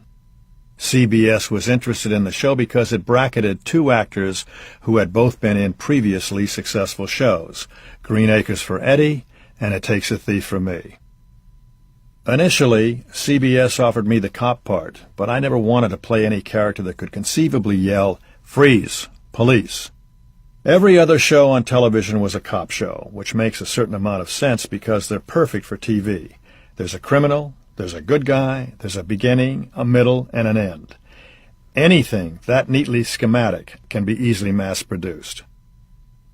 Eddie Albert was an interesting man who possessed what could legitimately be termed a big set of balls. Before World War II, he was a contract actor at Warner Brothers when he had an affair with Jack Warner's wife, Ann. One time they were making love when Jack walked in and discovered them. As Jack told me, "I didn't mind that so much. It was the fact that he didn't stop that bothered me." Well, that little episode got Eddie blacklisted for a while. With his life experiences, Eddie wasn't fazed by things like stealing scenes, and he could be a bit devious and scratchy at times about his character, his wardrobe, everything. Basically, he wanted to play both his part and mine, and sometimes he stole scenes for the hell of it. In his heart of hearts, he would have been very happy if Switch had been called The Eddie Albert Show. That said, I've always had affection for a theatrical rogue, and Eddie and I got along fine, mostly because if Eddie was going to steal scenes, so was I. Game on. For 3 years, we had a very pleasant competition. Switch was created by Glenn Larson, and we had a great cast and crew. Universal was going to drop Sharon Gless from its contract list, but I met her and liked her.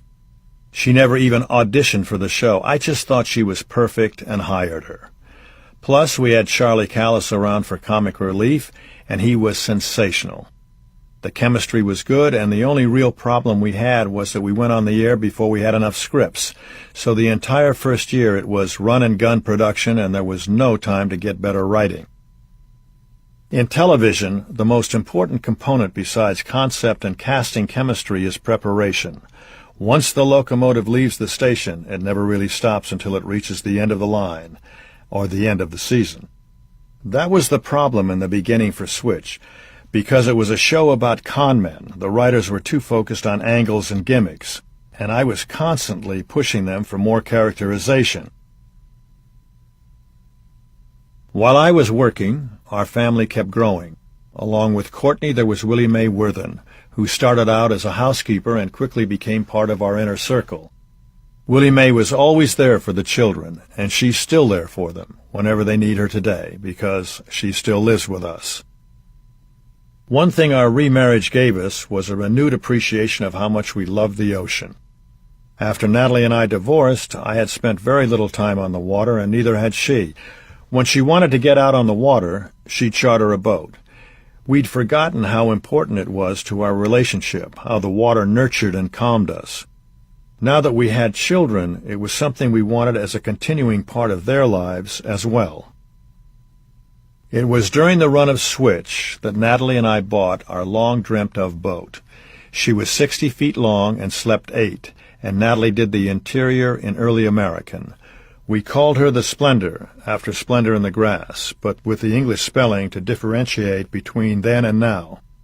There was also a motorized dinghy attached to the side that we called Valiant, in honor of the most embarrassing of my own movies. From the beginning, the Splendor was less a yacht than a houseboat. Although Natalie didn't particularly enjoy cooking at home, she enjoyed making huevos rancheros in the galley of the Splendor. It was a place for family and friends, and we were always loading it up with Tom Mankiewicz or Mart Crowley and some very special guest stars to cruise to Catalina or some of the other islands in the Santa Barbara chain.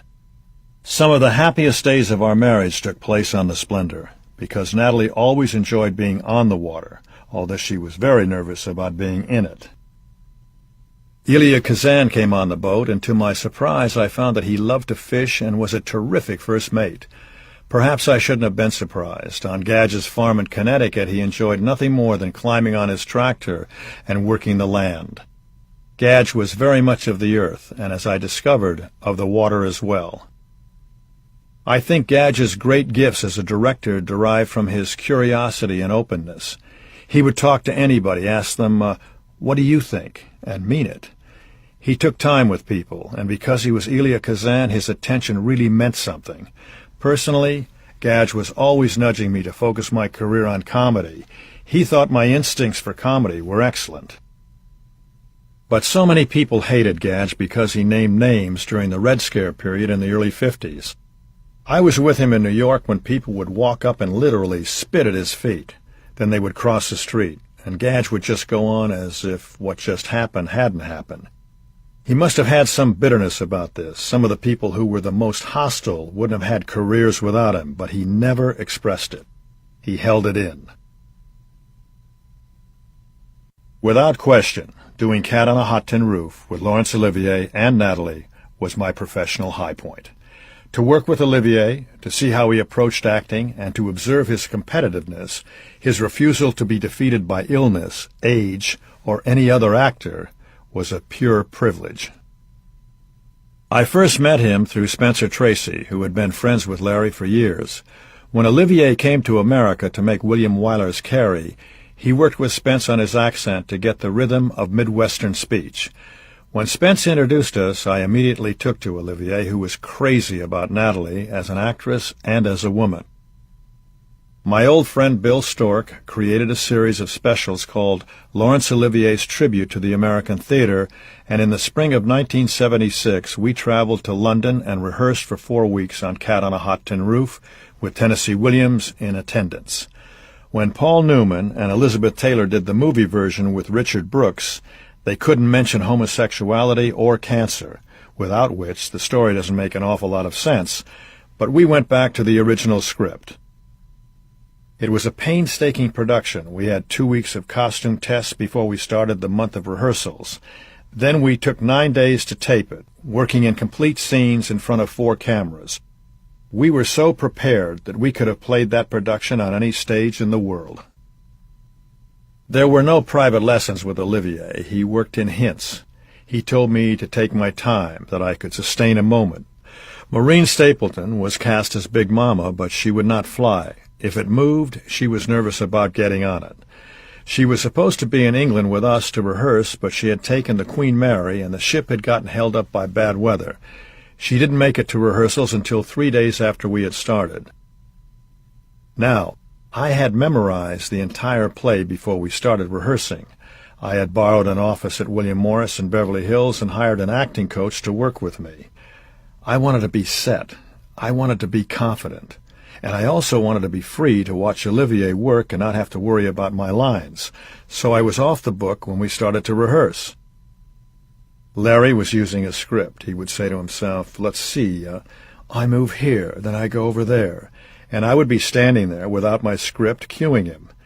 It was Maureen's first day at rehearsal, and she watched us working for a while and took me aside during a break. What are you doing? She asked. We're rehearsing, Maureen. Where's your script? I learned the play. I don't need it. That doesn't matter. Take your script with you when you go out there. But, Maureen, I don't need it. I take it from a smart old Irish cunt. Pick up your script. Don't be a smart-ass. I actually wasn't trying to be a smart-ass. But Maureen was adamant, so I did what she told me to do. Looking back, she was right.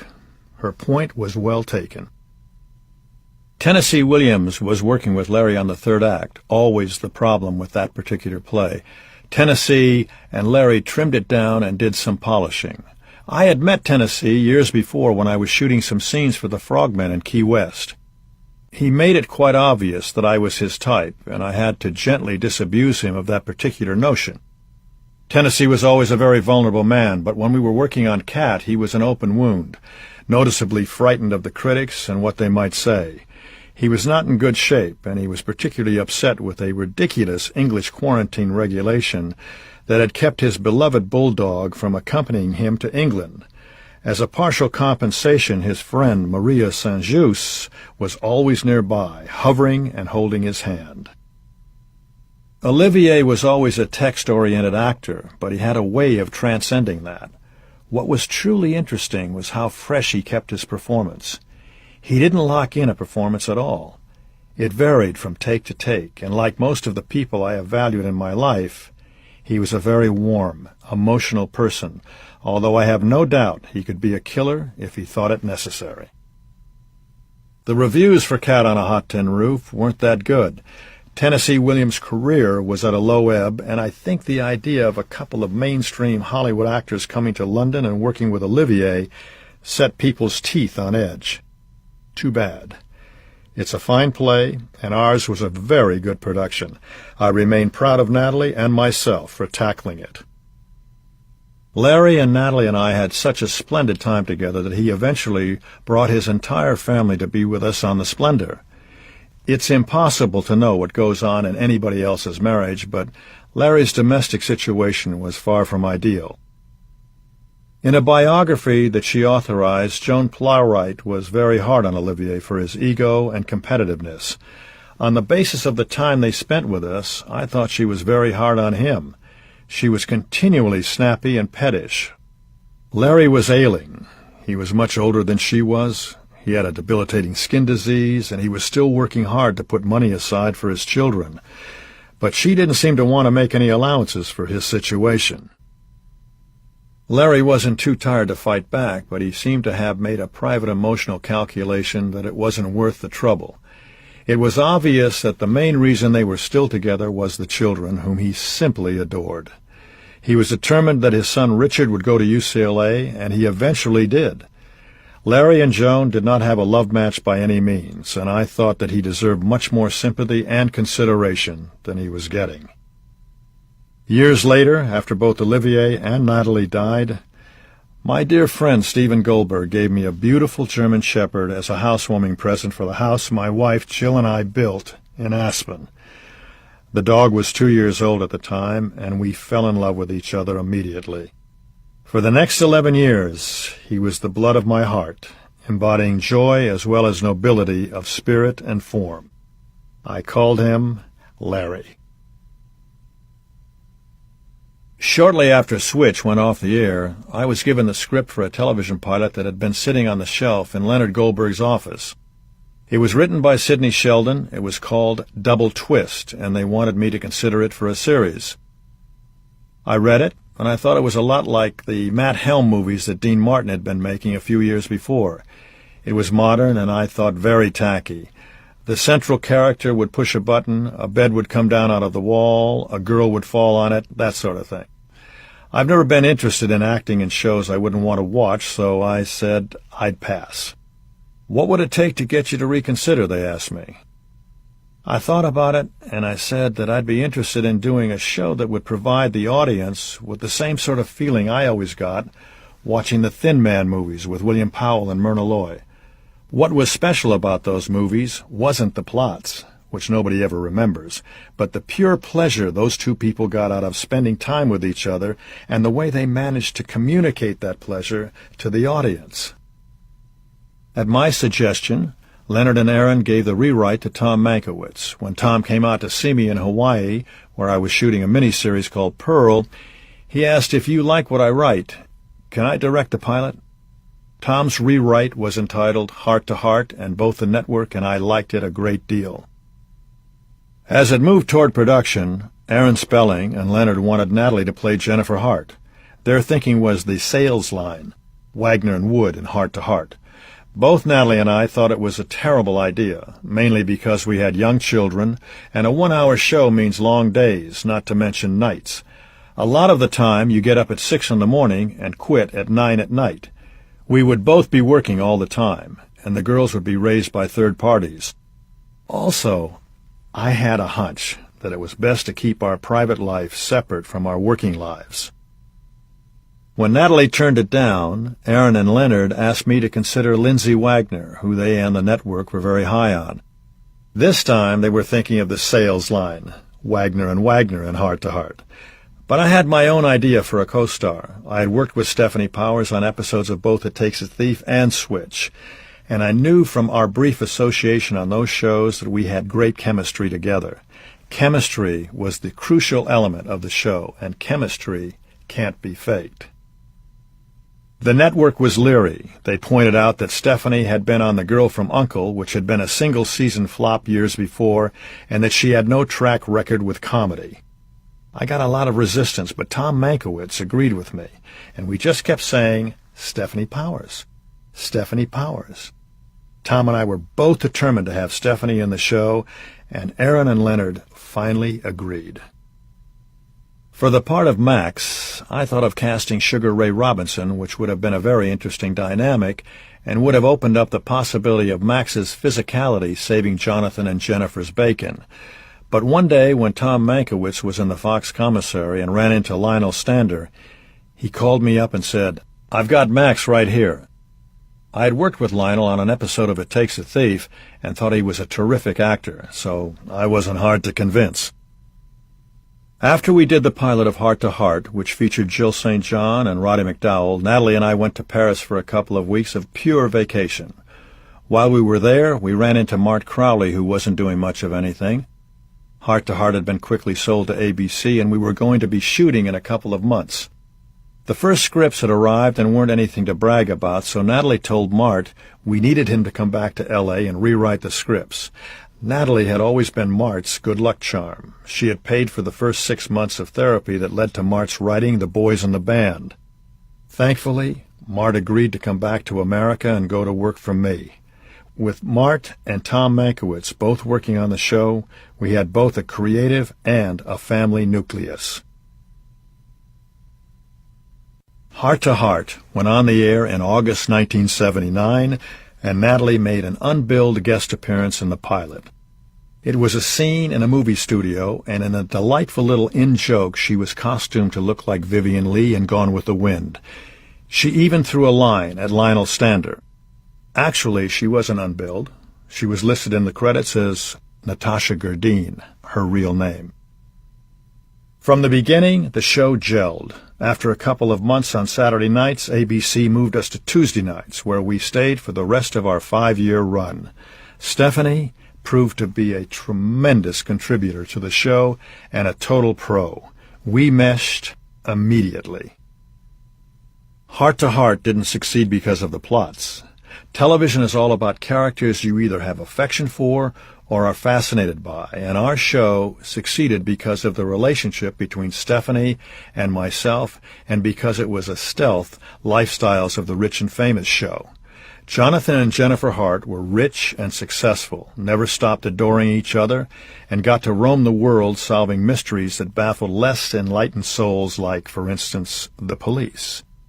Who wouldn't want to live that life? It was straight wish fulfillment, and I'm continuously pleased by the number of women who tell me that Jonathan and Jennifer Hart embodied their ideal of the perfect marriage.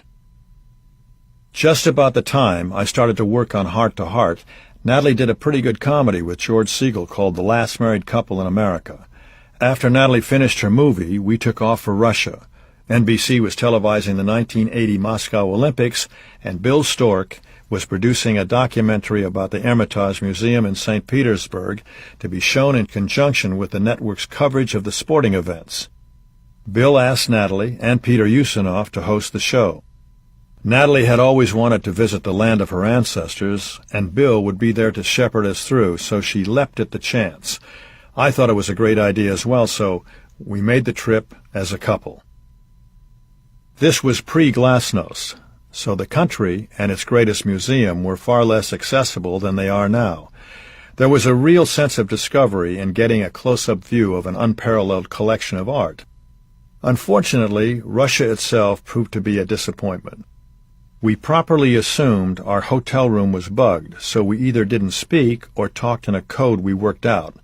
We also had trouble getting long-distance calls through to check on the girls, which raised our anxiety level. Moreover, it was obvious that the calls we did get through were tapped. Finally, Natalie put a call through to the Minister of Culture in Moscow and told him that she was about to leave the country unless the wiretaps on our phone were lifted. End of problem. Natalie was recognized occasionally on the streets, and the people were delighted that she spoke Russian like a native, although it seemed like the only films of hers that had been distributed in Russia were Rebel Without a Cause and West Side Story. We both noticed that Russian women start out exotically beautiful, but something happens as they approach middle age. Everything falls, including their spirits. They get dumpy. Natalie thought that on some level they gave up as they realized their dreams wouldn't be realized. For Natalie, the biggest disappointment was the food. The service in the restaurants was terrible, no matter how much I tipped them. And Natalie much preferred Mud's version of Russian dishes to the actual Russian dishes. After 3 weeks, we headed back to America. She was very glad she did the show, but she never had any interest in going back to Russia. For my 50th birthday, if you're keeping score, the date was February 10th, 1980, Natalie threw a surprise party for me at the bistro in Beverly Hills. She had told me it was just going to be a small dinner with a few friends, but the few friends turned out to include dozens of the people I loved most. Robert Mitchum, Gene Kelly, Stephanie Powers, Suzanne Plachette, Claire Trevor, Esther Williams, Fernando Lamas, and Henry Fonda. As if all that wasn't enough, she also gave me a silver-gray Mercedes-Benz. She had spent weeks organizing the party, and I was totally stunned. It was typical of the kind of grand, loving gesture that was her special province. In November 1980, Natalie's father died. Nick had been an alcoholic for years and endured cardiac trouble for the last 15 years of his life. It wasn't a surprise, but it was still a shock. You always think you're ready when a parent dies after a lingering illness, but you never are. With Nick's death, Mud became more of a part of our lives, which created problems. In addition to being paranoid, Mud had a Machiavellian side left over from her days as a stage mother that she couldn't shut off, even when it was completely inappropriate. Despite her limited access to the children, she encouraged the girls to think about becoming child actresses, an idea neither Natalie nor I were in favor of, and she started intrigues in which she would play off one granddaughter against another, or worse, against us. It was maddening to have your parental authority undermined, not to mention counterproductive, and Natalie ended up further restricting Mud's access to her granddaughters. At the end of 1980, we had our usual New Year's Eve party. We'd given parties the first time we were married, of course, but the second time around, the parties were easier and always wonderful times. The Cannon Drive house was perfect for entertaining, both because of the house and because of the back garden. The parties were formal in the sense that they were black tie affairs that recalled the old days of the balls and the parties of the Hollywood I'd known as a young man. But they were informal in mood because only close friends were invited. Tom Mankiewicz, Mart Crowley, Howard Jeffrey, Guy McElwain, George Siegel, John and Linda Foreman, Greg and Veronique Peck, Gil Cates and his wife, solid people. In other words, there was no professional component to the parties, and no press photographs were ever taken. The guests would arrive, and then Natalie would come down the staircase. Everybody would turn to her, and that's when the laughter began. There was always a sit-down dinner with live music, usually with my friend Jimmy Rolls, the great jazz pianist. Near midnight, we'd turn on the TV and watch the ball on Times Square come down. And after the new year had come in, the party would continue for a long time. For me, the key moment of the evening was always when Natalie and I toasted each other. That night, I told her, "I love you, my darling Natalie. You take my breath away." Throughout our marriage, Catalina Island had been a large part of our lives. As I've mentioned, I had spent a lot of time there as a kid playing baseball with John Ford and his crew. When Natalie and I got together, she joined me in my devotion to the island. For the Thanksgiving weekend of 1981, we decided to take the Splendor out to Catalina. We invited Chris Walken, Delphine Mann, and another couple to be our guests, but the couple and Delphine had to cancel. On Friday morning, November 27th, we picked Walken up at Marina del Rey, where our boat was docked, and made the 22-mile voyage to Catalina. We anchored Splendor offshore from Avalon in the afternoon. A couple of hours later, we took the Valiant to the island, where we did some shopping. Then we went to a place we liked called El Galleon and had margaritas and beer chasers. I found Chris Walken to be an interesting, pleasant man, and there was certainly nothing remarkable in the atmosphere. Around 9 o'clock, we headed back to the boat, but Natalie was worried about the water, which had developed a swell. As always, Natalie was comfortable on the boat itself, but she didn't like being in the water, or the possibility of being in the water because she was a bad swimmer. She finally agreed to go back to Catalina on the dinghy, and we had some more drinks over dinner. By this time, we had had slightly too much to drink, and things were getting combative. When I suggested moving the Splendor closer to shore to avoid having to ride out the swells, Natalie gave me an argument, and I gave her an argument right back.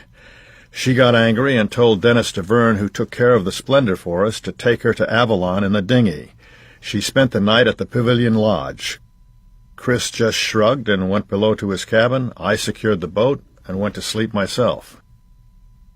The next morning, Natalie came back to the boat, and everything was fine. She cooked breakfast for Walken and me on the Splendor, and I again suggested moving the boat to calmer waters. This time she had no problem with it. By 1 p.m., we were anchored offshore at the Isthmus Cove on the northern end of the island, which is far more isolated than the southern end. A little while after that, everybody took a nap. When I woke up, I found a note from Natalie saying that she and Chris had taken the dinghy and gone to the island. They went to Doug's Harbor Reef for about 2 hours. I wasn't angry, but I was agitated. I called the shore boat and joined them. It would be fair to say that I was upset, but not so much that I let on. We stayed at Doug's for dinner, finally leaving for the Splendor around 10 o'clock. Again, we had quite a bit of wine with dinner, but I would categorize our condition as tipsy. Certainly nobody was anywhere near drunk.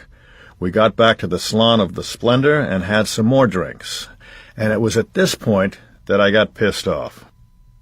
Chris began talking about his total pursuit of a career, which he admitted was more important to him than his personal life. He clearly thought that Natalie should live like that too, which rather neatly overlooked the fact that she was a mother of 3 small children. He also said it was obvious that I didn't share his point of view, which was an understatement. I finally had had enough. "Why the fuck don't you stay out of her career?" I said. "She's got enough people telling her what to do without you." Walken and I got into an argument. At one point I picked up a wine bottle, slammed it on the table, and broke it into pieces. Natalie was already below decks at that point. She had gotten up during our argument. She didn't rush out. She just got up and went down the 3 steps from the salon of the boat to the master cabin to go to the bathroom. The last time I saw my wife, she was fixing her hair at a little vanity in the bathroom while I was arguing with Chris Walken. I saw her shut the door. She was going to bed. By the nature of the disagreement, it was a circular argument, and the fact that neither of us was feeling any pain made it harder to break the circle. About 15 minutes after Natalie closed the door, Chris and I moved from the salon up the 3 steps that led out onto the deck. If I had to categorize the emotional temperature, I would say that things were threatening to get physical. But the fact is that they never did. After some minutes on the deck, the fresh air helped calm us down, and we came back into the salon and sat there for a while, but not long. At this point, everything was fine between us. Then Chris went to bed, I sat up for a while with Dennis DeVerne, and then it was time to go to bed. I went below, and Natalie wasn't there. Strange.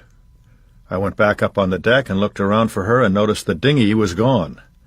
Stranger, I remember wondering if she'd taken the dinghy because of the argument, and then I thought, no way, because she was terrified of dark water, and besides that, the dinghy fired up very loudly, and we would have heard it, whether we were in the salon or on deck.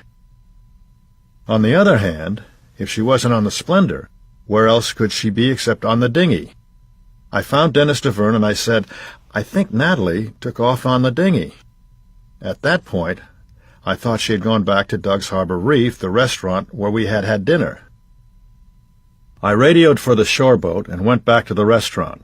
Christopher and Dennis stayed on the Splendor. When I got to the island, the restaurant was closed.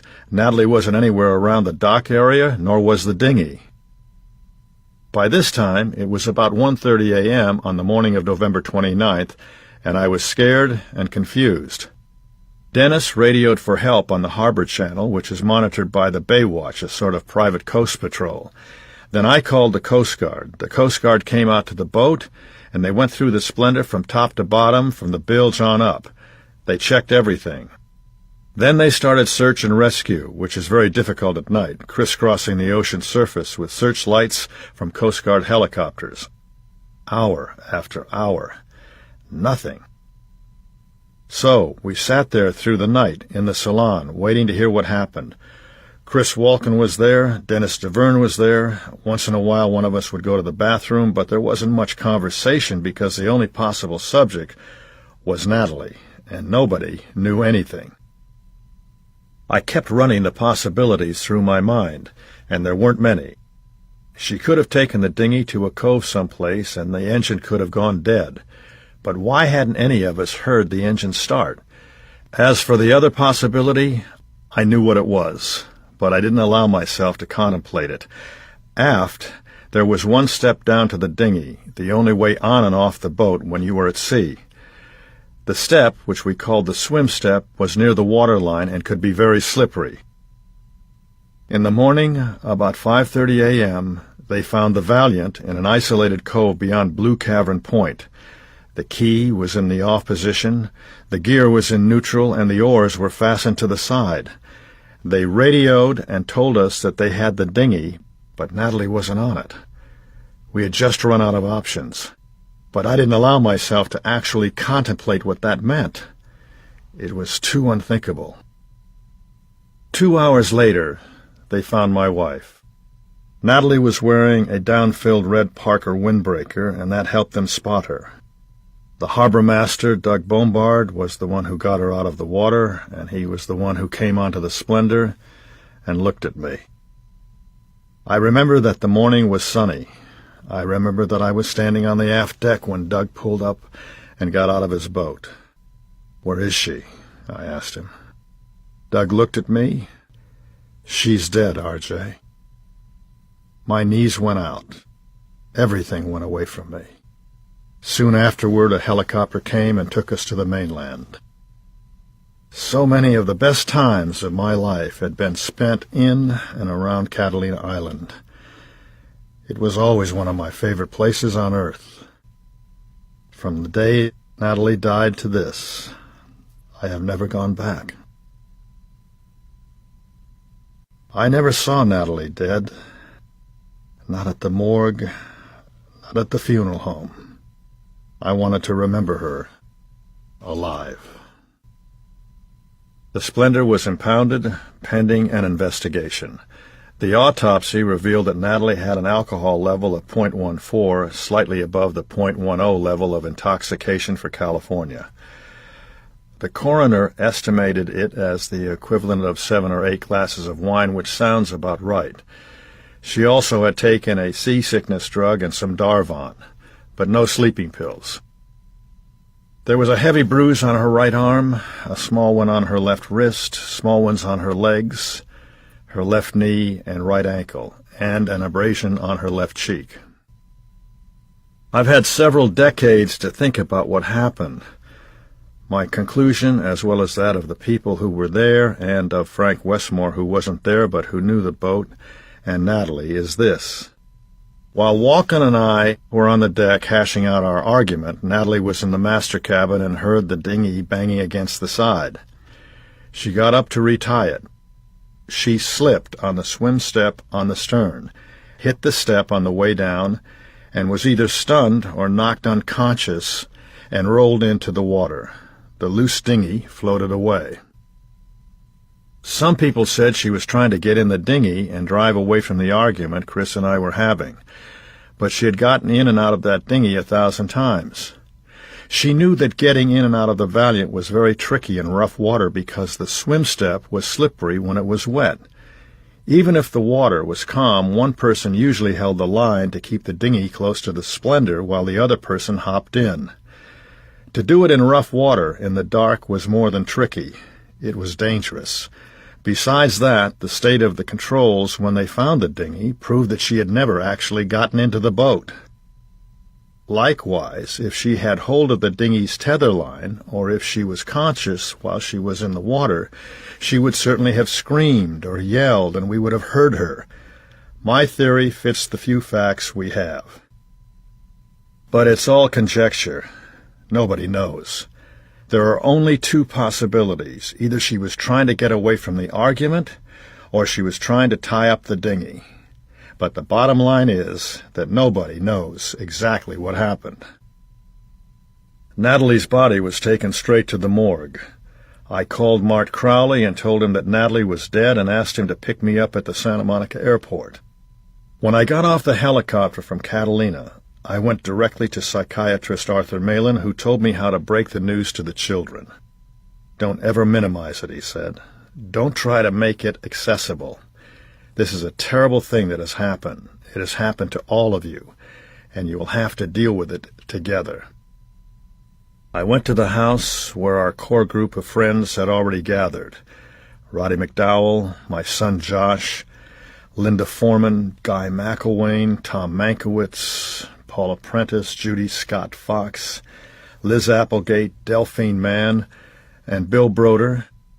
Dr. Paul Rudnick, my general physician, was there, as was Arthur Malin, who offered to give me something to calm me down. But I didn't think that was a good idea. I needed to be completely there for our kids. Natasha, Katie, and Courtney came down the stairs. "I've got something terrible to tell you," I began. "But I want you to know that we're going to be all right and we're going to stay together." And then I told them that their mother had died. Unfortunately, they had already heard about it on television. We cried and held each other. Our lawyer, Paul Ziffern, came and wouldn't leave. "Promise me one thing," Paul said. "I will not leave this house until you promise me this. Whatever is written, whatever is said, do not answer any questions from the media. Do not respond to anything. None of that is important. All that is important is you and your family. Promise me this." I promised, and I'm glad that I did. Paul had just given me some very sound advice. For the rest of it, that day and that night, I held the children while they cried, and Josh held me while I cried. Throughout that long, terrible night off Catalina and the next few days, Chris Walken was there. He was at the house as people started coming by, and he stayed through the funeral. He went back to New York afterward. When all the shit came down and people made outrageous claims to the scandal sheets, he never said a word, never made a statement that added fuel to the fire. I hold no grudge against him. He was a gentleman who behaved honorably in an impossible situation. I was in a zombie state. It was as if there were a dark film over my eyes. I looked, but I didn't see. I was there for the kids, but otherwise I was going through the motions. The police came a couple of times and asked a lot of questions, which I answered as best I could. There were a lot of people hanging around to make sure that I wasn't going to go off the deep end, which I would never have done. I may not have known much at that point, but I would never have committed suicide. I knew I had to take care of my kids. They needed their father, and their father needed them. Late on December 1st, I came downstairs for a while. Mart Crowley was there, Josh Donnan, a few others. The doorbell rang, and Elizabeth Taylor came in. She had just finished a performance of Little Foxes at the Amundsen. We held each other. "Oh, baby, baby," she said. "What happened to us, baby?" Fred Astaire was there, and Gene Kelly came every day. Gene understood loss. His beloved wife, Jeannie Coyne, had died of cancer. He was a solid force, an unshakable wall of support. He would hold me and say, "We'll get through this." David Niven was making a film in Europe, but he was on the phone to me every day, talking me through it. Cumulatively, these friends and my children saved my life. The funeral itself remains a blur. Natalie's death was an enormous story all over the world, and when a tragedy like this occurs and there are no facts, or the facts are inconveniently bland, the vacuum is filled with inaccuracies or suppositions. The least offensive was that Natalie's death made her the latest victim of a jinx on all who had made Rebel without a cause. The press had completely staked out 603 Cannon Drive. We were besieged. When we left for the funeral, publicist Warren Cowan said the kids and I could go out the back way, but I said, "We're not going out the back door to their mother's funeral. We're going out the front door." So we went to the cemetery, where we were surrounded by loving and caring friends. There was balalaika music, and all the people Natalie loved were there. Frank Sinatra, Elizabeth Taylor, Fred Astaire, Rock Hudson, Greg Peck, Gene Kelly, and Elia Kazan. Larry Olivier wanted to come, but his doctors wouldn't let him. Richard Gregson flew in and offered his unconditional support. Hope Lang, Roddy McDowell, and Tommy Thompson delivered the eulogies. Natalie's pallbearers were Howard Jeffrey, Mart Crowley, Josh and Peter Donnan, John Foreman, Guy McElwain, Tom Mankiewicz, and Paul Zifrin. We had the service, and then we walked out and buried Natalie. I had chosen Westwood Cemetery because it was close to the house and the kids. They could go and visit whenever they wanted. I was trying to make it as right as I could for the children. I distinctly remember buying a double plot, but the cemetery contended that I didn't, and they lost the records. Years later, they offered to exhume Natalie and move her to another spot where we could be buried together. But I didn't want to do that. I just let it go. After the funeral, we all went back to the house for a wake. President Reagan and Nancy called, and Queen Elizabeth sent a telegram. On behalf of the Crown and the Commonwealth of Great Britain, I send heartfelt condolences to the family and friends of Mrs. Wagner. The tragic loss of great persons is felt the world over. However, loving memories of Mrs. Wagner will live with us always. Princess Margaret and Pierre Trudeau also sent telegrams. It was at this point that I went to bed and stayed there. It may have been for 7 days, it may have been for 8. I was catatonic and don't really remember. I didn't shower, I didn't shave. I don't know if I was in some form of catastrophic mourning. I don't know if I was in the midst of a contained nervous breakdown. I only know that I was obsessively, continually trying to understand what had happened, to figure out if there was anything I could have done that I didn't do. It all went around and around in my head, and for those 7 or 8 days, I couldn't face anything that constituted the world. We had had everything, and our lives had been on an upswing ever since we remarried. To lose Natalie to an incongruous accident, fueled by too much alcohol, seemed more than tragic. It felt impossible. Grief mixed with shock is such a difficult state to be in, it's hard to even describe it. On the one hand, I was numb and felt like I was in some sort of dream state. I couldn't believe Natalie was gone, but I knew it was true. And despite the shock, which makes you feel like you're muffled in cotton, my nerve ends were screaming. I was in emotional pain so intense it was physical. Did I blame myself? If I had been there, I could have done something. But I wasn't there. I didn't see her. The door was closed. I thought she was below decks. I didn't hear anything. But ultimately, a man is responsible for his loved one, and she was my loved one. Yes, I blamed myself. Natalie would have felt the same way had it happened to me. Why wasn't I there? Why wasn't I watching? I would have done anything in the world to make her life better or protect her. Anything. I would have given my life for hers, because that's the way we were. She was my love. She was the woman who had defined my emotional life, both by her presence and her absence, and now she was gone. And this time, there was no getting her back. Finally, Willie Mae, the children's nurse, came in and said, "Mr. W., you've got to get up. You have to get these kids to school. You have to go back to work." That was the moment that finally penetrated the fog. I got out of bed, got into the shower, and made myself presentable. And then Natasha and Courtney and I went for a walk in the garden, and I told them that it was going to be all right. They had lost their mother. They had to know that they weren't going to lose their father as well. That was the beginning of my return to the land of the living, and for that, I have to thank Willie Mae. We all have saviors in our lives, and she was one of them. And there was another thing. A doctor gave me a line from Eugene O'Neill. "Man is born broken, he lives by mending. The grace of God is glue." For me, my children, and the people who threw themselves into holding us together were the glue. It was a strange, disorienting time, filled with strange, disorienting events. In the following weeks, women, famous women, began showing up at my house uninvited.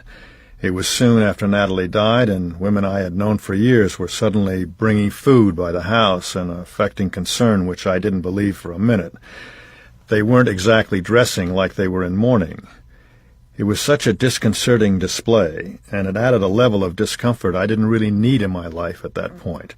The idea that I would be in the market days after my wife died, it was so disrespectful of our relationship and of my love for her. 9 days after Natalie died, I went back to work on Heart to Heart. I had lost 10 pounds and most of my emotional equilibrium. Stephanie Powers was in only marginally better shape than I was, but she shepherded me through it. She never let me out of her sight, and if I blew my lines or got upset, she smoothed everything over. On December 12th, the police concluded that Natalie's death was a tragic accident, and the case was closed. Before that happened, Thomas Noguchi, the Los Angeles coroner, got into the act and ventured some ridiculous speculations. just as he had with Bill Holden, and as he would when he reopened the investigation into the death of Marilyn Monroe. Noguchi was a camera hog who felt that he had to stoke the publicity fire in order to maintain the level of attention he'd gotten used to. Noguchi particularly enraged Frank Sinatra, who knew the truth and in any case would never have allowed anybody who harmed Natalie to survive. It was after the final determination of Natalie's cause of death that David Niven came to our rescue. He insisted that we get out of Los Angeles for Christmas and come to Europe. I took the kids, Willie Mae and Delphine Mann, Courtney's godmother, to Stade, where David waited for us for 4 hours in a blizzard. When we finally got there, he held me in his arms, and then he drove us to the chalet he had rented. No man could have had a better friend. He had been where I was, he had lost Primmy in a similarly stupid accident, and he had raised their 2 boys in spite of Yortis, not with her. Through the next several weeks, he was with me every day. Every day. He never left me alone. He would take me for long walks and talk to me about what I was going through and what he had gone through. He gave me the benefit of the wisdom he had gained from being in the same situation. He told me that this was going to be an incremental process. It was not something you got over, he told me. It was something you learned to live with. Don't make any hard and fast decisions, he said. Let your feelings go where they want, and don't let anybody else intrude or tell you what's appropriate or inappropriate. David's wise counsel, and getting away from Hollywood, gave me some distance and enabled me to begin to get my bearings. Those weeks with David were the beginning of the long process by which I put my life back together. Looking back, I can see that it took years until the haze lifted. What I came to realize gradually, incrementally, was that Natalie had a tragic death, but she didn't have a tragic life. She lived more in her 43 years than most people, felt more, experienced more, did more, gave more. She was loved, fulfilled, and worshipped. She caught her rainbows. The way a life ends doesn't define that life. The way a life is lived does. Even though Natalie has been dead for more than 25 years, there are still unexpectedly painful moments, like a loose floorboard that snaps up and hits you in the face. Life does have to go on, and with the children, I couldn't be so overcome by it that I couldn't keep their spirits up. And they were so very helpful to me, because they were getting hit by the same floorboards I was. Katie, the oldest, stepped up and took something of a maternal position with her sisters, which helped. The fact that we all held on to each other and kept going, Natalie would have wanted that. And the way that children have handled themselves in their lives, their strength, fills me with such pride. Natalie raised our children well. On the way back from Stade, we took a New Year's stopover in Wales where Richard Gregson was living with his wife. Then it was back to Los Angeles and work. The Heart-to-Heart crew was so respectful and caring, and it felt good to be back, to feel the warmth of the lights on my face.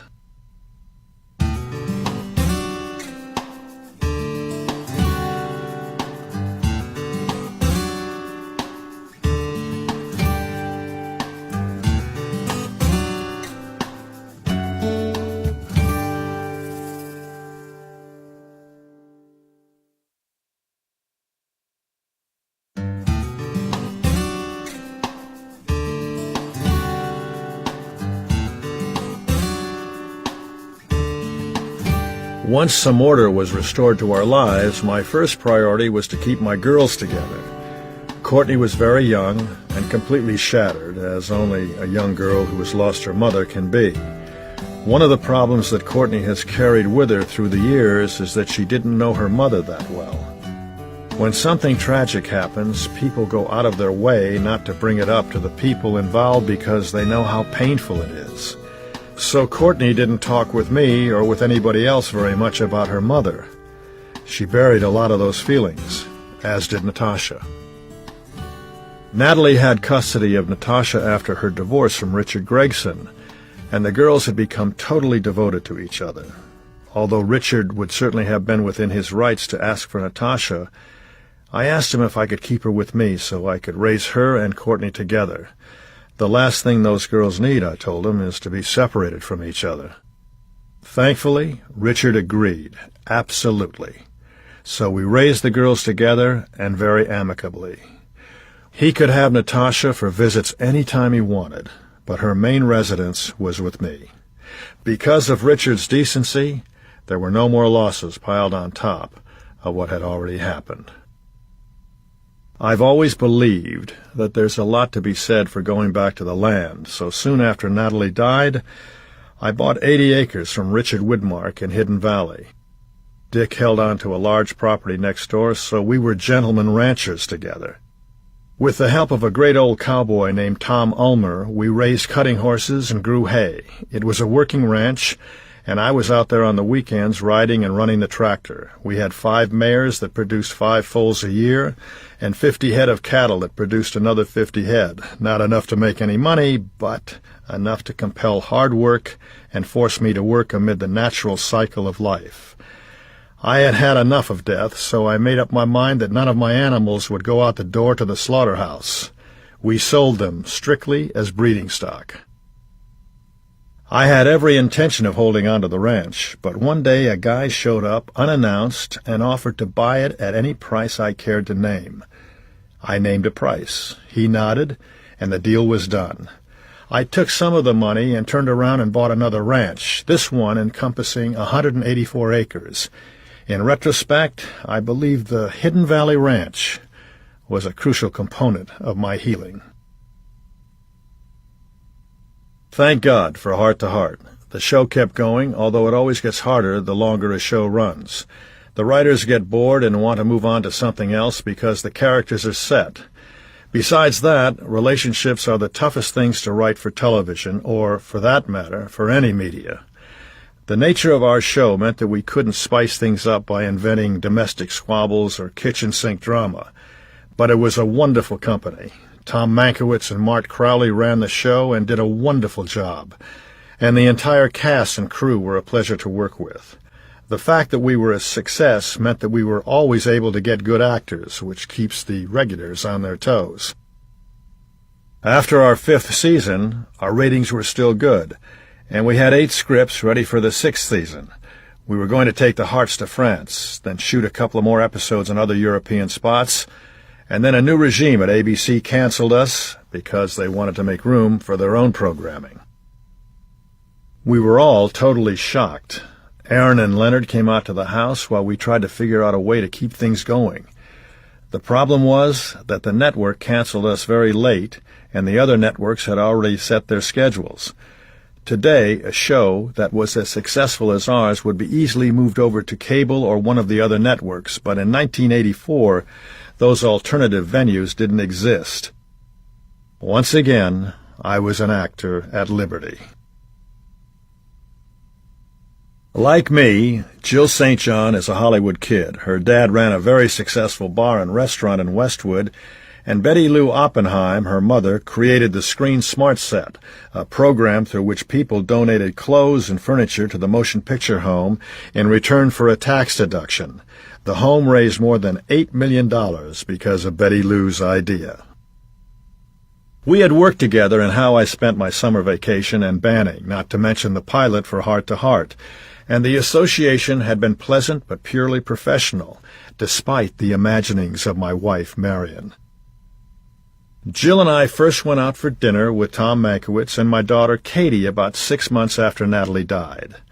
A few days later, I called Jill and asked her out. She got flustered and said she'd call me right back. Then she immediately called Tom Mankiewicz. "RJ asked me out," she said. "Should I go?" "Well, if you don't, someone else will," he replied. You can't argue with logic like that, so Jill and I started seeing each other. I don't particularly like being alone. I'm one of those men who likes being in a relationship. It centers me. As we spent time together, I realized that Jill brought many things to the table. There was a sense of kismet in what happened between us. Whenever we'd run into each other in the past, one or both of us was in love with somebody else. So neither of us ever particularly contemplated the other's potential. But now we seemed to be finding each other at a time when we were both alone. Besides that, we were at similar stages of our lives. I'm 10 years older, but we were both old enough to have loved and lost. So we valued each other all the more. I found that Jill was remarkably empathetic. She understood what I was going through, perhaps better than I did. She had lost Lance Revenlow, with whom she was always close, even after they divorced. He was killed in a plane crash. She had known and liked Natalie. We knew a lot of the same people. We were from the same era. We understood the same music. From the beginning, we were comfortable with each other, and that is something that only gets better with time. From the beginning, both my mother and my sister also thought the world of her, which served as a confirmation of my own instincts. While Jill and I were slowly discovering each other, the uproar over Natalie's death continued. The promise I had made to Paul Zifrin to not acknowledge anything that was written or broadcast about Natalie's death was immensely valuable. Of course, I was aware of what was being said, but I tried to ignore it. There was only one thing that truly enraged me, the stories that I had somehow conspired to kill Natalie. That was the last straw, and I wasn't going to take it quietly. Finally, Jill called Henry Kissinger, whom she's known for years, and Henry called me. He explained that legally speaking, I had little recourse. He talked about the things that had been written about him, some of which were nearly as crazy as the things that were being said about me. The sense of the conversation was, this too shall pass, and it helped me get past my reflexive outrage. Jill never pressed me for any kind of definition in our relationship. She was there, with her hand under my arm. She let me vent and be what I needed to be. She didn't try to put the lights on the Christmas tree. She was just there for me and the kids, with no expectation of return. She loved me, or she wouldn't have stayed, because at this point I was lugging enough baggage to fill a 747 to Heathrow. I was a heartbroken man who was drinking too much and just trying to get through the night, every night. I had 3 kids who were also reeling. I wasn't exactly a catch. Although we started going out about 6 months after Natalie died, it probably took 2 or 3 years before I could look at her and really see her. I do not believe I would be alive today without her. There's a reason my pet name for her is Magic. Jill is very bright, very caring, and has what I can only call a gift for life. She is, for example, a wonderful gardener. She tends things. She's also a superb cordon bleu trained chef.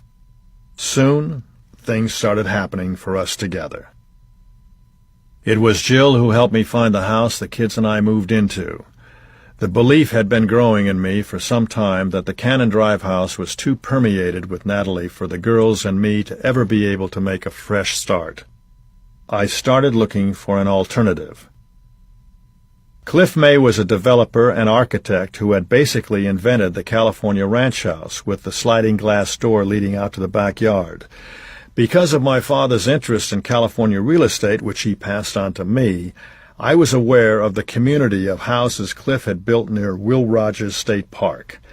Cliff had started building the houses in 1936 or so, and the house Cliff built for himself was the one I bought. It's a long ranch house on 2.5 acres. The living area is in the center of the house, and the 7 bedrooms and the office spike off from the center. There was room for the kids as well as Willie Mae, and there was plenty of room to build a perfect cottage for my mother. And there was a stable for the horses, the most therapeutic of all animals. The house is just minutes from Hollywood, but it feels rural. Around the corner there's a neighborhood riding ring for working with the horses. It's not pretentious, but it's comfortable. From the beginning, it felt like home, and for more than 25 years, that's what it was. In late 1982, the girls and I moved in slowly. It was another wrenching experience. Natalie had decorated the Cannon Drive house so very carefully, so very beautifully. I couldn't bear to just pull up stakes all at once, so we moved out gradually. We would drive over to the new house, perhaps paint a room and move in a few pieces of furniture. I told the girls that they could take any furniture they wanted from the old house for their new rooms. If there wasn't room in the new house, and they still wanted it, I told them I would keep things in storage until they had houses of their own and could reclaim the pieces that carried such memories of their mother. And if the Brentwood house wasn't enough, Jill opened up Aspen for me. Jill had lived in Aspen since the mid-1960s, when it was a slightly down-at-the-mouth silver mining town in the process of becoming a world-class ski resort, and you could pick up lots for $750. The people who lived in Aspen were highly educated, although most of them didn't have a lot of money. But they loved the arts, and they loved the mountains, and long after everybody became quite wealthy because of the skyrocketing value of their land, they continued to be devoted to the extraordinary environment and atmosphere.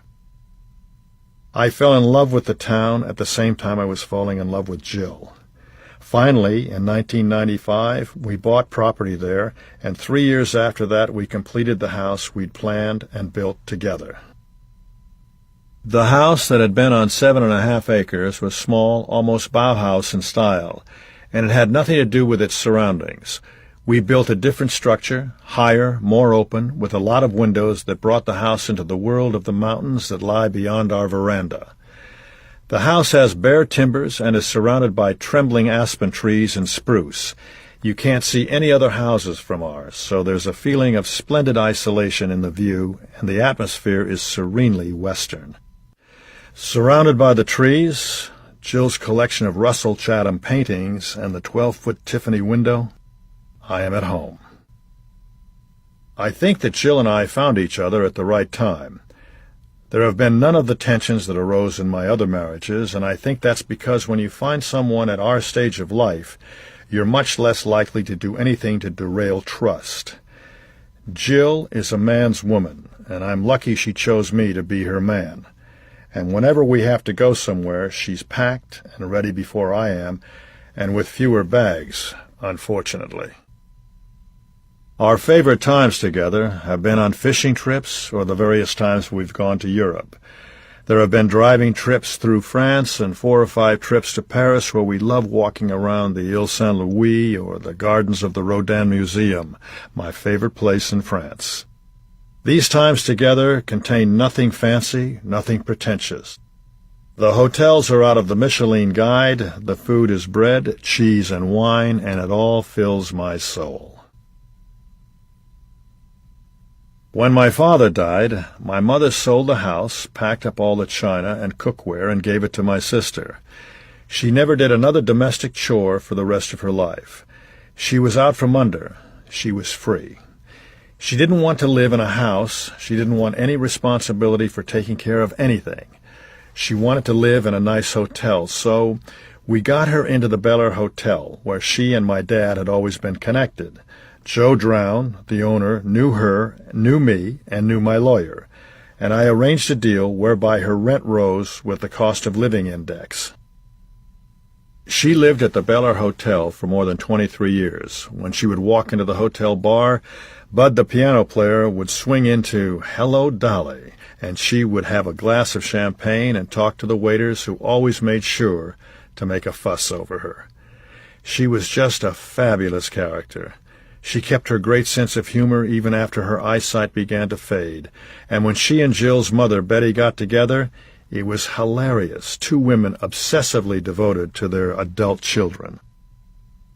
After a certain point, it became obvious that she wouldn't be able to stay at the Bel Air, which is not, after all, a geriatric care facility. She developed macular degeneration and then fell and broke her hip. Kathy Constantino was working at the hotel and helping my mother out with things like writing checks and letters. Cliff May built my mother a very comfortable house on our property in Brentwood, a kind of southwestern-style cottage with a fireplace and an extra bedroom for Kathy, who came to work for me and helped take care of my mom. She lived with us very happily, even as she grew increasingly frail. By November 1993, she was 95 years old. I had told the staff that if anything happened, I didn't want extreme measures taken. But when I was out at our ranch one day, she collapsed. The fire department was called and climbed all over her, trying to resuscitate her. They got her heart beating and took her to the hospital. The doctor asked me what I wanted to do. I told him that we should just see how it went. A little while after that, she just stopped breathing. My mother's beautiful blue eyes were still open. I looked right at her, and for the first time in my life, she couldn't see me. My friend Sister Marie Madeline came in the room, put her hands on my mother's eyes, and shut them. At that precise moment, I felt something rush past me. I believe it was my mother's soul. I had gone from playing a charming rogue in It Takes a Thief to playing a charming rogue in Switch to playing a charming non-rogue in Heart to Heart. My public image was, and probably remains, a cross between Alexander Mundy and Jonathan Hart. I realize that there are actors who bridle at being typecast. They find it limiting or even insulting that the public fails to recognize their versatility. But about the time I was doing Switch, I had a crucial realization. I was in Palm Springs, standing in a supermarket checkout line. A woman in back of me said, "Oh, how are you?" "I'm just fine, thank you. I'd like to invite you to come over to my house for dinner tonight." "Oh, I'm sorry, I have plans, but thank you so much for the invitation. But I'm really a very good cook, and my husband's a nice man. You'll like him." Well, I managed to beg off, but I realized that something remarkable had just happened. This very nice woman wanted to invite me to her house. It struck me then, and it strikes me now, that this is lightning in a bottle. The public sees me as a member of their family. They love me and want me, not just in their living room, but in their kitchen or dining room. I was and am delighted. More than that, I'm honored. When I was a kid watching movies in Westwood, I was in the dark, looking up at the screen at people who seemed more than human, larger, grander than life. I wasn't talking to anyone. Hell, I was barely eating my popcorn because I was totally involved in that glowing silver frame on the wall. You didn't actually imagine that you'd ever see Clark Gable in the flesh. That's why I was so stunned that day at the Bel Air Country Club. The proper response to actually seeing Gable or Cary Grant was gaping awe. But when viewing habits changed, when more people started watching actors in their living room than in theaters, in other words, with the lights on and with occasional conversation, it signaled a sea change. As an actor, you were in people's living rooms, and that meant you could be a part of their lives in a way that the great movie stars of my youth weren't, if the people in that living room accepted you. The change has continued, and not just at the movies. Now, in a theater, people are talking and cell phones are ringing. It's one of the reasons movies are so loud, so they can be heard over the din of the audience. When I used to go on an airplane, I wore a jacket and a tie. Now people get on board in tank tops and flip-flops. For half a century, I worked in front of cameras loaded with film. Now I work in front of cameras loaded with digital tape. It's all changed, and some of it's an improvement, and some of it isn't. But one thing never changes. Then and now, in movies or television, millions of people arrange their lives so they can watch actors who mean something to them. For those of us lucky enough to be singled out, there can be no greater compliment. I threw myself into producing a lot of TV projects. Throughout the years that followed Natalie's death, work did what I hoped it would do. Everything in my life had stopped, and I had to rebuild myself piece by piece. Throwing yourself into work does many things, but mainly it embeds you in a different reality, one that's more manageable than the one you're avoiding. A couple of the TV movies, a form I liked a lot more than series, were very good, and the run of projects culminated in 6 two-hour heart-to-heart movies. It was a great deal of fun to be reunited with Stephanie Powers and Lionel Standard, although the changes in the business created some resistance to hiring Lionel. The studio thought he was too old. What if he dies? Some executive asked me.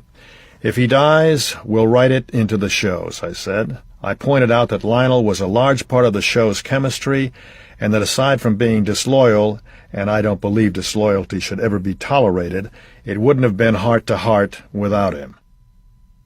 I concluded the conversation by saying, if you're not interested in having Lionel in the show, there will not be a show. I will not make heart-to-heart without him. That ended the conversation, but it was not a conversation I should have had to have. Among the standalone projects, I was particularly pleased with There Must Be a Pony, which had been a very good novel by James Kirkwood, Jr.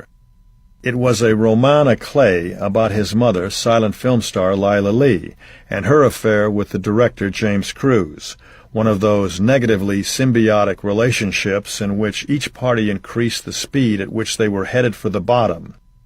Jimmy Kirkwood was a delightful man, flamboyant, funny, self-deprecating. He co-wrote a chorus line, the best musical I've ever seen, and I've seen them all. I asked Mart Crowley to write the script, and it was his excellent work that helped me sign Elizabeth Taylor as my co-star. I was already with Jill when we made There Must Be a Pony, and I was concerned that Elizabeth might be interested in rekindling our relationship, but nothing happened. I hired Joseph Sargent to direct the picture, and before we got started we talked over everything thoroughly and rehearsed the staging and the attitudes. As soon as we started shooting, Joe changed everything. He became an impulsive egomaniac, and I wondered why we bothered rehearsing for 2 weeks if he was throwing everything we had agreed on out the window. If it had been a feature, I would have fired him, but on a television film that's very hard to do because the schedule is so short. My main worry was that Joe wasn't leaving Elizabeth alone. He had completely altered what he'd wanted from her, and I thought the way we had planned her performance in the first place was wonderful. I knew that if he lied to her, she would kill him, and by extension, the entire film. She would kill him with time, take an hour and a half to make up one eye, that sort of thing. The problem was that I had personally guaranteed the production. The insurance company didn't want any part of Elizabeth because of her long history of health problems. Any overshooting was on my tab, and if Elizabeth decided Joe had to be shown who the real diva was, I was in danger of a financial bloodbath. Well, Elizabeth showed up every single day and was totally professional, even though her director wasn't.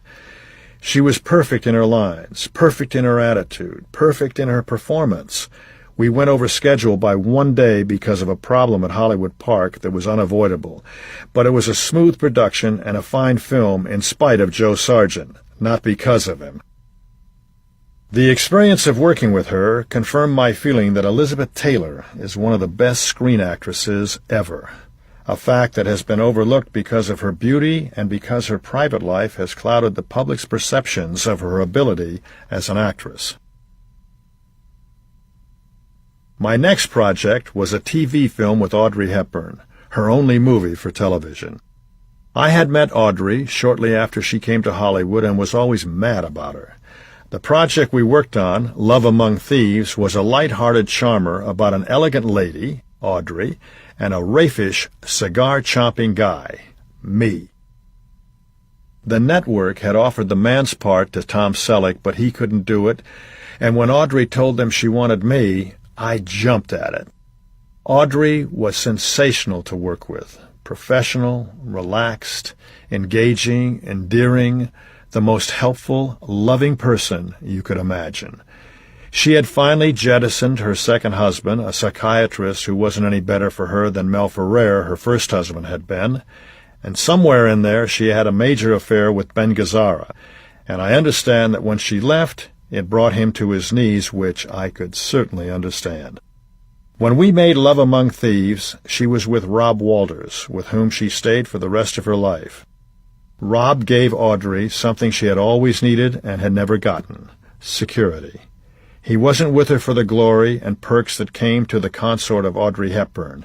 He was there because he loved her, and he was at all times attentive, loving, and caring. Simply, he made her very happy, which is what she had always deserved. It was a good picture and a good group of people. Jerry Orbach and Samantha Egger were also in the cast. But I don't believe that any of Audrey's pictures were as important or as meaningful as Audrey. Audrey's essence as a human being shone through her acting and lifted her movies up by yards, not inches or feet. I have never known any woman other than Jill whose personality was so reflected in everything she did. There Must Be a Pony and Love Among Thieves were both rewarding experiences, but a couple of the TV projects weren't as good as they could have been. Indiscreet had been a good picture with Cary Grant and Ingrid Bergman, and I wanted to do a remake with Candice Bergen, but the network said they wouldn't make the picture with her. She doesn't have any humor, and she's an ice queen, they told me.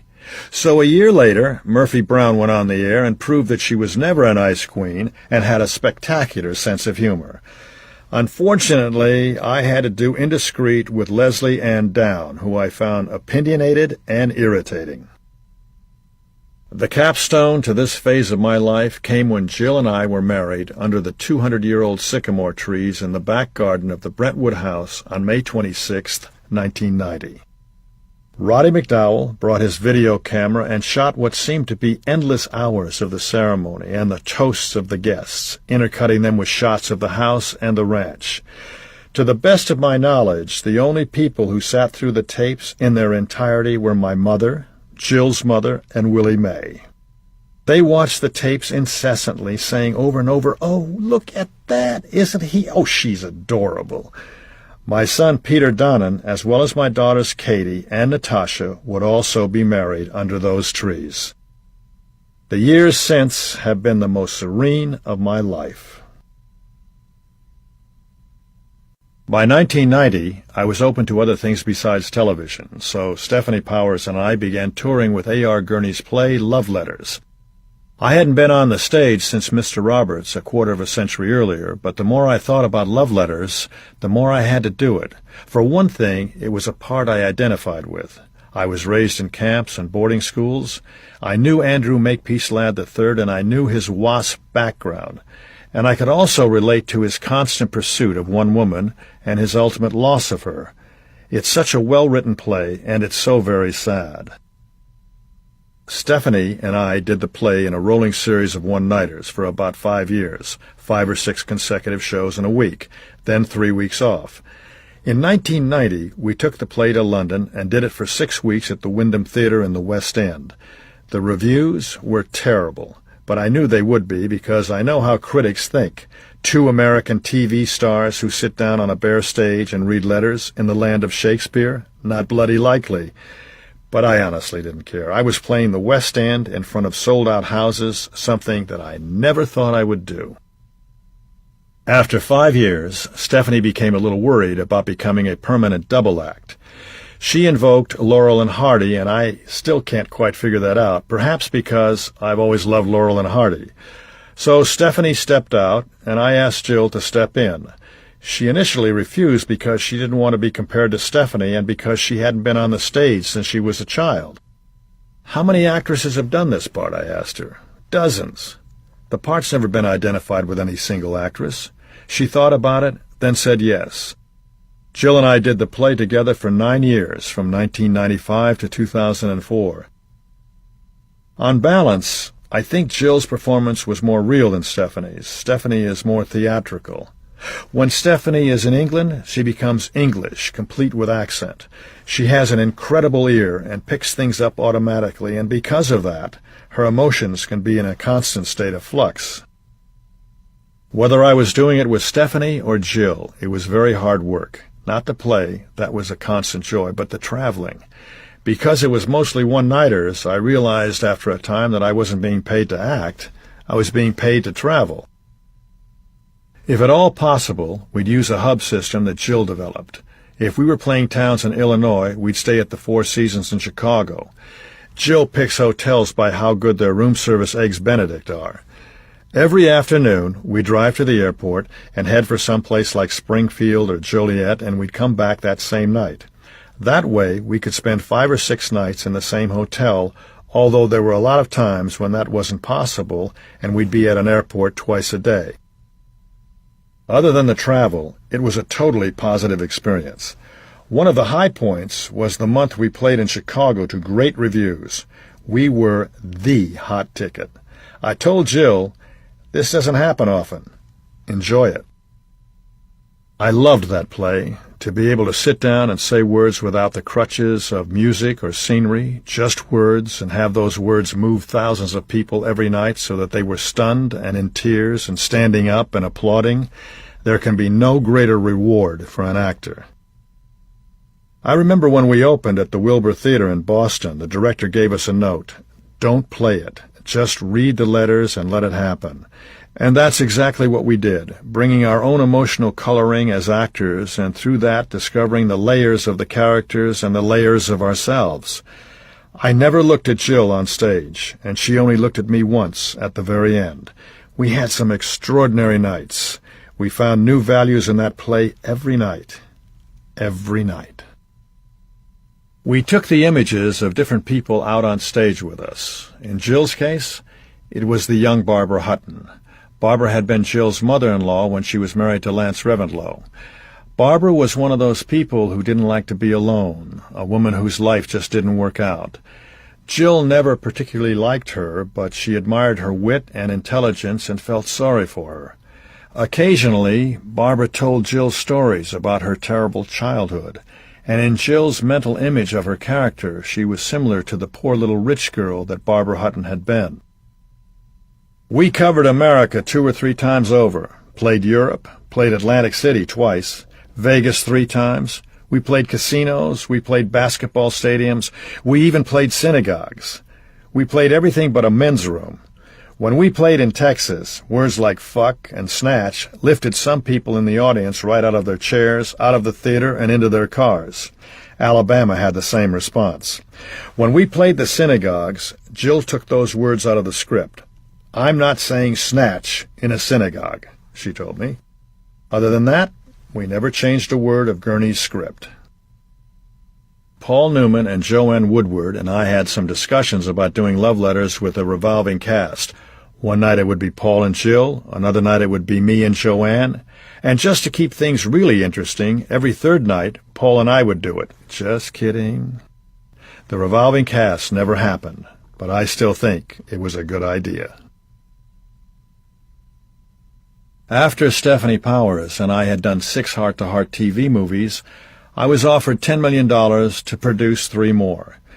It seemed like a good idea to me, and Lionel Stander and the rest of the team were up for it, but Stephanie opted out in favor of doing a road company of the musical Applause.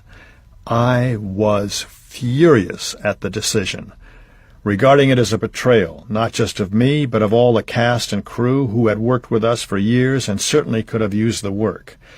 But Stephanie had come to believe that Heart to Heart had typecast her, and the show was somehow holding her back. There was some half-hearted conversation about recasting her part, or even writing her out of the shows, but I pointed out that if we did that, it wouldn't be Heart to Heart anymore. I felt I had to be loyal to the audience's expectations. I walked away. Applause closed quickly, and I suppose we could have reconstituted the Heart-to-Heart TV movies, but I had lost interest in working with Stephanie. Last year, her agent called to ask if I would be interested in doing a reunion Heart-to-Heart project. Who the hell wants to see people our age cuddling in bed, I asked him. I love Angela Lansbury, but I'm not about to give her a run for her money as the oldest detective in television history. Mostly, I've continued to work as much as I want. A movie or 2 a year, a couple of TV shows a year. Lately, the biggest hits I've been associated with have been Mike Myers' Austin Powers movies. I met Mike when I hosted Saturday Night Live in December 1989.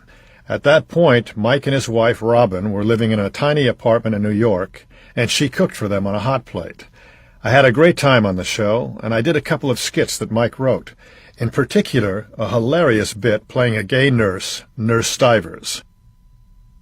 Years went by, and in 1997, Mike sent me a script he'd written about a secret agent from the swinging 60s who was cryogenically frozen and became the ultimate fish out of water in the modern era.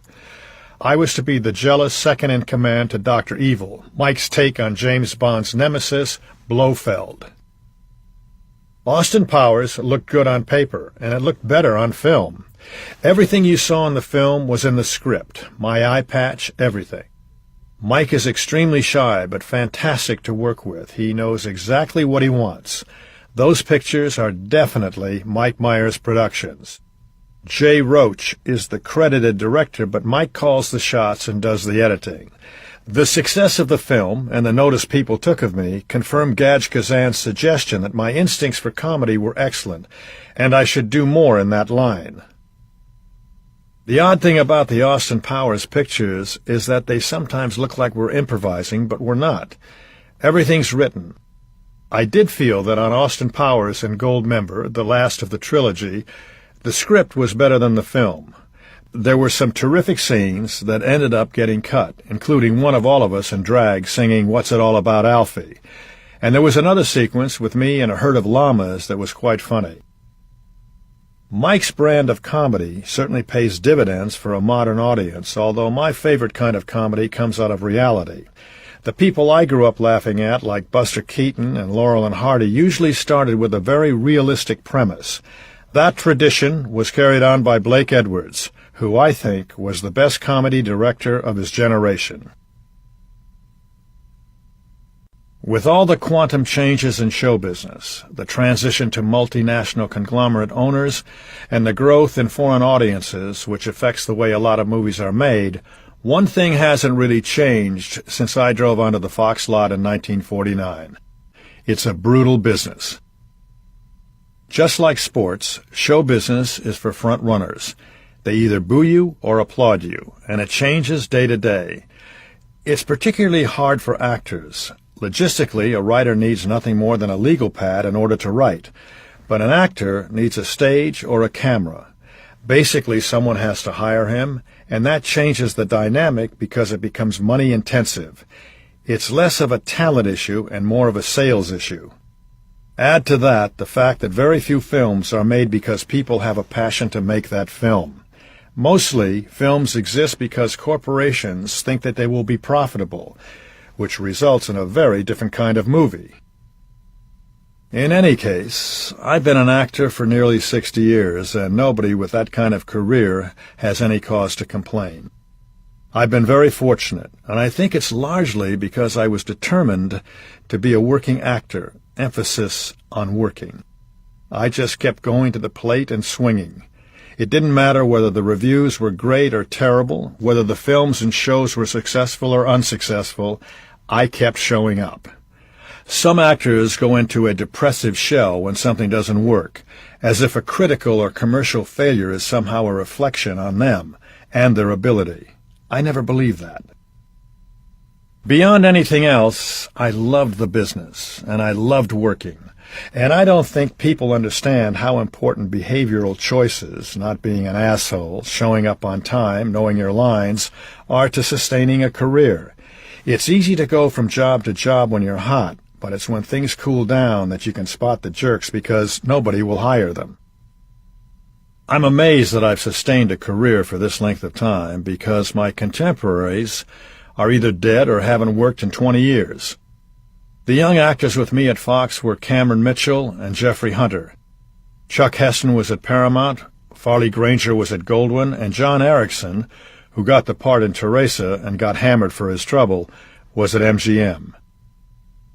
But the ironic reality is that no matter how devoted you are to your craft, it won't necessarily have anything to do with whether or not lightning strikes.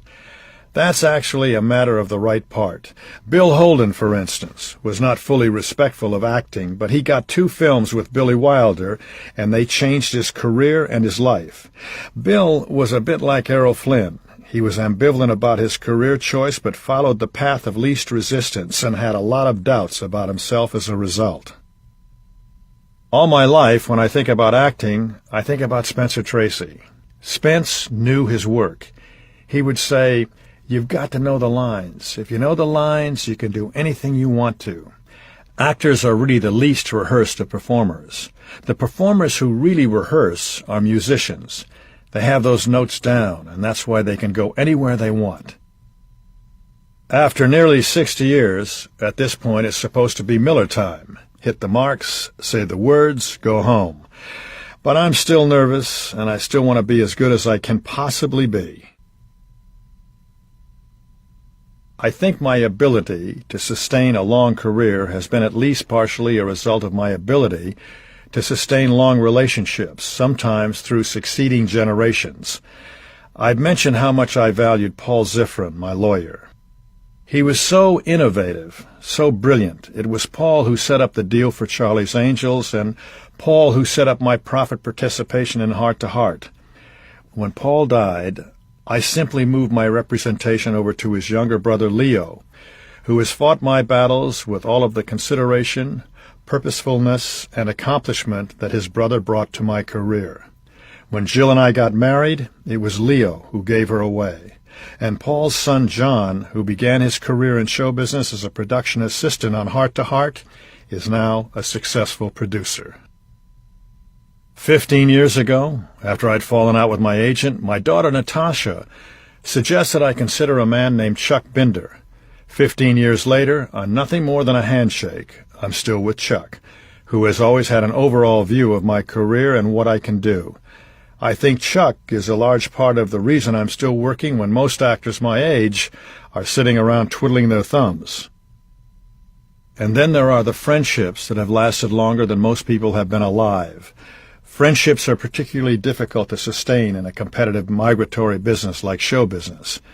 I'm thinking of people like the late Guy McElwain and Stephen Goldberg, the man who gave me Larry, my German Shepherd, actually imported from Germany by Stephen.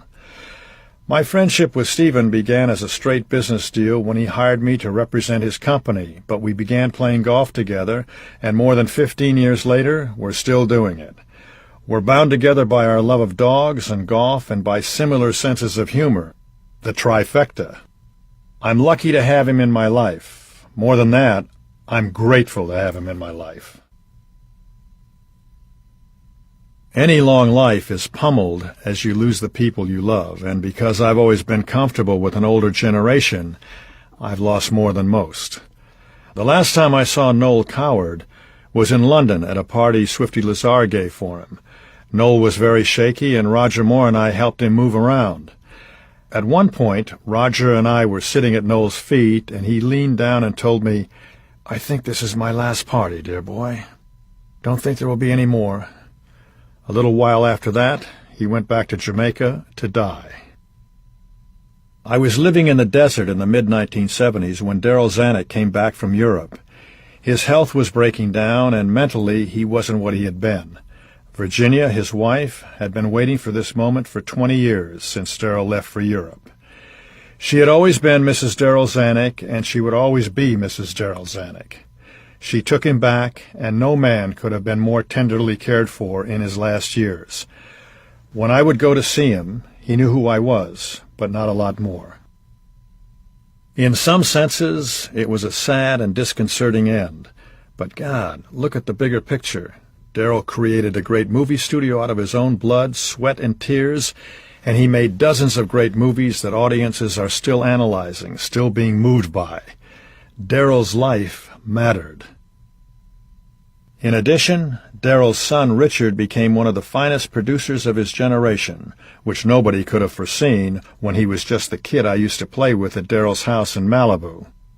People outside the business don't know how difficult it is to follow an act like Darryl's, but Dick Zanuck is the only mogul's son to have a career comparable to his father's. He's a great producer. Jaws, Driving Miss Daisy, Sweeney Todd, and dozens of others. A stand-up guy, and when Darryl was alive, he was also a wonderful son.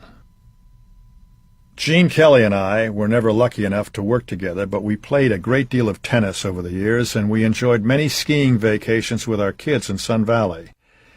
Gene was a wonderful man with great joie de vivre, terribly active and athletic, and one of the most competitive personalities I've ever encountered. But Gene had some bad luck in the later stages of his life. He had a very nurturing marriage to Jeannie Coyne, a dancer, a glorious lady, who had had the misfortune to be married to Stanley Donen at one time. Gene and Jeannie had 2 children to whom they were completely devoted. But Jeannie died in 1973, Gene's career was winding down, the kids grew up and moved away into their own lives, and he was lonely. He married a much younger woman who was universally disliked by all of his friends and family. Then Gene's health broke, and he lost his eyesight and the use of his legs. To see a man like Gene Kelly confined to a wheelchair before his death in 1996 was one of the most prominent examples of nature's cruelty. The deaths of these great friends might have been expected. They had run their race.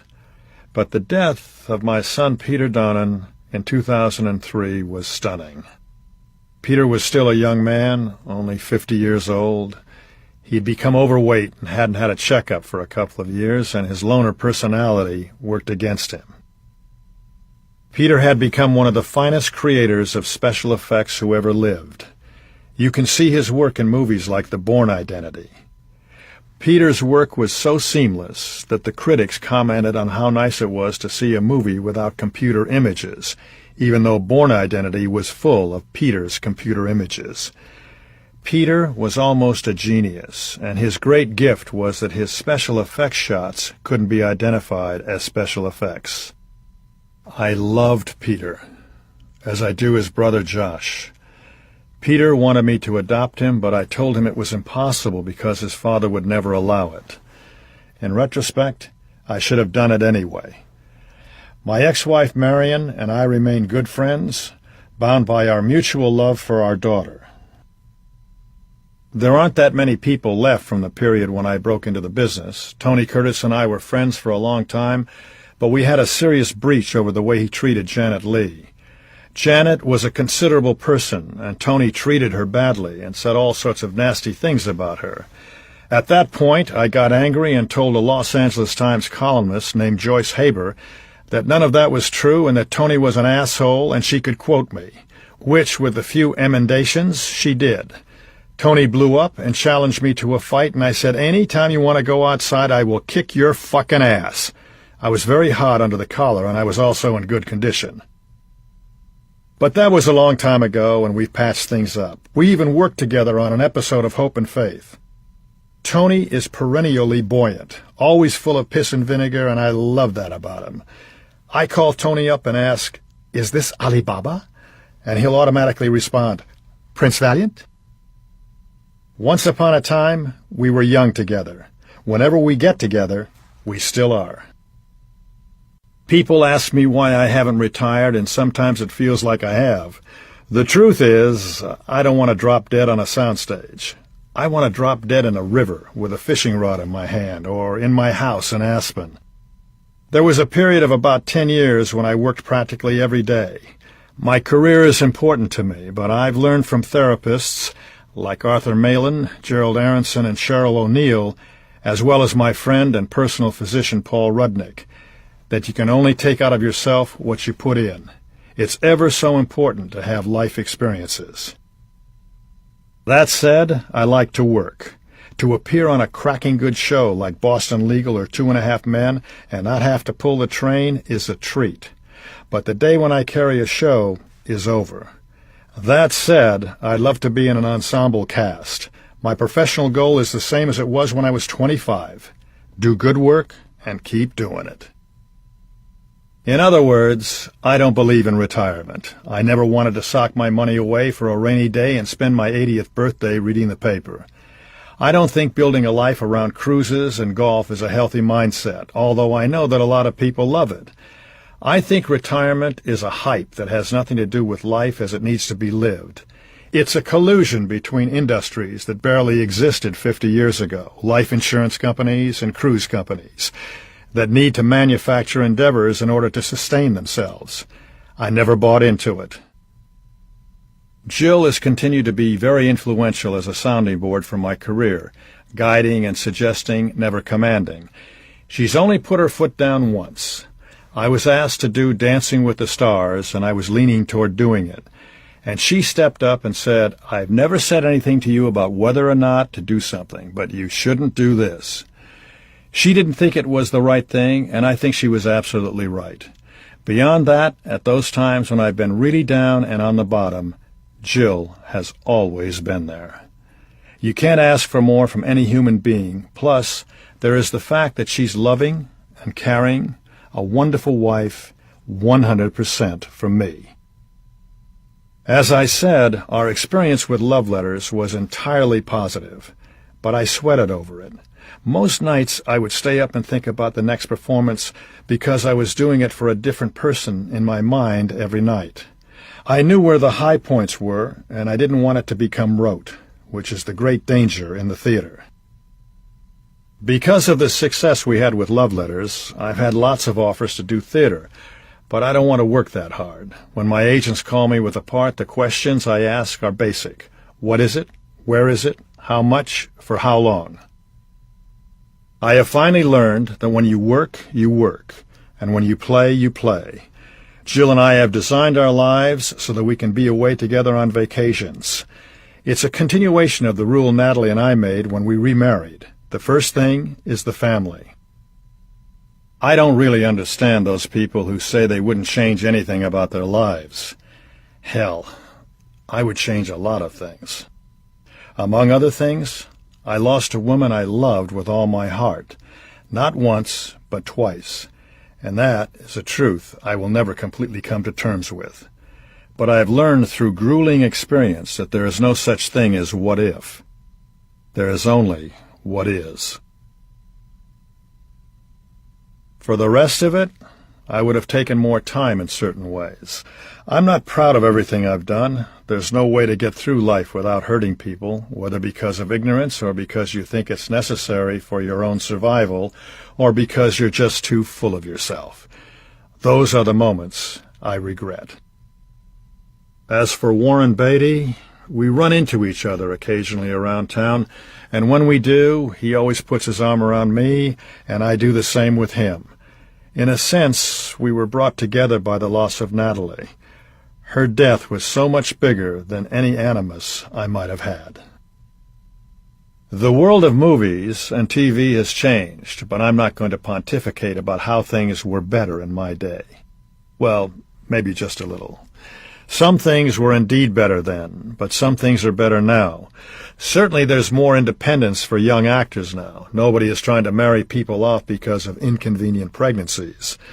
But that increased independence also means that it's everybody for himself. There's no studio watching out for young actors trying to build a career step by step. The only people with a vested interest in young talent are managers and agents, and there aren't many who possess a developmental skill set. That's why many careers are more erratic, not to mention shorter, than they were 50 or 60 years ago. There's more independence, which equals freedom, but there's also much greater risk. For everything you get, you have to give something up. I'm sure the people who were my age now in, say, 1960 thought things were going to hell too. I will say that money has changed things, and not for the better. In the world at large, everything is a corporate commodity. A football game isn't just a football game. It has to be sponsored by a corporation, Toyota or AT&T or Capital One or, for God's sake, Tostitos. But let's face it, the world moves on. Last Christmas, I picked up my daughter Courtney to take her to a Christmas party at Natasha's house. She was on her cell phone to the airlines to check on her airline ticket, then called about a car she had to pick up. Then she needed to stop at an ATM to get some cash.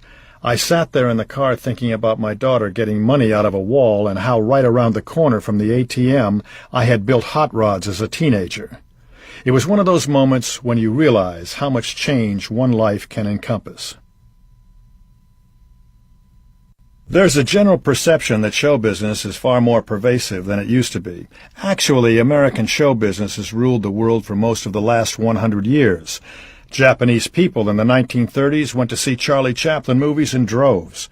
What has changed is the immersion in show business of people who are not themselves part of it. Years ago, there was a man named Milton Sperling who produced Marjorie Morningstar for Natalie. Milton decided to take his family to see the most magical place on earth, Venice. He painstakingly prepared his son for the experience he was about to have, and being a producer, he also prepared the experience. He positioned a man with a starter's pistol way back in St. Mark's Square. He was to fire the gun when he saw Sperling wave a red handkerchief so the pigeons would swoop up in a magical swirl at just the right moment. Sperling brought his boy, blindfolded, around the corner of the Doge's palace and placed him right beside one of the columns at the entrance to the square. Then he waved his red handkerchief, the starter's pistol was fired, Sperling uncovered his boy's face, and the pigeons swooped up. "What do you see, son?" Milton asked proudly. "I see Dory Sherry." A confused Milton Sperling followed his son's line of vision and saw a smiling Dory Sherry passing in front of the boy, blocking out the carefully prepared vista of St. Mark's Square. That's one of my favorite stories because, besides being true, it's an accurate metaphor. For those of us in it, American show business has always had a way of blotting out the real world. That's because American show business is cleaner, smoother, and easier to process than the real world, which, unfortunately, is where we actually live. But I've learned to have one foot in both camps, and I like to think I'm able to appreciate both the gamesmanship of the movies and a stream full of trout in the Rockies. If somebody had told me 60 years ago what my life was going to be like and had enumerated the terrible pain I had waiting for me, I would have gone ahead anyway. Because along with that pain, I've experienced great joy, and I like to think that I've given some as well. In many respects, I remain pretty much as I was, that little boy who basked at being the center of the photographer's attention at the preview of The Biscuit Eater, became a man who needed attention and could get disappointed if he didn't get it. In other words, I had the essential personality of the actor, wanting, needing a reaction before I became an actor. Another character flaw is a plethora of optimism, which can mean I sometimes lack objectivity. In my own defense, I should say that I've become more realistic as I've grown older. I look around me and I see so many wonderful actors. Johnny Depp is probably the best one working these days, the face of a leading man and the soul of a character actor, which is probably the ideal combination. And I think that Brad Pitt is, for some reason, very underrated. He's very simple, very basic, and you never catch him acting. Recently, I went out to the motion picture home to visit Helena Sorrell, my first dramatic coach. She's 104 years old and still pretty sharp. She was in the Audrey Hepburn room in the hospital, and it was lovely, the sun was coming in, and it was Edie Wasserman's birthday. Every year on Edie's birthday, she goes out to the motion picture home, and everybody there gets wonderful food catered by Alex's, which has all the recipes from Chasen's, the chili, the hobo steak, and everything else. "Do you like it here, Helena?" I asked her. "No," she said. "I don't." Helena gave so much to so many people, myself among them, and she ended up alone. So many people end up alone, and for what must be the millionth time, I realized how lucky I've been. Not just lucky, blessed. I have a wonderful family and true friends.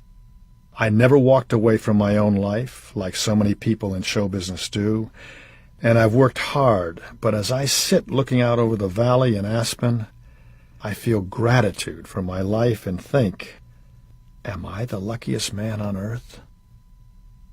As much as I love the house in Brentwood, I simply didn't need 7 bedrooms and a cottage anymore, so in 2007 we sold it for an astonishing price. I'm not going to pretend it was easy. Jill and I had been married in the garden, as had Natasha, Katie, and Peter Donnan. We had 100 parties there over the years, and when I looked out over the expanse of lawn and trees, I could see my mother, Jill's mother, Roddy McDowell, Howard Jeffrey, Peter Donnan, Bill Stork, Watson Webb, and dozens of other dear friends who had brightened our lives in that house. But it was time. Now Jill and I spend most of our time in Aspen, although we retain a condo in Los Angeles. My children are all well and happy in their lives, and recently Katie and her husband Leif Lewis gave me a spectacular gift. My first grandchild, a boy named Riley John, yet another R.J. I've maintained my health and seen and done a lot. Show business has been my college and my doctoral program. I've met queens and kings, seen America and the world. Years ago, Jimmy Stewart got me involved in the Jimmy Stewart Relay Marathon for the Child Care Center at St. John's Hospital. When Jimmy died, his will made me a founder for the hospital, and my continuing work for them and the John Tracy Clinic has been one of the most rewarding experiences of my life. For my family, the goal was to go to college, but I rolled the dice and opted to go to work. I like to think that I've grabbed hold of life and shaken it. If some of it blew in my eyes, well, that's called being alive. When my time comes, I will be buried in Aspen, in an old cemetery that was originally laid out in the 19th century. A lot of children are buried there, and it's in the middle of a glade of aspen and birch trees, very wild and overgrown. As soon as someone is laid to rest, the land is allowed to return to its natural state. The cemetery looks out over the valley, and deer and elk walk through it all the time. Sometimes you'll notice a large patch of grass crunched down, and you realize that a bear has been sleeping there after dining on the berries that grow wild in the middle of the cemetery. It's absolutely pure and totally peaceful. I have 4 plots in the cemetery, and Jill and my beloved shepherd Larry will be buried with me, and any of the kids who want to be with us. Things change in children's lives, and I'll be fine with whatever they decide. It will be a peaceful place for them to come and pay their respects. They won't have to bring flowers, just some seed, so that the birds and flowers will arrive every spring and enable me to once again be surrounded by life. I hope that the site enables them to appreciate their father, and beyond that, reminds them of the beautiful confirmation of life itself.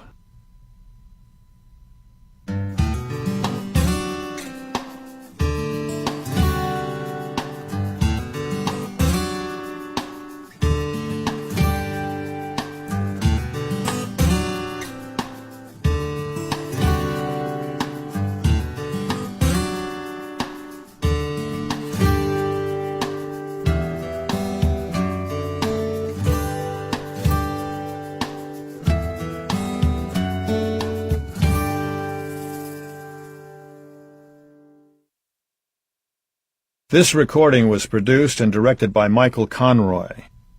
It was recorded at Harper's Studio by Richard Romaniello. It was edited by Valerie Raytron. Mixing and mastering were by Sharon Metlin. Hello, this is Cherry Jones, Tony Award-winning actress and narrator of the Little House on the Prairie audiobooks. As an audiobook listener, you know the pleasure of being captivated by a well-told story. You may not know that children who listen to audiobooks enjoy academic benefits as well. Hearing stories read aloud helps children reinforce important fundamental elements of reading readiness and reading comprehension, 2 key elements of overall success in school. When children listen to recorded stories, they hear and learn new vocabulary, and they practice active listening skills.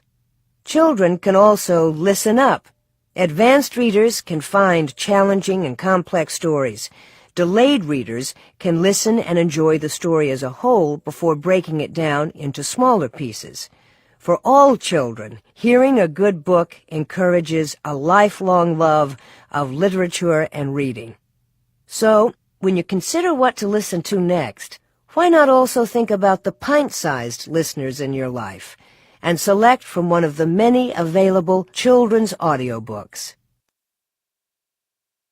We hope you've enjoyed this program from Harper Audio. For more information about the broad range of titles from Harper Audio, Harper Children's Audio, and Cadman, please visit our website at www.harperaudio.com. Thank you for listening.